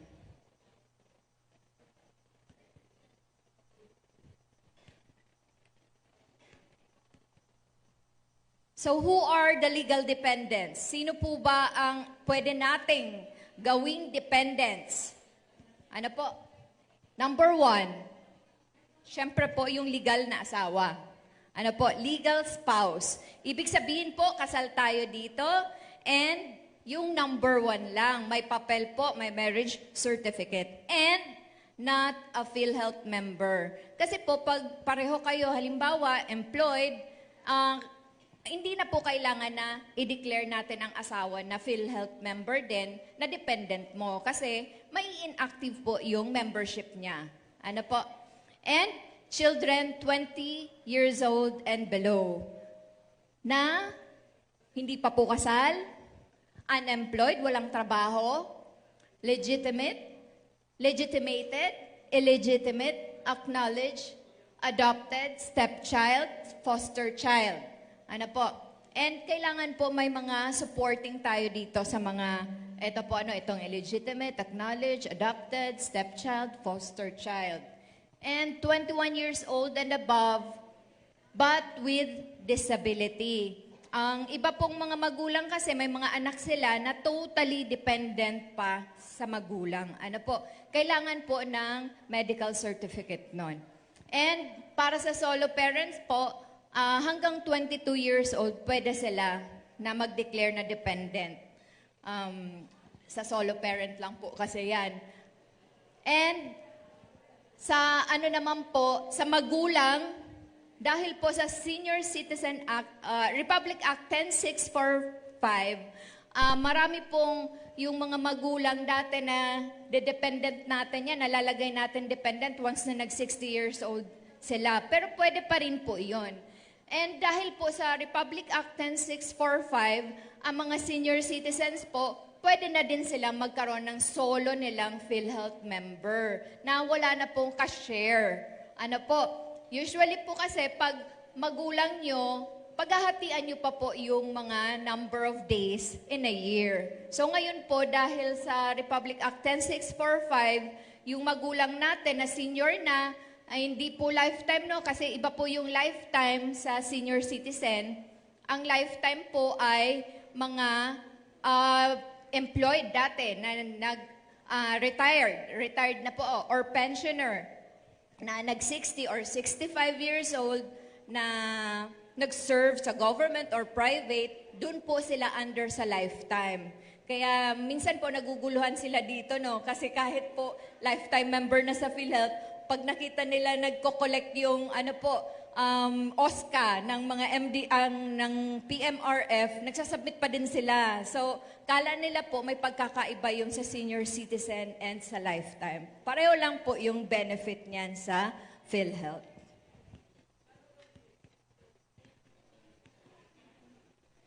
And ito ang dapat na maging aware tayo, yung mga benepisyo natin sa PhilHealth. Ano po? Ito yung mga number 1. Ito po yung pinopromote namin ngayong taon, ang Yakap. PhilHealth Yakap na dati po, nagsimula yan sa Primary Care Benefit, OPB, naging konsulta package. Ngayon po, PhilHealth Yakap na. And ito pong outpatient emergency care benefits, isa-isahin po natin yan mamaya. Outpatient benefits, sustainable development goals ng DOH, SDG-related benefits and other special benefits, inpatient benefits, and yung ZAY benefits. Ito po yung PhilHealth Yakap para daw malayo tayo sa sakit. Kasi hindi pa man po nagsisimulang sakit, nakikita na po tayo ng doktor. Natingnan na tayo at na-assess na po kung ano ang pwedeng sakit nyo, yung sitwasyon nyo. Kasi meron po tayong mga nakikita sa atin na hindi natin alam na pag nakita po yan ng doktor, na-assess po kayo ng doktor, may sakit po pala tayo. Ano po? So, ito pa lang pong primary care benefit. Ang services po nito, consultation, lab test, with co-payment po ito. Maximum of 900 per year, co-payment for private po ito.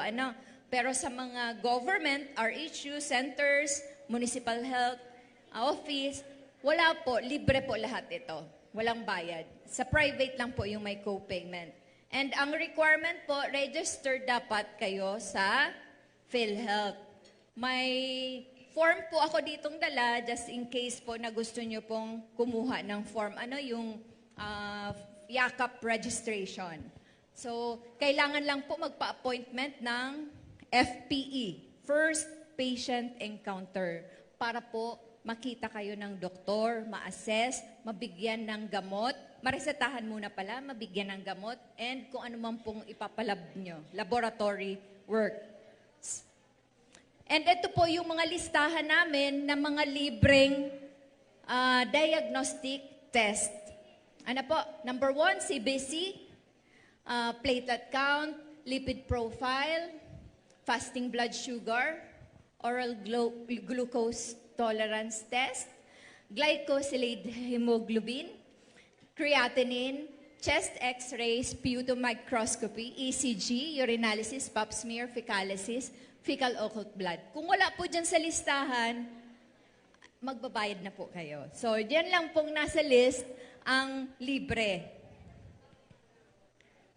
And dahil po buong Bicol tayo, magsisimula po tayo sa, wala po pala ditong Cam Norte and Cam, sa ibang province. Cam Sur lang po pala ito list.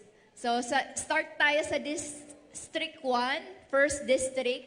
Ang meron pong Yakap Clinic doon ay ito lang. Lang po pala, Del Gallego lang ang wala. Kabusaw, Lupi, Ragay, Sipokot, meron po.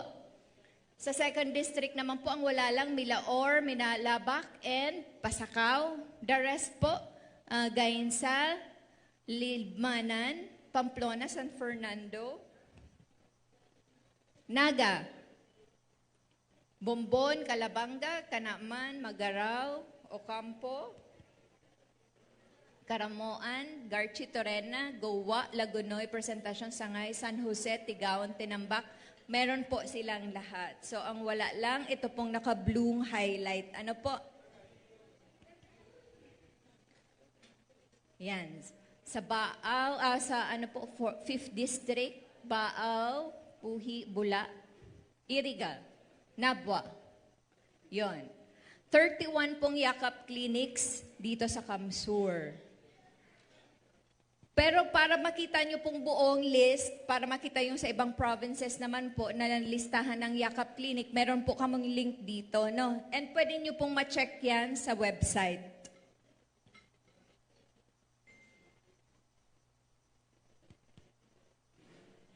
Ito po, gamot. Etong gamot na ito, kailangan po na accredited gamot provider ang isang facility. Kasi po kung hindi po siya accredited, hindi po siya makaka-render ng service. Kasi po, from 21 medicines, naging 54 siya, and once po na-implement na po to, fully implement na ang gamot, magiging 70 plus na siya.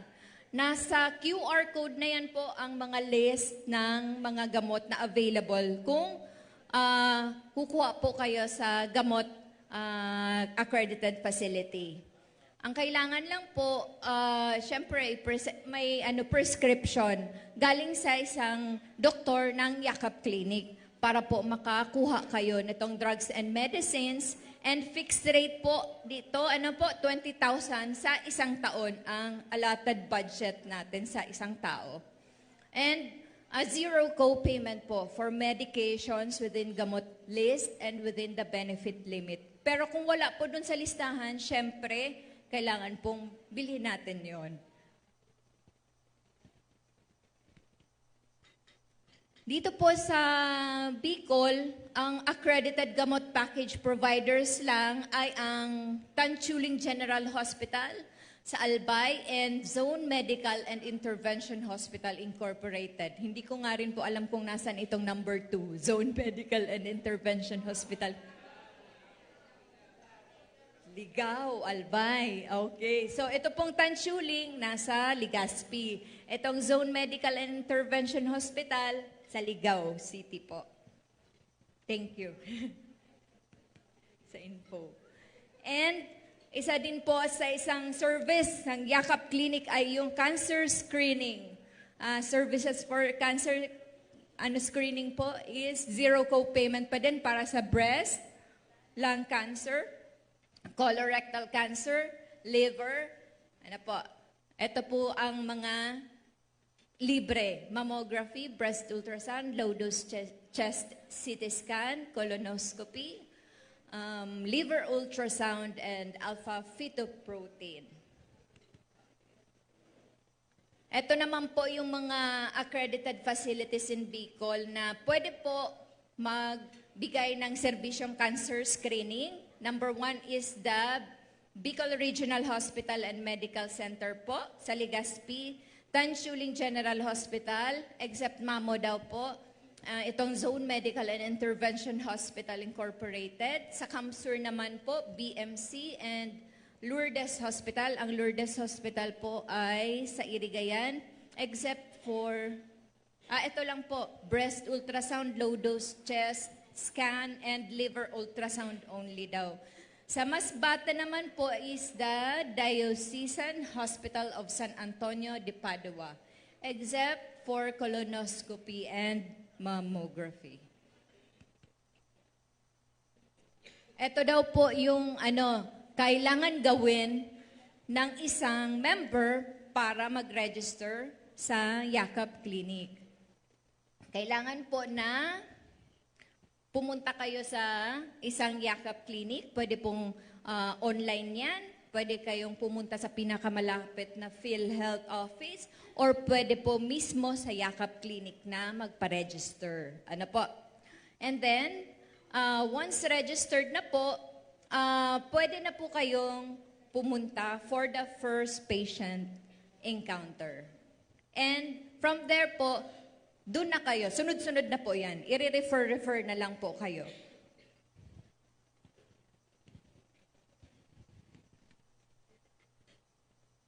And ito naman pong outpatient emergency care benefits is the service related po for the cost of patients treated at accredited emergency departments without requiring hospital admission. Kasi minsan po, 'di ba, dadalhin ng pasyente sa hospital. Minsan, hindi naman po kailangan na i-admit. So, ito po yung kada services po niyan, binabayaran. So, magkaiba-iba po, 342 services, including consultation fees, downward referral, 14 services, 38 imaging, 97 laboratories, 187 therapeutics or medicines. Ito po, iba-iba ang halaga niyan. So, iba-iba po ang rates. Refer na lang po tayo sa circular number 2024-0033. And nandoon po lahat ito.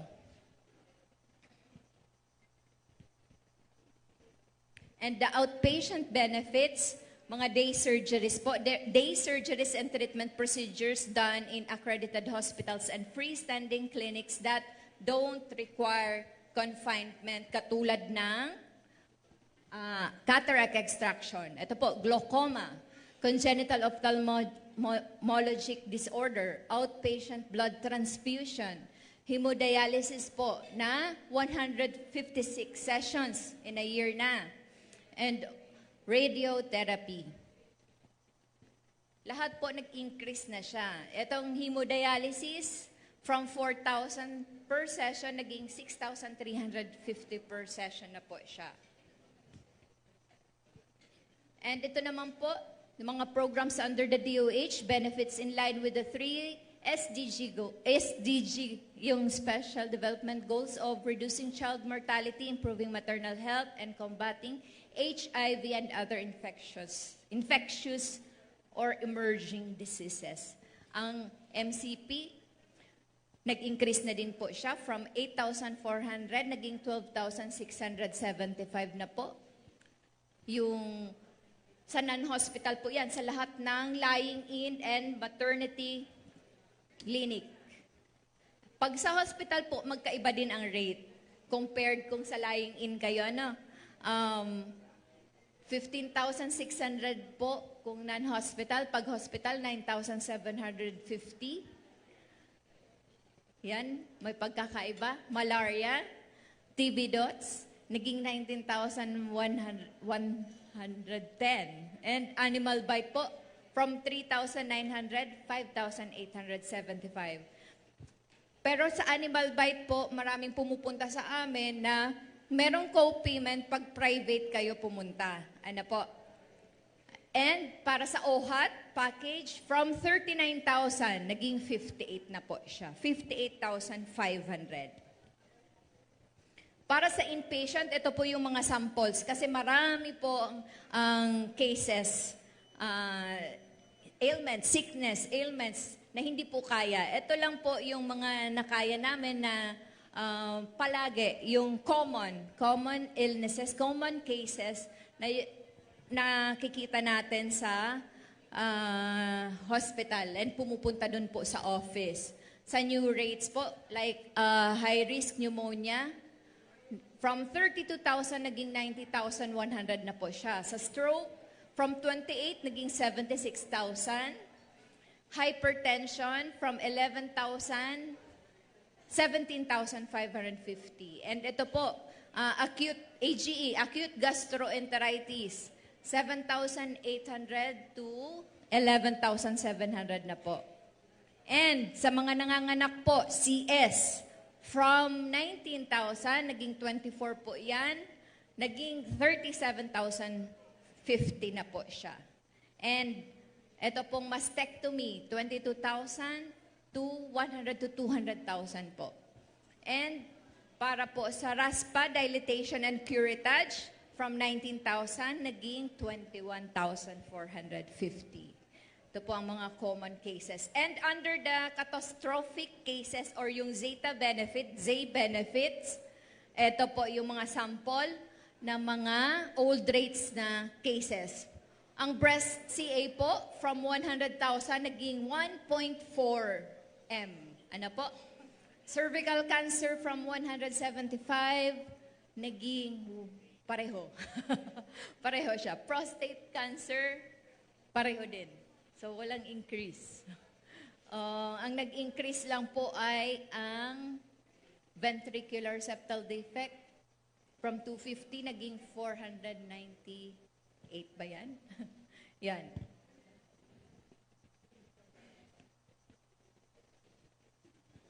So where to avail po of this ZAY benefit in Bicol? Sa BMC po, ang pwede niyong ma-avail na ZAY benefit, just in case lang po, merong tayong family member na maka-encounter nito. Ano po? Wag naman sana. Breast CA po, colon cancer, rectum cancer, coronary artery bypass graft, yung cabbage na tinatawag, tetralogy of Fallot in children, acute lymphocytic or lymphoblastic leukemia. Sa BMC po yan, pwede. Mga contracted hospital po yan for the ZAY benefit cases na ito. And ito pa po pala, ventricular septal defect in children, kidney transplant, peritoneal dialysis, premature for small babies po, children with hearing impairment. Kasali po yan doon sa BMC. And sa Bicol Regional Hospital and Medical Center naman po, in Albay, ito naman pong mga sumusunod na cases ang available or contracted hospital naman po ito na pwede nilang mabigay na ang serbisyong ito.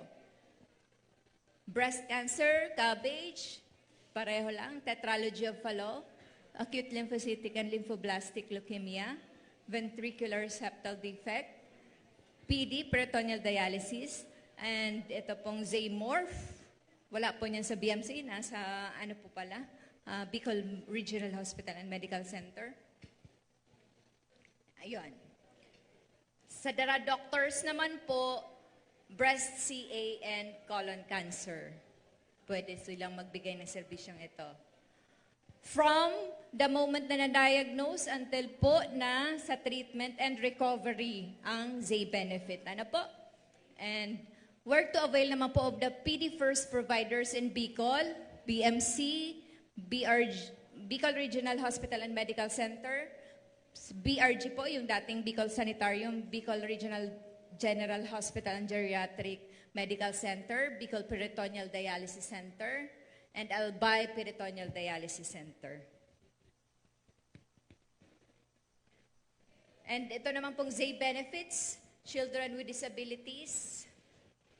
Yan. Developmental. Kaso parang dito po sa sa Bicol wala pa. Developmental, ang coverage amount naman po ay hanggang 5,276. Depende po Depende. Magkakaiba. Developmental, mobility, hearing, dito po pasok yung mga sa PWDs. Sa children lang po na sa mobility, 0 to 17 years old. And sa hearing naman po, 0 to 18 years old. Pag nag-9, wala na. Ay, 18. 0 to 18 pala. Sorry. And pediatric optometric services. Where to avail? Kasi di ba po mga bata ngayon, nagsasalamin na. Di ba? Dati hindi naman po. Pero ngayon, meron ng serbisyo dyan, ang PhilHealth. Children's Vision, para sa mga bata po na 0 to 15 years old. Hanggang 2,500 po sa isang taon, sa isang bata. Sa Bicol ay, wala pa po daw. Mental health packages naman po, ang general mental health package amounting to 9,000 and sa specialty mental health package, 16,000 po. For major psychiatric conditions naman po itong specialty mental health package. Ang pwede nating puntahan, number 1 is the BMC, Psychiatry Department sa Pili po. Legazpi City Hospital, National Center for Mental Health po and Southern Philippines Medical Center sa Davao. Yung National Center for Mental Health sa Mandaluyong po yun. And ito po yung mga recently enhanced PhilHealth benefits na commonly nakikita natin sa hospital.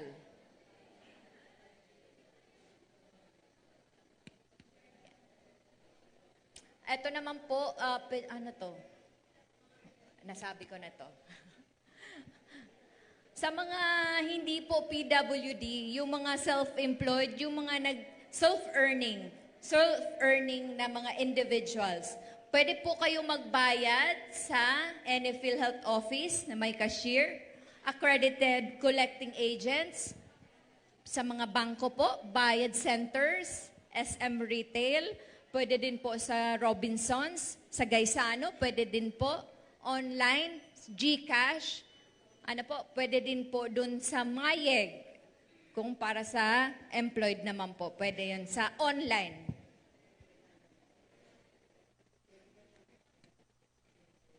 And pwede na din po kayo mag-register sa eGov. Doon po sa eGov, makikita nyo na ang PhilHealth record nyo po. Member data record and yung payment nyo. Ano po, makikita nyo kung ilang taon na kayo nagbabayad sa PhilHealth. Kung yung anak nyo ba ay na-declare nyo ng dependent. Ano po? Sa eGov. And pwede din po nyong makita yung record nyo sa portal, My PhilHealth portal. Ano po? So, these are the easy ways to avail the PhilHealth benefits. Number 1, kahit nga po walang ID, i-present nyo lang po yung any valid ID. Pangalan nyo po, birthday, pwede na kayong makagamit. Present any valid ID at the hospital's billing section to verify the member's record. Siyempre po, kasi baka ibang tao yan. And mag-yes or no lang po yung PhilHealth benefit eligibility form sa ospital. Kung qualified po kayong makagamit ng serbisyo o hindi. And once po nag-yes, pwede na po. Pag no, i-amend lang po nyo. For example, nanganak yung asawa. Siyempre po wala pa naman yung anak nun sa dependents niya. Hindi pa makikita sa eligibility form sa online, PBEF. Kaya po, i-update lang yon. Ano po. And then, mag-fill out na po kayo ng form, yung CSF form. Pero, dahil nag-yes po, kahit wag na. Minsan po, senior citizen na or lifetime member na, papahingin pa ng MDR ng hospital. Kahit nag-yes na po yung PBEF, wag na. Kasi nag-yes na. Ang mga kailangan lang pong mag-MDR para yung questionable talaga yung membership niya. Halimbawa, matagal na po siyang OFW, bumalik sa Pilipinas. Mga ganun pong cases. Pero kung halimbawa updated naman yung record nyo, yes lang po ng yes ang PBEF, yung portal. Pwede nyo pong puntahan ang PhilHealth My Portal sa website namin dito po sa online services. And i-register nyo lang po yung active email ad nyo, and then papadalan po kayo ng password, and then yun na po, pwede nyo na pong ma-access yung My PhilHealth portal. And sabi nga po dito, let us all work together towards a strong and resilient Philippines para sa isang PhilHealth na mabilis, patas at mapagkakatiwalaan. So, inline po doon sa theme na Innovation for Inclusion, Building Inclusive Communities Together, sa PhilHealth po, lahat kasama, walang naiiwan. Ano po? Kung may questions daw po kayo, ito yung mga Action Center hotline, and then pwede kayo mag-email sa CAMSUR, kung taga dito po kayo sa CAMSUR, sa address na ito, sa email ad na ito, camsur.pro5@philhealth.gov.ph. Tapos na. Tapos na po. So in behalf po ng aming Regional Vice President na si Sir Albert Manduriao and sa aming pong membership head na si Ma'am Mars Simsiman and ang aming pong PhilHealth Local Health Insurance Head dito po sa Kamsur na si Ma'am Annalyn San Pablo. Ako po naman ay si Annalisa Chua. Pwede niyo po akong tawaging Chingbi kasi hindi po ako kilala sa opisinang Annalisa. Nagpapasalamat po sa pag-imbita and good afternoon po. Kung may katanungan po, pwede po akong makasagot ngayon.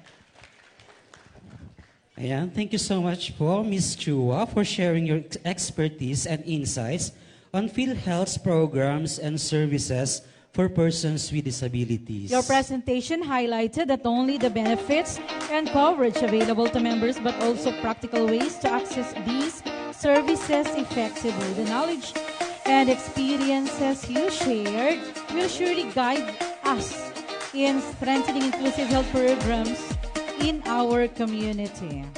Building on that discussion, our next speaker will further explore integrating disability-inclusive mental health into primary health care. To lead us in this next discussion, we are honored to welcome a leader whose passion, dedication, and expertise continue to advance the health and wellness program for persons with disabilities, as well as the mental health, substance use prevention, and eye health initiative across the Bicol region. She is a registered nurse and serves as Regional Program Manager for Health and Wellness Program for Persons with Disabilities, the Mental Health and Integrating Dangerous Drugs Abuse Prevention and Treatment Program, and the National Eye Health Program at the Department of Health, Bicol Center for Health Development. In her role, she champions mental health advocacy, wellness initiatives, community partnerships, and inclusive health programs throughout the region. A dynamic force in public health, she promotes a multi-sectoral approach to mental health, strengthens peer support network, and addresses stigma through education and ethical media engagement. Her leadership has also guided various health awareness and gender-sensitive programs, inspiring collaboration and innovation within the communities. Armed with a Master of Arts in Nursing and the Master in Public Management, Health Systems Development, she continues to exemplify compassion, vision, and excellence in service. Please join us in welcoming our next speaker, Ms. Windalyn G. Balwiz.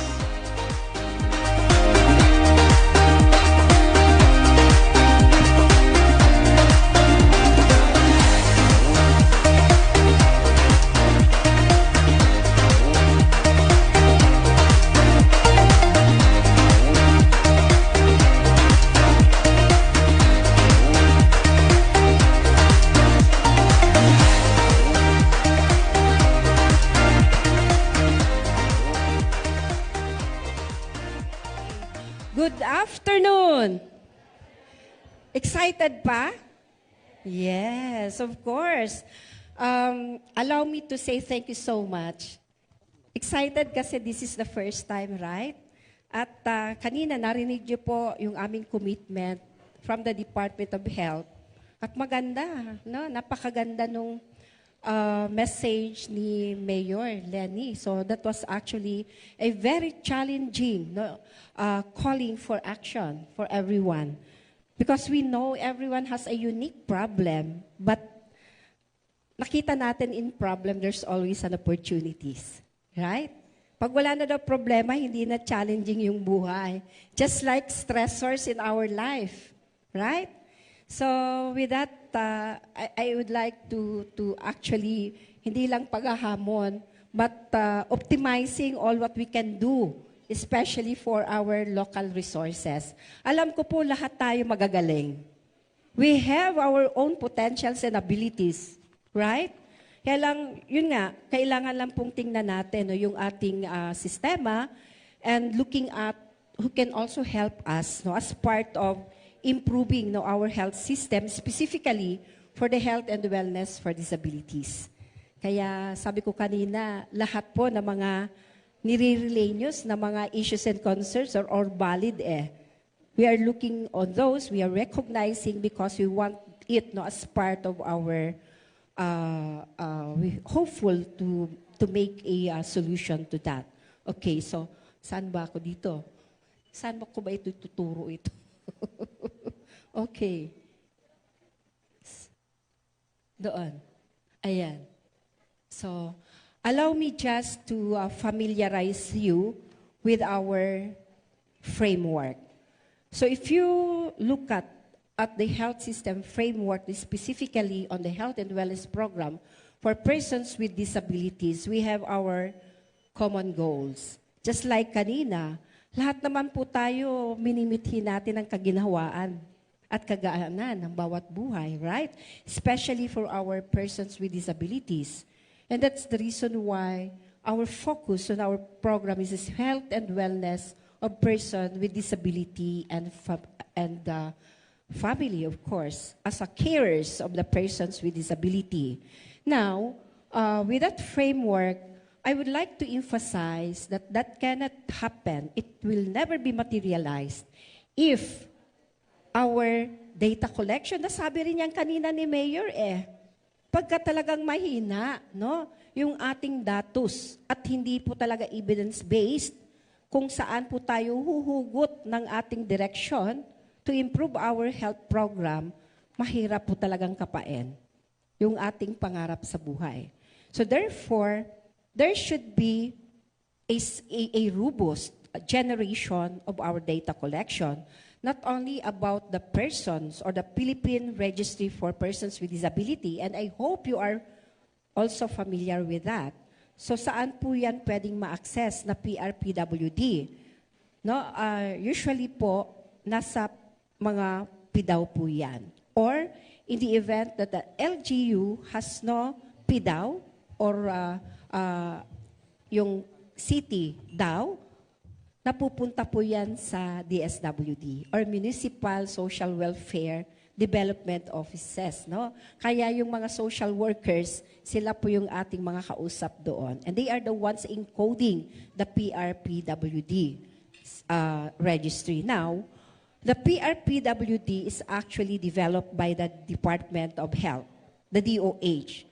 And I would like you to sneak on that information because that is very substantial in terms of how we can design a good program that will support our PWD needs, especially the needs. Now, there was already a circular that the PRPWD system is already transferred to the NCDA. But for the time being that we are readying the NCDA, pag sinabing NCDA, syempre pag bumabayan, counterpart niyan, PIDAW, right? So ngayon, pag tiningnan natin sa sistemang ganon, kailangan po handa talaga. And we're talking not only about the data management, but we are also talking about how to operationalize that back up with our human resources, right? Equipment also. Kailangan may mga ganong klaseng supportan para po ma-generate natin yung ating PRPWD and hopefully it will give us an accurate and complete data. No? And aside from the data collection, kailangan po natin makita yung rehabilitation. I think this is one of the issues that we are discussing a while ago. We're talking about how can we provide services to persons with disability, especially for physical disability. Kung wala naman tayong mga available na mga facilities or kung meron man available na facilities, wala tayong mga tao or specialists that will do that. And that was also mentioned a while ago. So you see now, we understand that the gaps are really or very evident. No? Alam po natin kung ano talaga yung kulang at isang hamon po kung ano po yung magagawa ng bawat isa in terms of bridging the gaps. So when we are conducting always regularly our program evaluation with our focal persons like the PIDAW and other focal persons from the health and wellness for persons with disabilities at the province and city level, yun din po yung mga gaps na nabibigay sa amin. And that's the reason why and very assertive to tell with you, to share with you the gaps na nakikita po natin. And even to the questions that you are raising a while ago, it tells us na yun po yung mga common, no? Yung mga common issues and concern. And hopefully, we can improve access to the health services. The Department of Health, of course, through the LGU health facilities, no, are doing their best, no, to provide an integrated primary health care. And that includes and not limited only to the provisions of the primary health care, like yung mga immunization, yung mga provision of other services like assessment, no, and management. So that is part of the services that can be accessed, no, not only for the PWD but also for other persons who may needing that services, no, in our RHU or local health facilities. Now, what we are trying to stress out in accessing health services, gusto ko rin pong ikwento sa inyo na mental health is also part of our services. And in fact, in order to address the needs of our service users or the patients, isa po doon yung pagsusuporta, pagbibigay ng mga libreng medicine access program for the mental health. So that is one or example of the services that we are providing, no?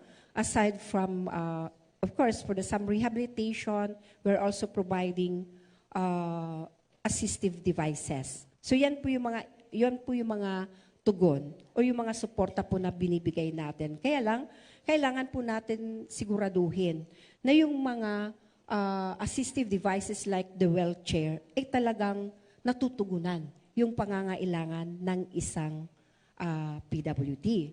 Sapagkat nandito si Dr. Parlade, our rehab consultant, no, from the Bicol Regional Hospital and Medical Center in Daraga, in Albay.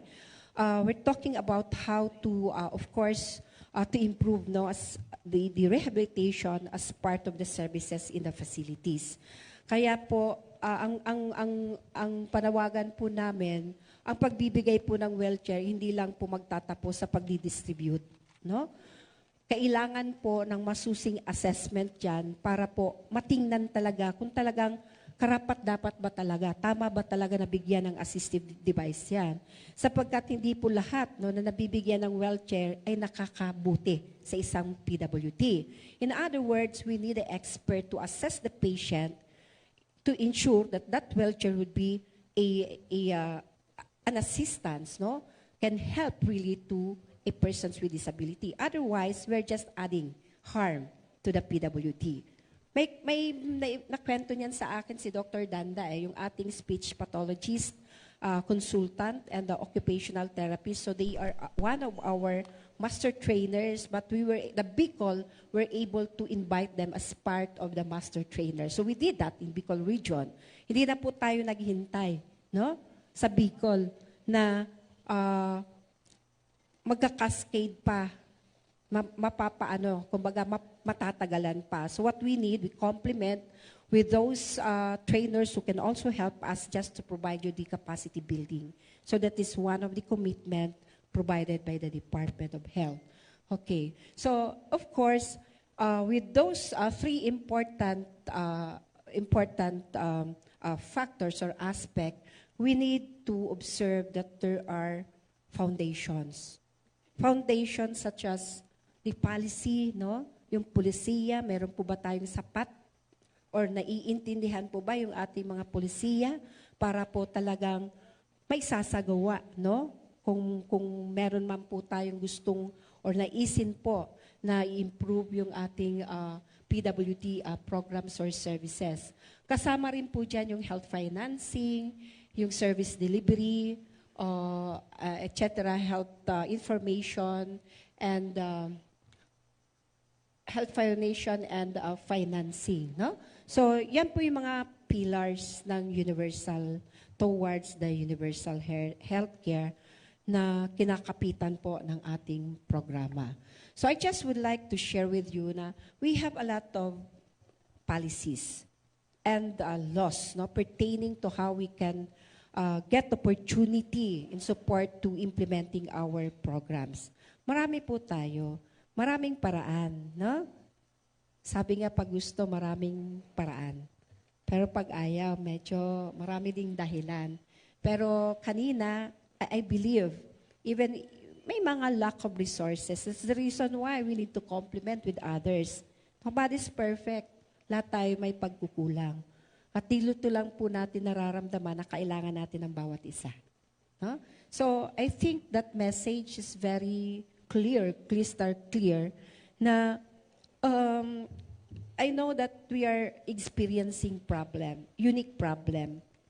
Pero nare-realize din natin, no? We have our reflections that we can also collaborate with others that can help us. So marami tayong champions, no? Sa baba, no? Kahit sa national, everywhere. So we can also tap them, no? As part of looking at how we can improve, no? Yung ating programa at services. So yan po, no? I just would like to share with you that there are a lot of policies and laws and guidelines that can help us, no, to craft or even in maybe, no, mas maganda nga po kung maipasa po natin yan, no, na isang ordinansa. Kasi this is an opportunity, especially in harmonizing, no, with other agencies that can be part of our partners. Pag may ordinansa kasi, opportunity yan na mapagkunan ng ating mga resources. Ano ba yung plano natin, no? Okay, so kahit magpalit-palit ng mga LCEs, at least, no, nandyan yung ating susundan, no? Okay. Especially we're talking about 1%, paano ba yan na-access, paano po ba yan ma-optimize na mga ganong klaseng opportunity with our laws. Because not everyone in our LGUs can do that. But we are sharing these opportunities with the help, no, with our existing policies. I think it will help us, no, to do that, okay? And kung meron man pong mga challenges na iba, na-mention ko na po, kailangan lang po ng pag-uusap. Kailangan lang pong upuan, pakinggan, at magplano. Okay. So, sabi po sa CRPD, no, United Nations Convention on the Rights of Persons with Disability, we have a definition, and I hope in times of confusion, we always go back to what is the definition, just like the purpose or the goal. In times of confusion or chaos, no, in our understanding, let us all go back again to the basic. So, sabi dito, pag sinabing persons with disability, a person with disability includes those who have long-term physical, mental, intellectual, or sensory impairment which in interaction with various barriers may hinder their full and effective participation in society on an equal basis with others. So we're talking about the variable, I mean the word long-term is very evident. So we're talking about a long-term. And that is the question raised a while ago that was already answered by Dr. Josephine Bondok. No? So kailangan tingnan, of course, ng ating mga espesyalista at depende yon kasi may mga fracture that can also be healed or may mga fracture din na medyo permanent na yung kanilang condition. So there's a lot of discipline that should be reached out, no, to answer those situations or conditions rather. So yan po, no, yung ating PWD, meaning to say yung ating pong condition, health condition plus yung or the impairment plus the personal and environmental factor is very important, no? Kaya marami tayong mga kapatid na PW dito na nakita natin, nahirapan talaga sila, especially sa pag-access sa CR, no? Kasi we're talking about environmental is a big factor for them to feel na komportable sila, no? Na maibsan yung kanilang paghihirap, no? So that is the disability. So this means everyone's experience of disability is different. It needs to be assessed individually. So, kailangan po talaga i-assess, no? Okay. So, individually. Now, this is just a rough estimate, but I already mentioned, a local data is very significant. So tinitingnan natin na sa bawat anim, isa po ang may disability. So that's a big number. Now, if you will compare that, no, if you will look at it in our local population, malaki po yan. Pero ang tanong, kumusta yung katugunan? No? Yung response natin sa pagbibigay ng services o rehabilitation, was it really provided? O kung hindi man po, ano yung ating mga actions for that? No? Okay. So, in terms of the service delivery, we just would like to share with you that in the Department of Health, the DOH, we are mandated to continuously provide your training needs, yung needs nyo po. Okay? So, kaya nga, next week, Monday po yan, Monday, Tuesday, Wednesday, and 2 batches po for next week, we will be conducting the categorization training. So, already top, other primary health service providers, including some of the PDAWs to attend the training. But gusto kong ibida yung Camarines Norte, si Sir Rex. No? So that is a very good example. If we want to optimize providing services na service providers na walang maiiwan, maganda po yung ginawa ng Camarines Norte. Sila na po yung nag-invite ng mga resource person para ensuring po na lahat ng mga nag-a-assess, be it apparent or not apparent, the doctors, the nurses, the PDAW, the social worker, tinap po nila. So they were the ones who invited all their local partners. So tapos na po sila. So I'm just sharing this kasi there's an advantage if you are doing that at the local. Mas marami po kayong mapapatrain. Kasi at the regional level, syempre, magpaprioritize din kami. Region po yung hawak po natin. But of course, we are committing to provide you a continuous capacity building. Pero may limitation po yan palagi at nagpa-prioritize kami.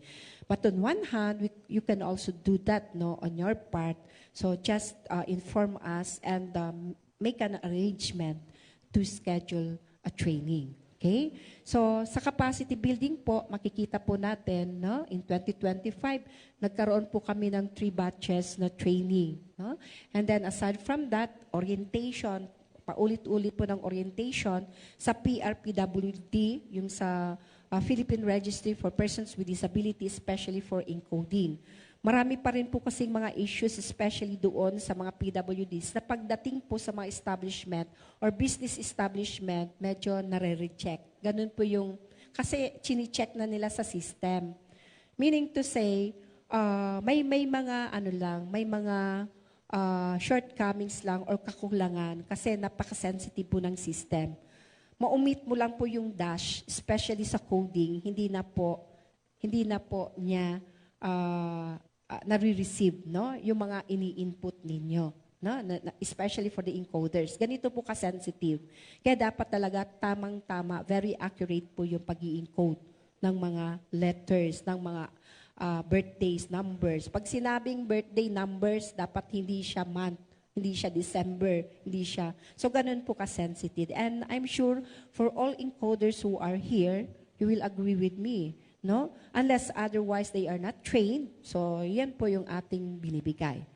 Again, the training. And we have si Sir John and si Sir Aldrin. So, they are the ones helping us for the orientations of this PRPWD registry. What else? The training on the primary eye care. So, next week din po ito. So, medyo, kumbaga, may limitation. But we are also making sure that we can invite to optimize the target numbers. But as I've said, if the LGU could also put something, a small amount to do that, mas maganda kasi walang maiiwan po sa inyo kasi doon na po mismo gagamitin. So that's the advantage, Okay, so otherwise, talagang, syempre, maghihintay po tayo doon sa schedule of activities. So I think those are some of the options that we can consider so that we can provide trainings po to our targeted participants. And I mentioned that consultation and dialogue is very important. Ito yung dahilan kung bakit ang DOH po ay nagplano ng ganitong klaseng summit, because we believe by convening all important partners, we can of course listen, no? Your problems, your gaps, and then later on, yun nga, na-invite namin si Sir from the NCDA to listen about your predicaments, no? Especially po yung mga experiences na alam po namin na kayo lang po ang nakaka-experience kayan. Kaya nga sabi ko kanina, your experiences are very valid because you are the frontliners. Kayo po ang nakakaramdam, and we want your inputs, no? As a part of improving, relaying that to the national, to improve the policies that will fit in, especially for the implementers, and that is you, the LGU. Okay. Now, participation in the Regional Council on Disability Affairs meeting, and I was informed by Sir from the DSWD that RCDA will actually call a meeting for some agencies to talk about some concerns. And one of those is the establishment of an audit team, no? So I think this is in response to ensure that we are actually complying, especially for some yung mga standards na sinasabi sa ating batas. Infra, etc., etc. No? So, hindi ko pa nasili, pero the way I look at it, pag sinabing audit, of course, we are looking at or meeting how the implementation or operation is being met, no, based on the standards or requirements. Okay. Next, yan po. So I just would like to inform you na lahat po, even the PWD, no, this is an opportunity na maging member po ng ating e-consulta. Ang PhilHealth po ay nagpapatunay na tinatawid po tayo, no, pinapagaan po. At we have si Ma'am, no, from the PhilHealth, no, talking about the PhilHealth Consulta. So kailangan lang pong mag-register po dyan.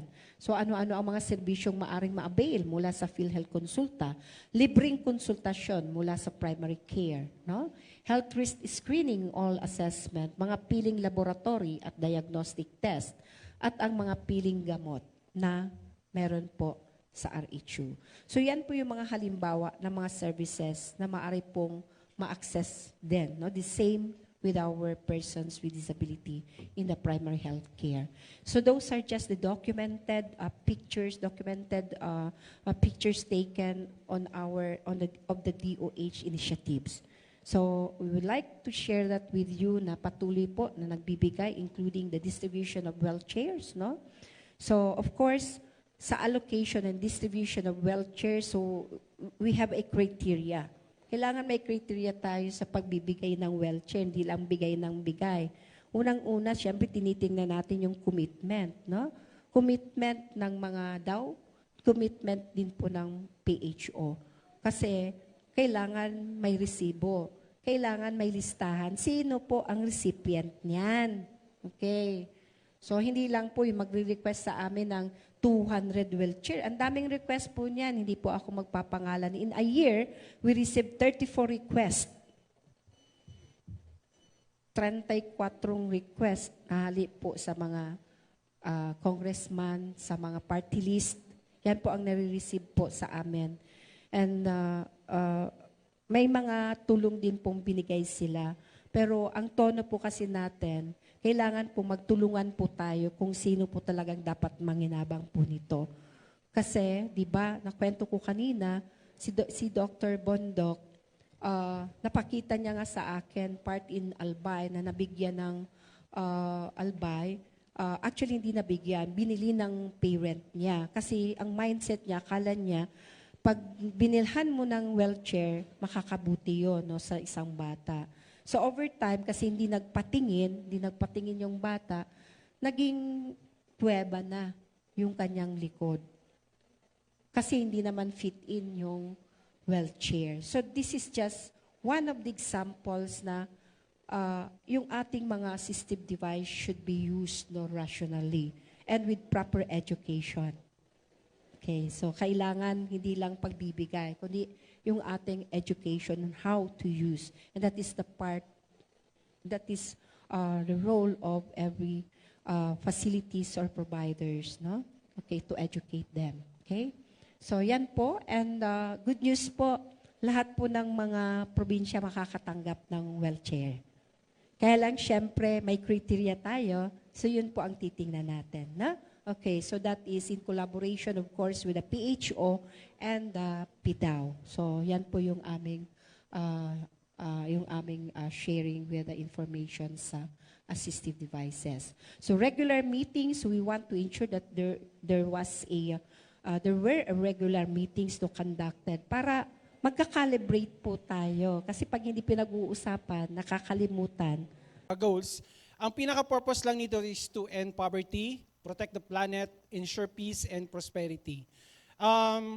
Dito makikita yung social equality and pagdating sa goal niyang ma-achieve yung gender equality, quality of education, and with the principle of leave no one behind. Ba't laging gusto mamatay? Okay. This aims to strengthen the health system towards universal health. It is an intersectoral action by multiple stakeholder helps to place health in all sectors of policymaking and combines the strength of multiple stakeholder. Sorry po, medyo diabetic ako and medyo low ang sugar ko. And dito din, minamention din ang UNCRPD, which is the basis of all sa PhilHealth, sa mental health, and everything. If you would like, paki-capture nyo na lang and deeply study about this. Dito, makikita nyo yung UNCRPD na it is a legal binding for countries that have ratified. So the Philippines is part of this and one of the ratifying countries. Ang broad scope nito is for equal. Ma'am, pwede pang madakulaan yan? Number 1, broad scope.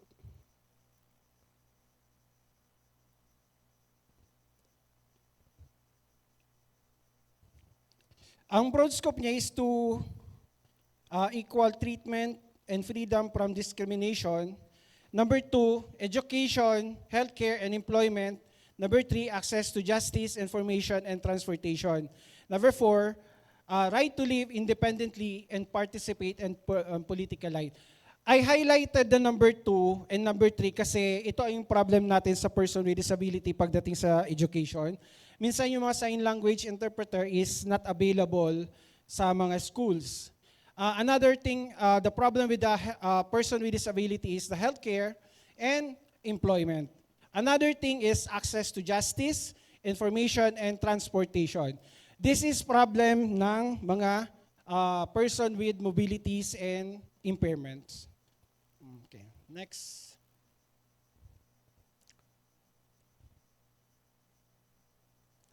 I highlighted the UNCRPD Article 9, which is accessibility. Yaga patayid sa imo. It enables person with disability to live independently and participate fully in all aspects of life. State parties shall take appropriate measure to ensure person with disability access on an equal basis with other to the physical environment, to transportation, to information and communication, including information and communication technologies and system, and to other facilities and services open or provided to the public both in urban and rural areas. Pig-highlight ko po inyo kasi yun is si article sa UNCRPD na nagpa-pertain sa health. Article number 25, parties shall take all appropriate measures to ensure access for persons with disability to health services that are gender sensitive, including health-related rehabilitations.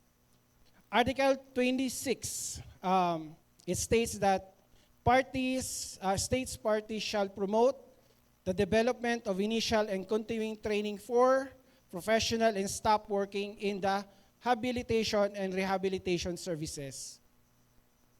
Article 28. This is the pinaka-importante sa person with disability.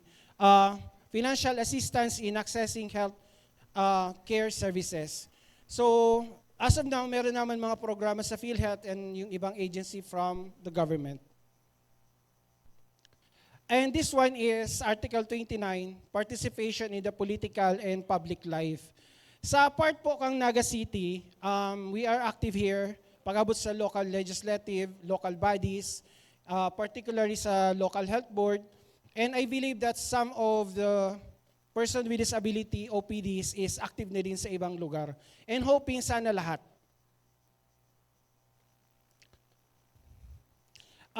In the Article 29, it promotes actively in an environment with which person with disability can effectively and fully participate in the conduct of public affairs without discrimination and on an equal basis with others. And it encourages their participation in public affairs, including participation in non-governmental organization and association concerned with the public and political life of our country. Forming and joining organization with person with disability to represent person at international, national, regional, and local levels. Okay, another topic. Pamilyar po kamo kan Senday, patas po kang kamot isa nag-aaram kan Senday. Anyone? Ikaw ma'am, aram mo ang Senday? Okay. I mentioned this kasi this is very important, lalo na niya ang kita dito sa Pilipinas. Ma'am Buen, aram mo ang Senday?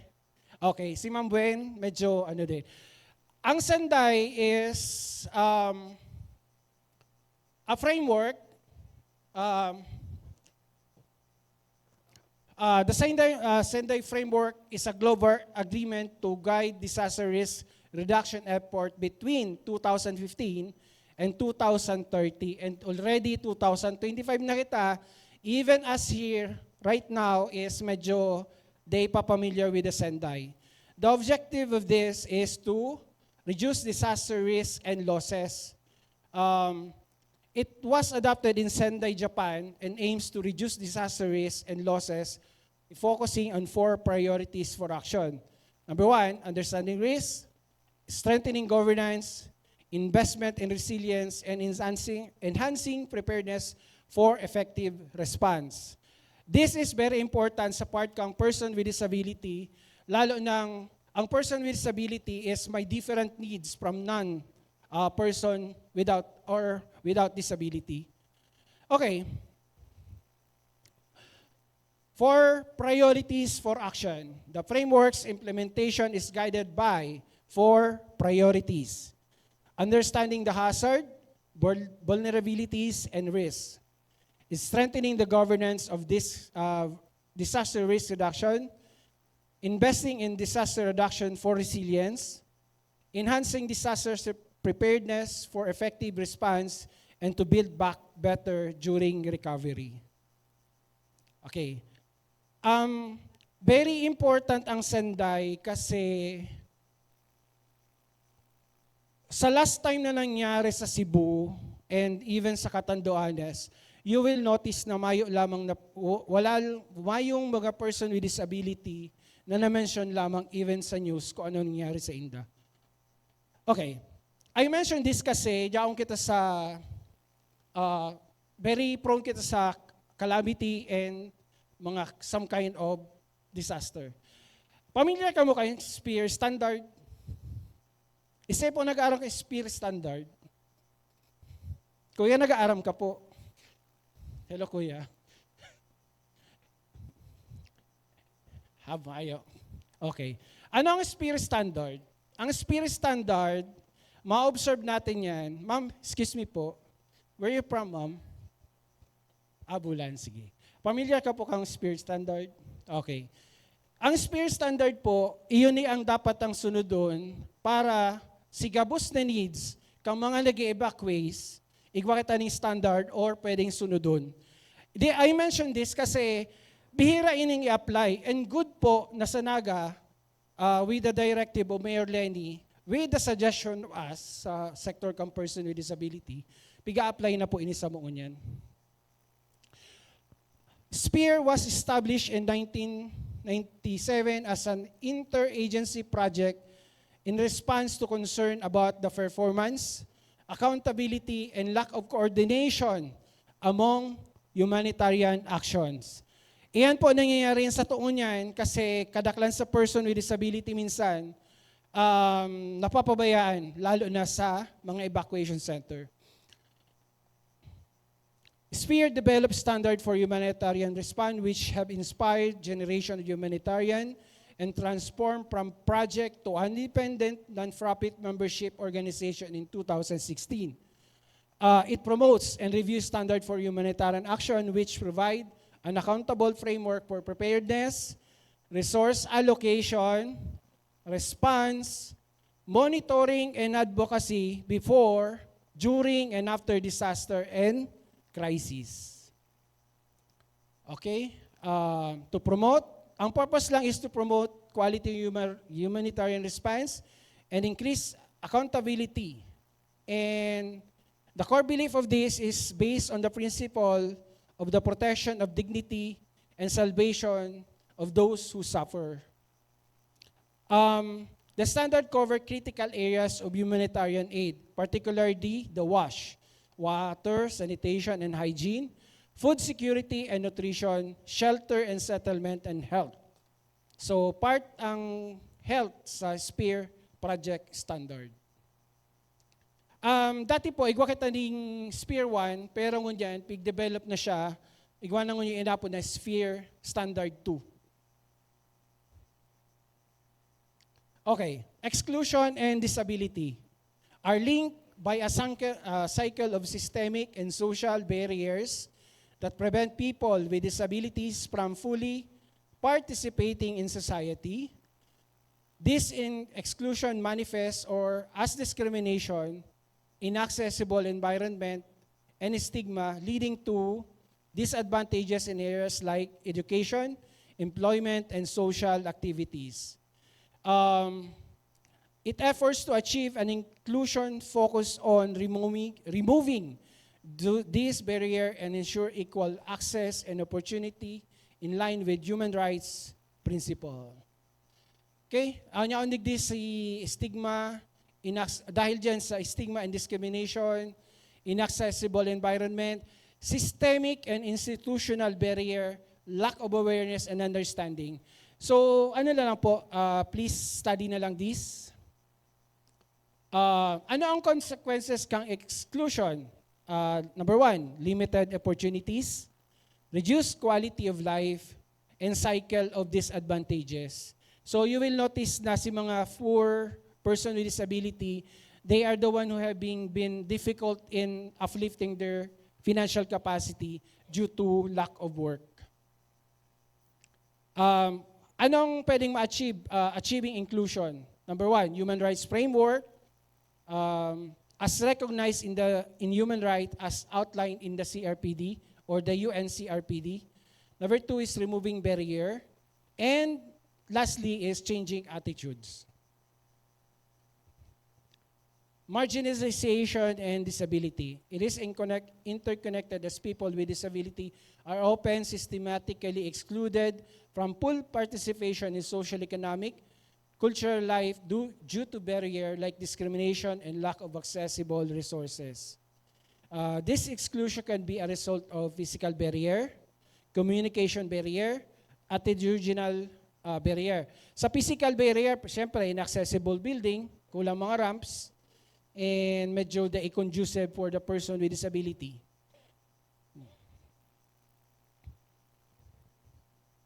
So, this one, manifestation of marginalization, pag-abot sa employment, sa education, sa social and cultural life, political and civil life, economic disadvantages, particularly sa lower socioeconomic status, resulting from the combined effect of limited opportunities in employment, education, and other areas. Addressing marginalization. Number 1, siyempre sa infrastructure, sa technology, inclusive education and employment, policy and advocacy, awareness, and attitude.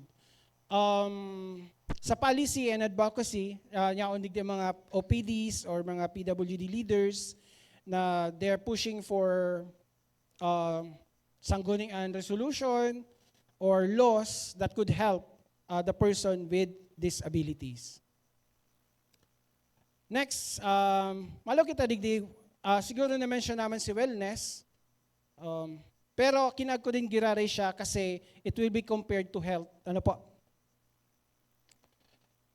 There are two cardinal concerns which are the achievement of individuals' fullest potential, physical, psychological, social, and spiritual, as well as economical, and carrying out individual expectation in the family, community, place of worship, workplace, and other settings. Sabi ni WHO, ang wellness is an optimal state of health of individual and groups. Anong difference kang sa health? Health is often used interchangeably as well, yet the two concepts have clearly different origin. Ang sabi ni WHO, health is the state of complete physical, mental, and social well-being and merely the absence of disease or infirmity. So maninotice dito nindo na ang health, igwaning determinants, which I will be discussing later.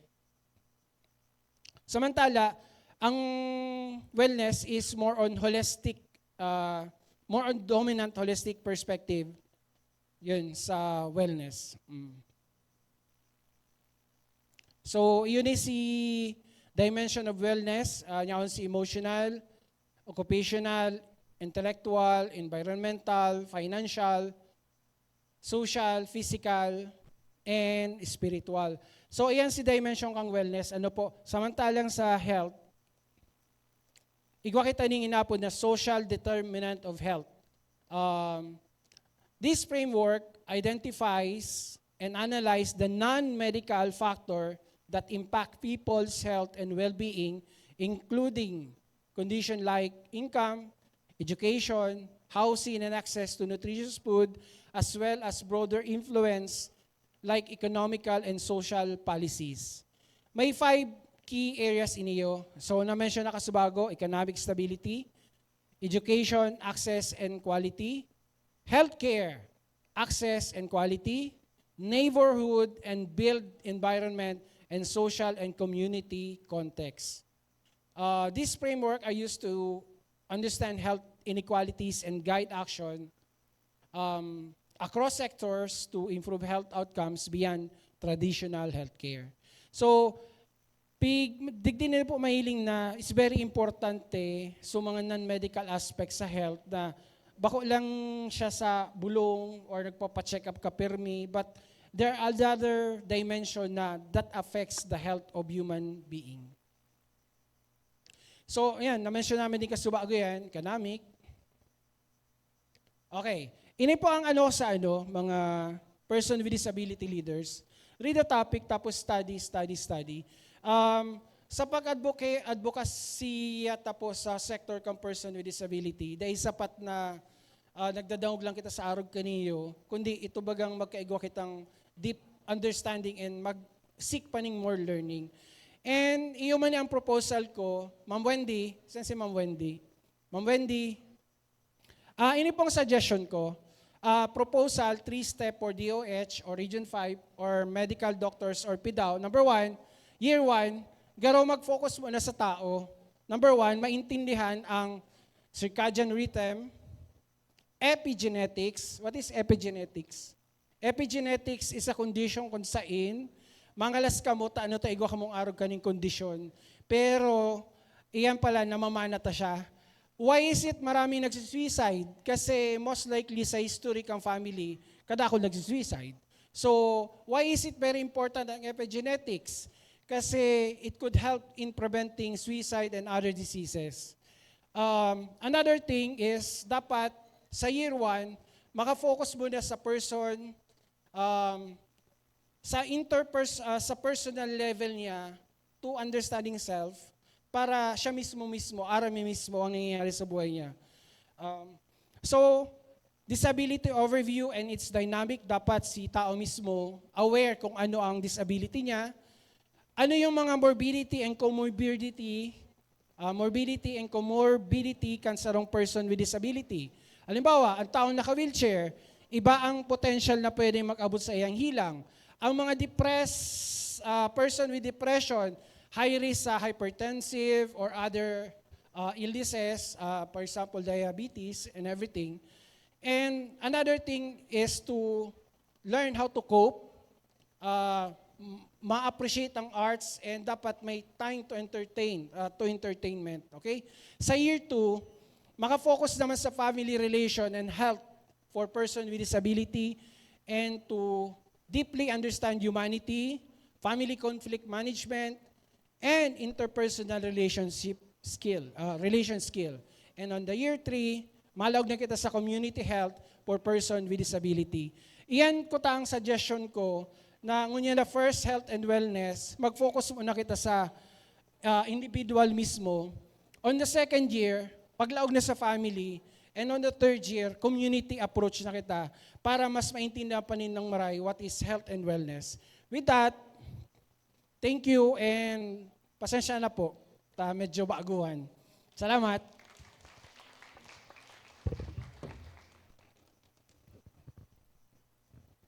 Thank you, Mr.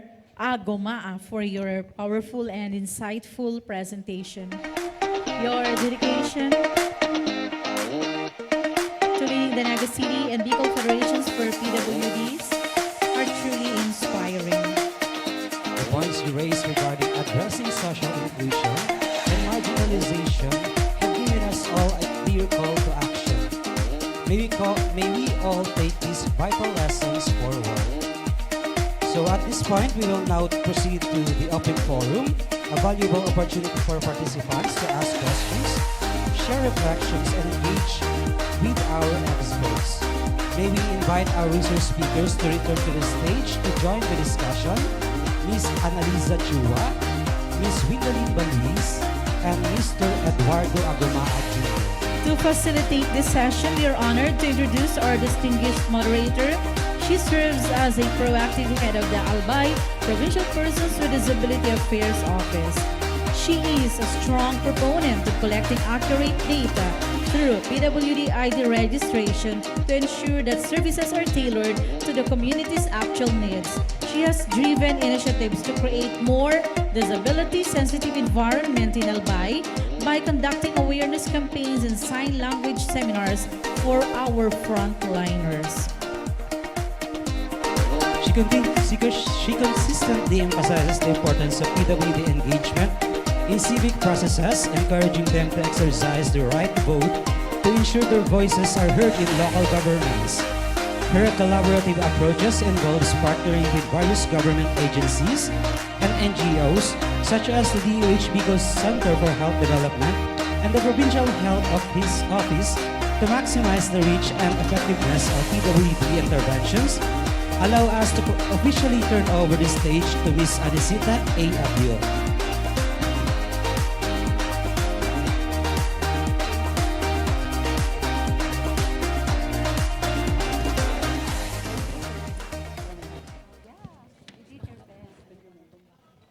Thank you. Maray na hapon po sa Indogabos. Hopefully, may energy pa kita for the last part of our program. So, good afternoon again. As we do this second round of Open Forum, we request everyone, we encourage again everyone for this to maintain a respectful dialogue and insights. And also, we hope that we will take advantage of this opportunity to express our queries and our confusions in the topic that has been discussed earlier. So the floor is now open for your questions and clarifications. May na-receive na po akong isang question kanina. Thank you very much to our distinguished guests. Ang first question po is, kung sa PhilHealth po siguro ito, ma'am, paano daw po kung yung accredited clinic ay nasa Manila and then gagawin yung assessment dito sa Bicol? maa-accredit pa rin po ba? Let's say St. Luke's yung nakipag-partner sa St. Luke's, pero yung assessment dito gagawin, makikredit pa rin po ba yon ng PhilHealth? Kung sa yakap po natin i-apply yun, hindi pwede. Kasi po, ang yakap clinic po, kung saan nyo po gusto, for example, ako po yung member, no, tapos magpaparegister po ako ng yakap clinic dito sa City Health Office 1, yung mag-first patient encounter po sa akin na doktor, siya pong magbibigay sa akin ng lab request. Oo, kung saan po ako, doon po mismo dapat sa City Health Office. Kaya nga po parang napag-usapan kahapon sa local health board na dapat yung mga yakap clinic, meron sila sanang sarili nilang laboratories. Kaso sa ngayon po, mga lang po, MOA muna sa mga laboratory ang meron sila. Ang sa City Health Office po, sa Naga, lahat pong laboratories sa Naga City General Hospital. So kung ako po naka-register sa Yakap Clinic ng CHO1, magpapalaboratory ako sa Naga City General Hospital kasi yun po ang kamuha ng City Health Office. And babayaran po ng CHO1 yung Naga City General Hospital kung ano man pong ginawang laboratory sa akin. Yun po, yun. I see. Thank you very much for that clarification, ma'am. So I hope naklaro na po itong katanungan na ito. We have our second question. This is for Ma'am Wendy. Dapat po ba na si encoder lang ang dapat na maka-access sa PRPWD?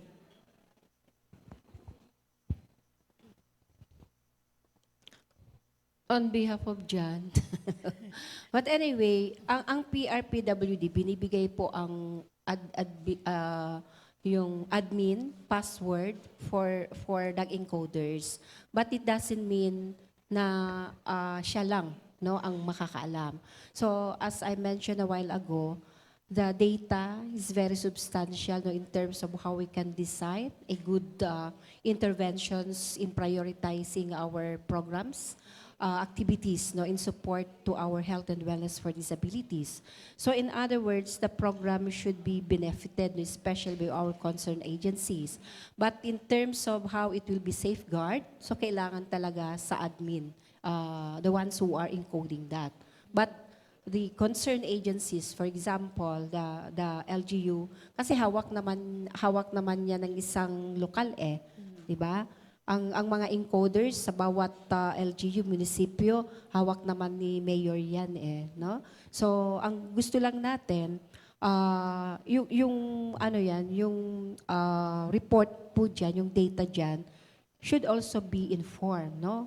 Kung yung ating health facilities, because that is very substantial. So I already mentioned the purpose of the data in designing a good strategies to address our gaps or needs.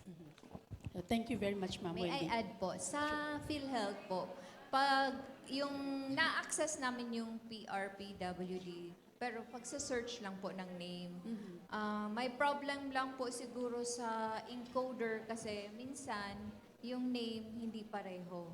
Halimbawa po yung, nag-ii, mga ganun po. Pero pag sinesearch namin sila, wala. So papapuntay naman namin po sa PDAW. Papahingin po namin ng kahit any proof na encode na siya or registered na po siya sa PRPWD.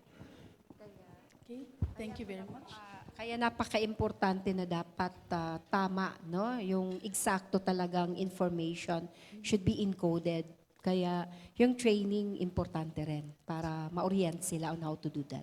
Thank you very much. So, na-emphasize po dito yung importance ng pagkakaroon ng IT sa bawat LGU po, no, na nakafocus sa data encoding ng ating PRPWD. So we have another question here. Kung ang barangay health worker daw po ay hindi 4Ps, hindi senior citizen, at hindi solo parent, as frontliner, can they apply as PhilHealth members not being the direct contributor as their honorarium is not sufficient? Yung ano po yun, ma'am? Yung Kung, FI? kung ang BHW daw po, hindi naman siya 4-piece member, hindi siya senior citizen, at hindi rin siya solo parent, pero frontliner siya. Pwede daw po ba siya mag-apply ng PhilHealth? Pero hindi siya direct contributor. Okay. Pwede po. As long as po mayroon siyang Certificate of Financial Assessment galing sa DSWD na magpapatunay po na financially incapable yung isang BHW, pwede po siyang makapasok doon sa FI. Wow, that's good news po, no? Sa ating mga volunteers na sila po ay napakalaking contribution sa ating community. So wala na sigurong magpa-follow up question regarding this. Another question is, if requesting po ng PWD ang client na senior citizen, need pa po ba mag-issue ng PDAW need pa po ba mag-issue ng ID ang PDAW since almost the same pa rin po ang benefits? Kasi ang address. Walang nakalagay na pangalan. Kung halimbawa senior na siya, mag-a-apply pa siya ng PWD, bibigyan pa po daw ba ng ID? Yes, based sa NCDA circular, ang rights of person with disability is different right to a senior citizen. So, pwede and required and dapat issuehan pwede ng person with disability ID even if you are already a senior citizen. Kasi iba naman yun bilang senior ka na, iba naman yun as a person with disabilities. I see. So kung nandito pa po siguro si Sir Chris Perez ng NCDA, baka gusto niyang magdagdag po ng information regarding this. Kung kailangan pa ba yung ID. Pero from what I know, kailangan pa po talaga yung separate ID for person with disability. Yes po. Ang ID kasi, Ma'am Let, and for everyone, hindi lang naman yan for discounts and for benefits. Kasi it's merely as parang you as an individual, hindi naman proud, but proud kang in a positive sense na you're a person with disability na may nagagawa ka pa sa society. Thank you very much. Yes, ma'am. Wendy, may additional po. Yeah. From the principle itself, so, and of course from the existing policy, there's a need, to be issued with, unless otherwise na nag-request siya, yung ating PWD for another, but it's actually a separate ID. In PWD, we are counting about the disability. Sa senior citizen, of course, we're talking about the older adults. So iba yung programa para sa senior citizen. At iba rin yung programa natin sa PWD. Unless otherwise, in most cases, from the senior citizens, because of the some disabilities that can also be experienced by our seniors. So, but kaya sila may disability. Pero kailangan iba talaga yon, no? Thank you very much po, Jen. In addition, Ma'am Let, based on my experience sa national and regional level, ang karamihan sa OPD or Organization of Persons with Disabilities, pag nag-60 na, ang gusto sabihin, duman ka na ngayon sa senior citizen, which is hindi dapat. Si Ate Lay, hi Ate Lay, 60 na siya, anong sabi sa imo duman? Mag-resign ka na as federation, 60 ka na dapat ngayon, duman ka na ngayon sa senior citizen. Kung gusto mo pala sa person with disability, dahil mo pwede. So, bako pong basis ang edad para ilimit ka kung hanggang saan mo gusto mag-serve sa community mo. Thank you. Thank you for that. Noted po yan. Thank you very much po for those information. So do we have any other questions and clarifications po for our speakers? Ay, baliktad na. Sige. Mababa ako, question ako. Baliktad na. Ma'am Wendy, as a person with may advocacy sa mental health, ang pinupush kang DOH is mayo na ang psychosocial. Ang ikakag sa ID is mental illness. So ako po, psychosocial ako sa ID ko. Ngunyan, pag pinalitan na yan, ang nakasurat na naman, mental illness. Pag duman ko sa Jollibee or McDo, Kapahingining hayop na ni... I mean, ang gas mo. Tapos, Bawal. iba ang implication pag sa mental illness kasi bako gabos na tao, highly educated. Ang psychosocial nga ni, medyo iba pa ang dating. Halimbawa, psychosocial, psycho ngayon niyo. Based on the movie na itong psycho, paragada ng tao, etc. Ano po ang take mo kani Ma'am Wendy? Is it okay po ba ng psychosocial ihalo sa mental illness? Kasi it's a different thing. Psychosocial is more on emotional and or disorder. Samantalang sa mental illness is really some kind of it's not emotional or behavioral, but it's really intrinsic to the pathological basis of the person with disability pag-abot sa mental illness. Remember, may mga neurodegenerative condition, mga epileptic, or some kind of based from the brain illnesses or problems. Ma'am Gwen, sorry. Okay lang. Sanay ako dyan. Actually, it's very timely. And it's a very valid questions or observation. And in fact, this was discussed during our dialogue and conference held in Manila. So that was, I think, 2 weeks ago or 3 weeks ago. Nandun po kasi tayo sa pagka-craft ng manual. No? Yung sinasabi ko sa inyo kanina, yung categorization. Manual, kailangan may standard tayo dyan. And it was deliberately and stringently analyzed and discussed when we talk about these conditions. Hindi naman, it's really a separate condition. So maliwanag yan na. But when we are talking about registration, this is still in the process of developing. Kasi pagdating kasi sa system na pag-uusapan natin, hindi na condition na. Okay. Pag condition, it's really a separate condition because mental health is different from psychosocial. We know that for a fact that sometimes dahil lang sa stigma, kaya nagkakaroon ng ganong klaseng, how do you call that, non-acceptance in terms of using that, disabilities. But the way we are looking at, I think ang problema kasi dyan sa paggamit ng ID. Sa pagka-categorize, walang problema. Okay? Kasi alam ng ating mga psychiatrist, alam ng ating mga doktor na na-train sila sa MHCAP kung ano ang kaibahan ng mental health conditions based on our Mental Health Gap Action Program Intervention Guide. So there are several conditions under that. And what I'm trying to stress out, I think the issues are within the issuance of ID. Kaya nga in our unified, I think it was already agreed, but it will be finalized na tatanggalin yung pangalan ng disability. Kasi yun ang pinaka-issue. No? Kasi syempre, pag nakikita na daw yung ID, especially kung may gagawin ka, parang, stigma is still very hard, no? Marami pa rin gano'n na stigmatize yung ating, so gano'n natin mapoproteksyonan. Pero hindi yan sapat. So we need to intensify our education.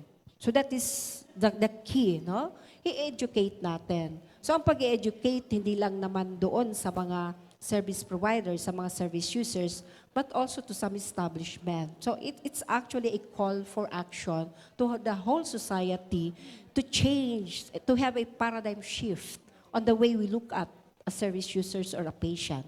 So there's no issue about in categorizing kasi expertise yan, no? Inuulit ko uli. Ang problema lang, focusing on the stigma because we're talking about the ID. So it's no longer a clinical point of view. It's already the mindset of a people on how to perceive a person who has a psychosocial disability or a mental health condition. Marami po kasi yan pag mental health condition. Papasok yan psychosis, developmental, iba rin yung sa neurological, iba rin po yung sa mental, iba rin sa substantious, ganun po yan.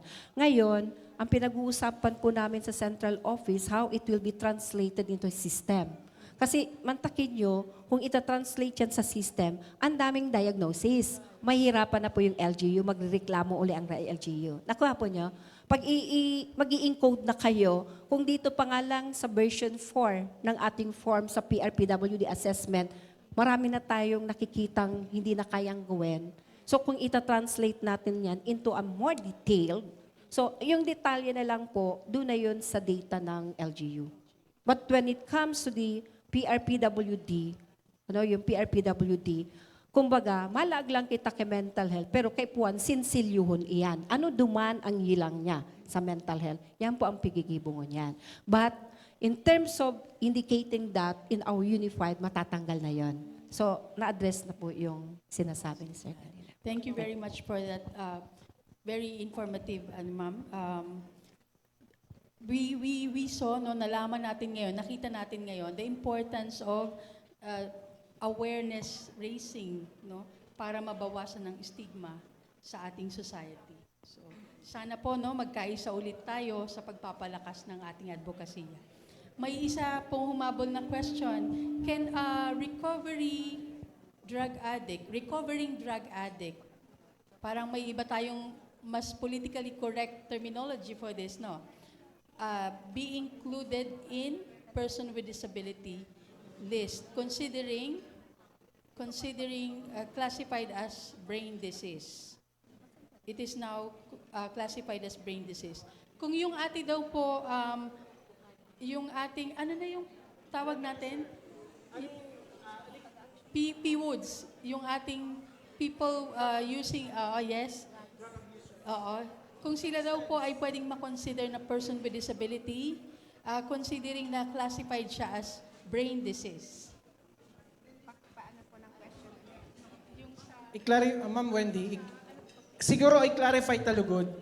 Ma'am Let, hindi lang, Ma'am Wendy, hindi lang siguro siya sa drugs, but on alcohol use, abuse,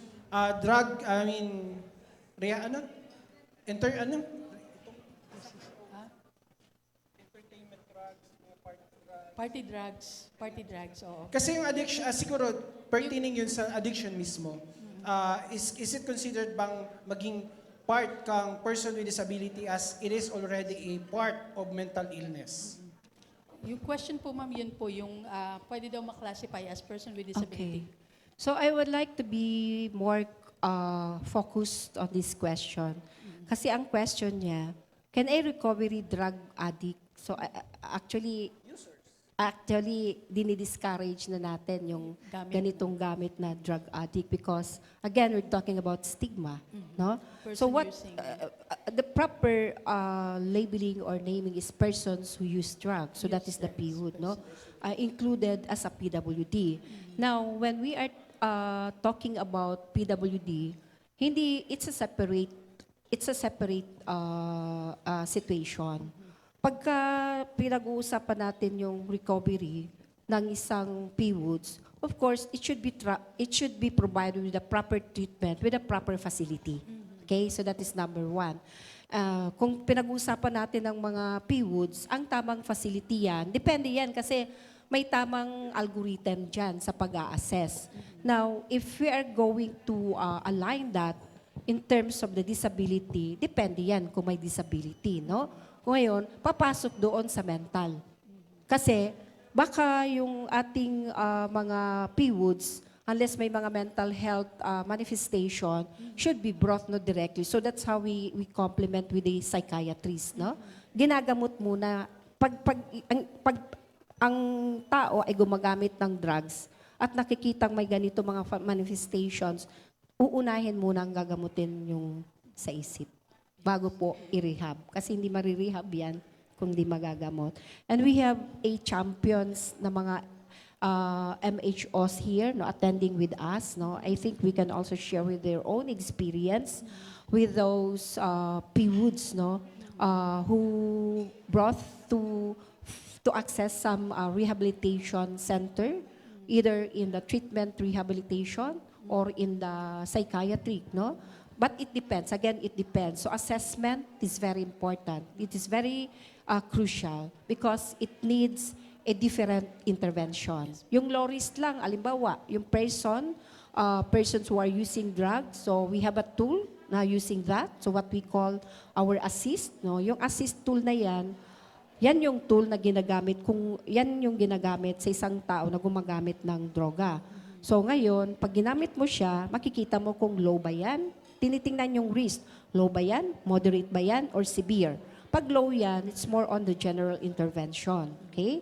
Now, pag moderate yan, CBDRP, Community-Based Rehabilitation Program. And that's the reason why the DOH is also advocating for all the LGUs to be certified for the CBDRP. Yan ang dahilan. Para may reading program in the event that the PWOODs would be fully recovered from the treatment, so it will be reintegrated to the community.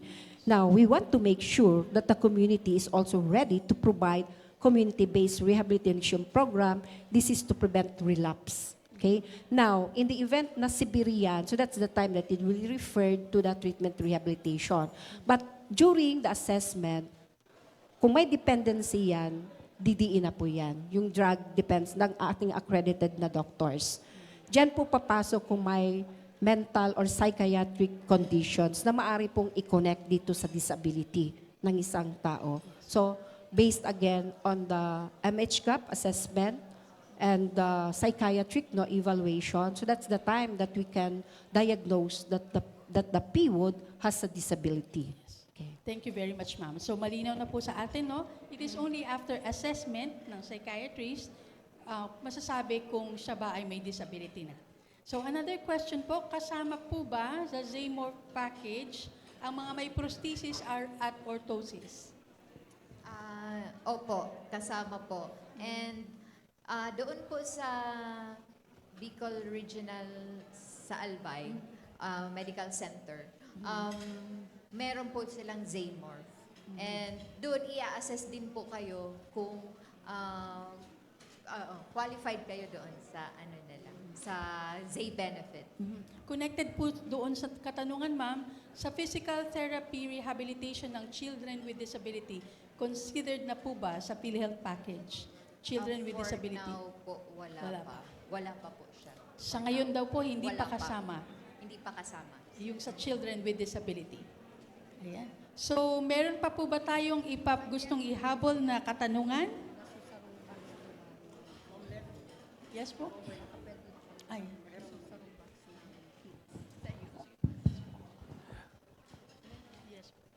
Ma'am Wendy, I would like to call for an action to all you participants here, and please back me up or advise us.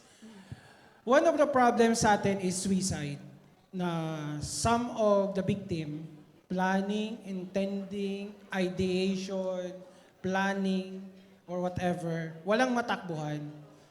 How about I propose to all participants here na magkaroon kayo ng suicide center? Not necessarily na doon mag-suicide.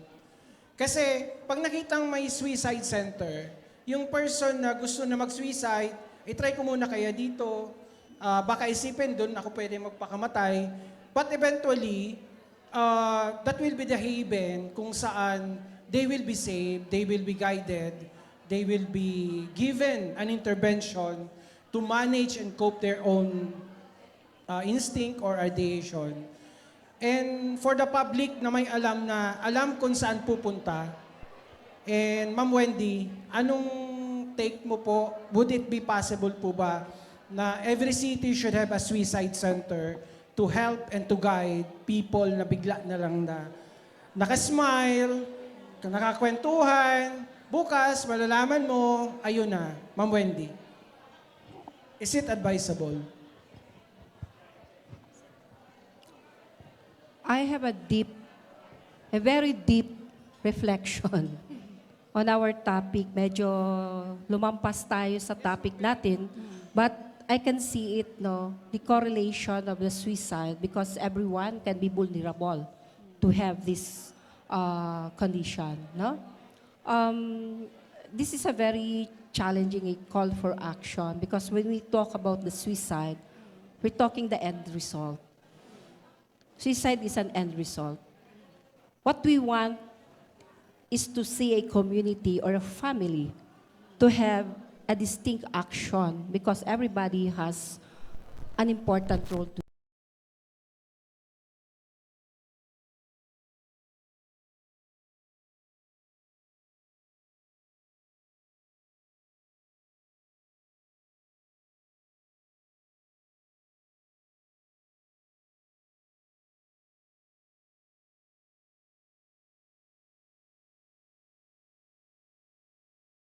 to emphasize this because, as I mentioned, that is a valid observation in correlation also that may happen vulnerabilities of each one of us, especially the persons with disabilities. But you see, the suicide is a public health issue, meaning to say it cannot be resolved by one agency alone. So in our direction in the Department of Health, the reason why we engage our council, which is composed of a multi-sectoral agency, is for us to look into how can we improve as mandated by the law. So yan po ang just like this one. So we need to talk about and look into it, how we can resolve the issue, because suicide is just like looking at the peak of an iceberg. Ganun po ang concept ng suicide. If you will dig it, there's so many determinants or factors. And the factors behind the tip of the iceberg involves a lot of people and it's a government, a whole government approach, a whole society, starting from the family, starting from the community, and we need to focus on the three important areas like promoting the mental health and making sure that our well-being is taken care of in the workplaces, in the community, and the school. So these are the three important areas that we need to look into. But the questions, and thank you for reminding that, nasaan na po tayo ngayon? Appraising to what is mandated by the law. So that is actually one of the agenda in our Bicol Council for Mental Health. So it's a separate council. But rest assured that all these issues has been taken priority in our agenda. Thank you. Thank you very much for that very insightful question, Kuya June and Ma'am, for responding. Siguro po pagdating sa suicide, sa ngayon ang magagawa natin is to make ourselves available for each other, no? Simpleng usap tayo. Kung kailangan mo ng kausap, nandito lang ako. Yung ganun lang, no? Making ourselves available to others, I'm sure will prevent suicide, no? So yan po ang huling question na natanggap ko, unless meron pa po tayong gustong itanong. Meron pa po bang katanungan? Wala na po? So kung wala na pong katanungan, before we close this, we thank our panelists for their expert contribution and candid answers. Thank you also to our audience for enriching this dialogue with your questions and your presence. Thank you very much. Thank you, everyone. Thank you for your active participation in our afternoon session. Your thoughtful questions and meaningful insights have truly enriched our discussion and made this session even more engaging. At this point, we respectfully request our resource persons to kindly remain on stage for the awarding of the plaques of recognition. To award the plaques of appreciation, may we call on the stage the LHSD Division Chief, Dr. Gladys S. Damdam Escote, Ms. Aimee Dacanay from PDO Kamsur, and Architect Roger Herrera from PDO Albay. To read the citation, this plaque of recognition is awarded to our esteemed resource speakers in grateful recognition of their invaluable contribution and unwavering support to the implementation of health and wellness program for persons with disabilities, or HWP-PWD, and as resource persons during the first Bicol Summit on HWP-PWD held at Anasolo Spring Valley Resort, Naga City.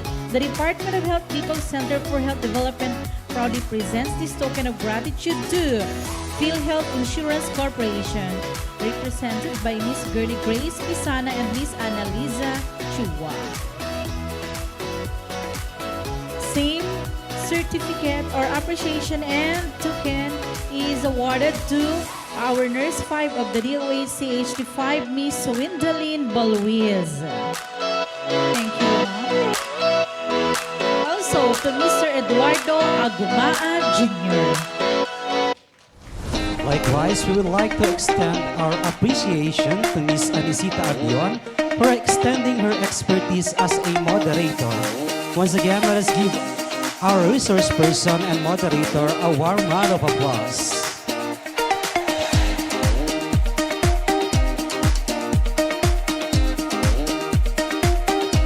As we conclude this enriching open forum session, we would like to once again extend our heartfelt appreciation to all our esteemed speakers and moderators. Your insight, expertise, and dedication have greatly contributed to the success of this summit and deepening our collective understanding of disability inclusive health and wellness. Discussions like this remind us that progress in inclusive service is built not only on ideas but on partnership, on a shared vision, and the commitment to leave no one behind. As we approach the culmination of this meaningful event, it is an honor to introduce the Division Chief of the Local Health Support Division, whose leadership and dedication have been instrumental in the success of today's convention.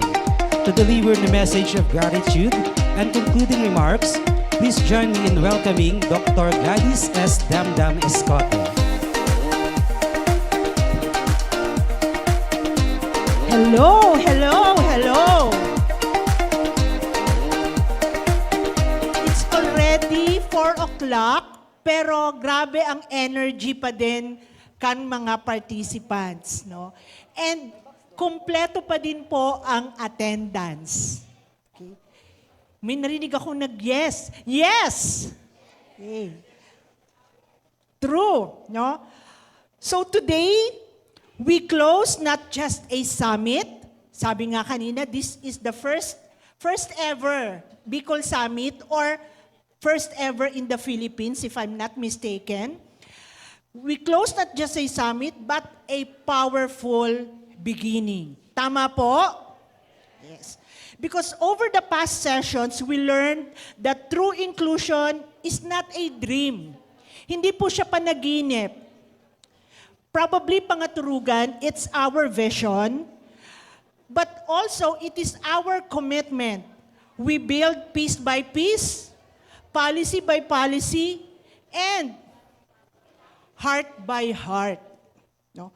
We explored several innovative healthcare approaches, including the institutionalization of a unified PWD ID system, a simple yet transformative step toward easier access to services.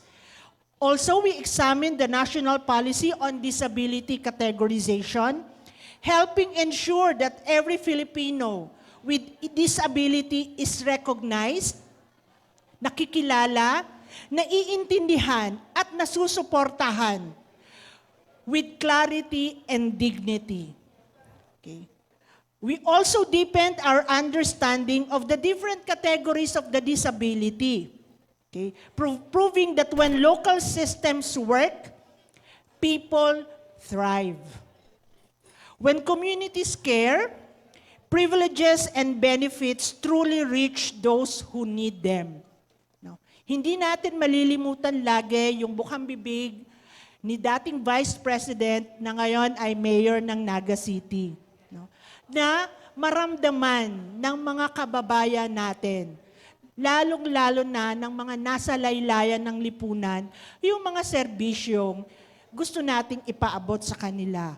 Actually, we were all inspired by her message.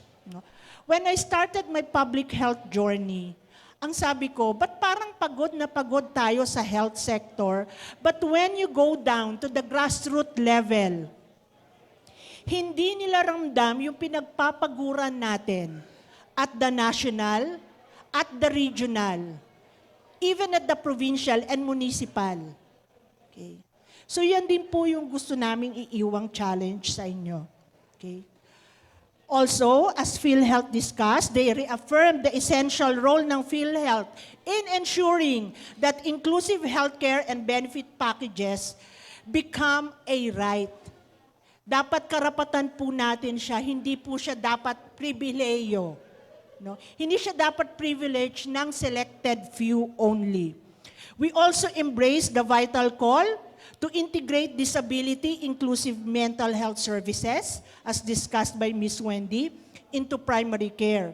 Because we all know, wellness is not complete without addressing the mind as well as the heart. And finally, we confronted the uncomfortable reality of social exclusion and marginalization. But I hope, as we leave this room today, we leave this room empowered. Because acknowledging these challenges is the first step toward action. And gusto ko pong i-assume at gusto ko rin pong mapanaginipan, no, at makita into action that all the people present here today are all the catalyst of change that we wanted to see, especially at the grassroots level. Hindi po namin kaya sa Department of Health. Kasi kung hiwa-hiwalay po tayo, definitely, no, we cannot do it all by ourselves. But through our collective effort, walang imposible. Together, we can build communities where nobody or no one is left behind. Together, we can ignite systems that are not just functional, but more so, compassionate. Together, we can transform this vision of inclusion into everyday reality.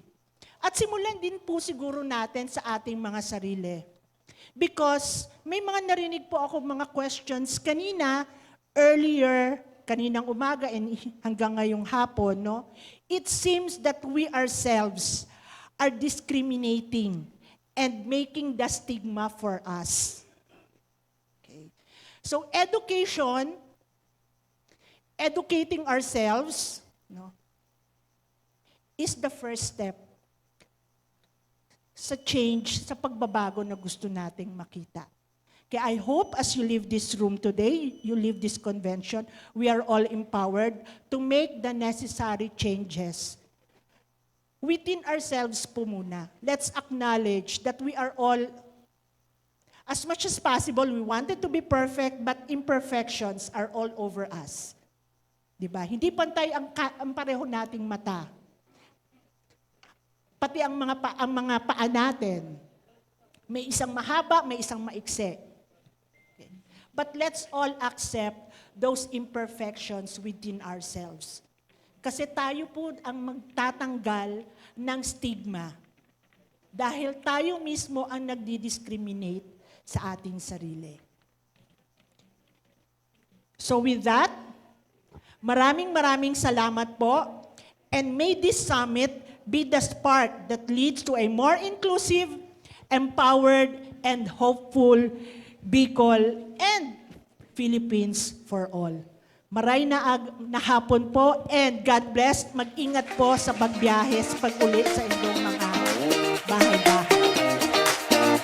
Thank you to the one among the catalysts of change, a visionary, compassionate chief of Local Support Division of DOH Region 5, Dr. Gladys Demdem Escote. We would like to extend our heartfelt gratitude to Dr. Escote for delivering the insightful concluding remarks which have thoughtfully wrapped up this segment of the first Bicol Summit on Health and Wellness Program for Persons with Disabilities. Thank you for leaving us with words of inspiration as we continue our shared commitment to promoting inclusive health, wellness, and well-being for all. Your wisdom and eloquence have provided a meaningful and inspiring conclusion to today's discussion. As we come to the close of the first Bicol Summit on Health and Wellness Program for Persons with Disabilities, we would like to sincerely thank everyone, our distinguished speakers, moderators, partners, stakeholders, and participants for your active participation and valuable contributions. For engagement, insights, and dedications have truly made this event a success. May reminder lang po tayo to claim your certificate of appearance. Please complete the customer satisfaction survey using the link provided at your table. Once completed, present the generated QR code to our secretariat. Your feedback is highly valued and we sincerely appreciate your time and input. Once again, thank you for being part of this meaningful summit. Let us continue to work together, uphold the spirit of collaboration, and turn today's learnings into action for the betterment of health, wellness and inclusion for persons with disabilities in our community. It has been a true pleasure and honor to guide you through this program, and we hope you've been found it as enriching and insightful as we have. On behalf of the Bicol Center for Health Development and the organizing team, we wish you safe travels and continued success in your efforts. And this concludes the first Bicol Summit on Health and Wellness Program for persons with disabilities. Once again, I am Ivy Consuelo Garcia. And I am Oliver Monreal, and it has been our distinct privilege to be your host for this summit. And we wish you all a wonderful afternoon. Thank you, Sir Oli. Thank you, ma'am. Yan, Diyos Palakpakan mabalos naman po. po natin ang bawat isa. And congratulations!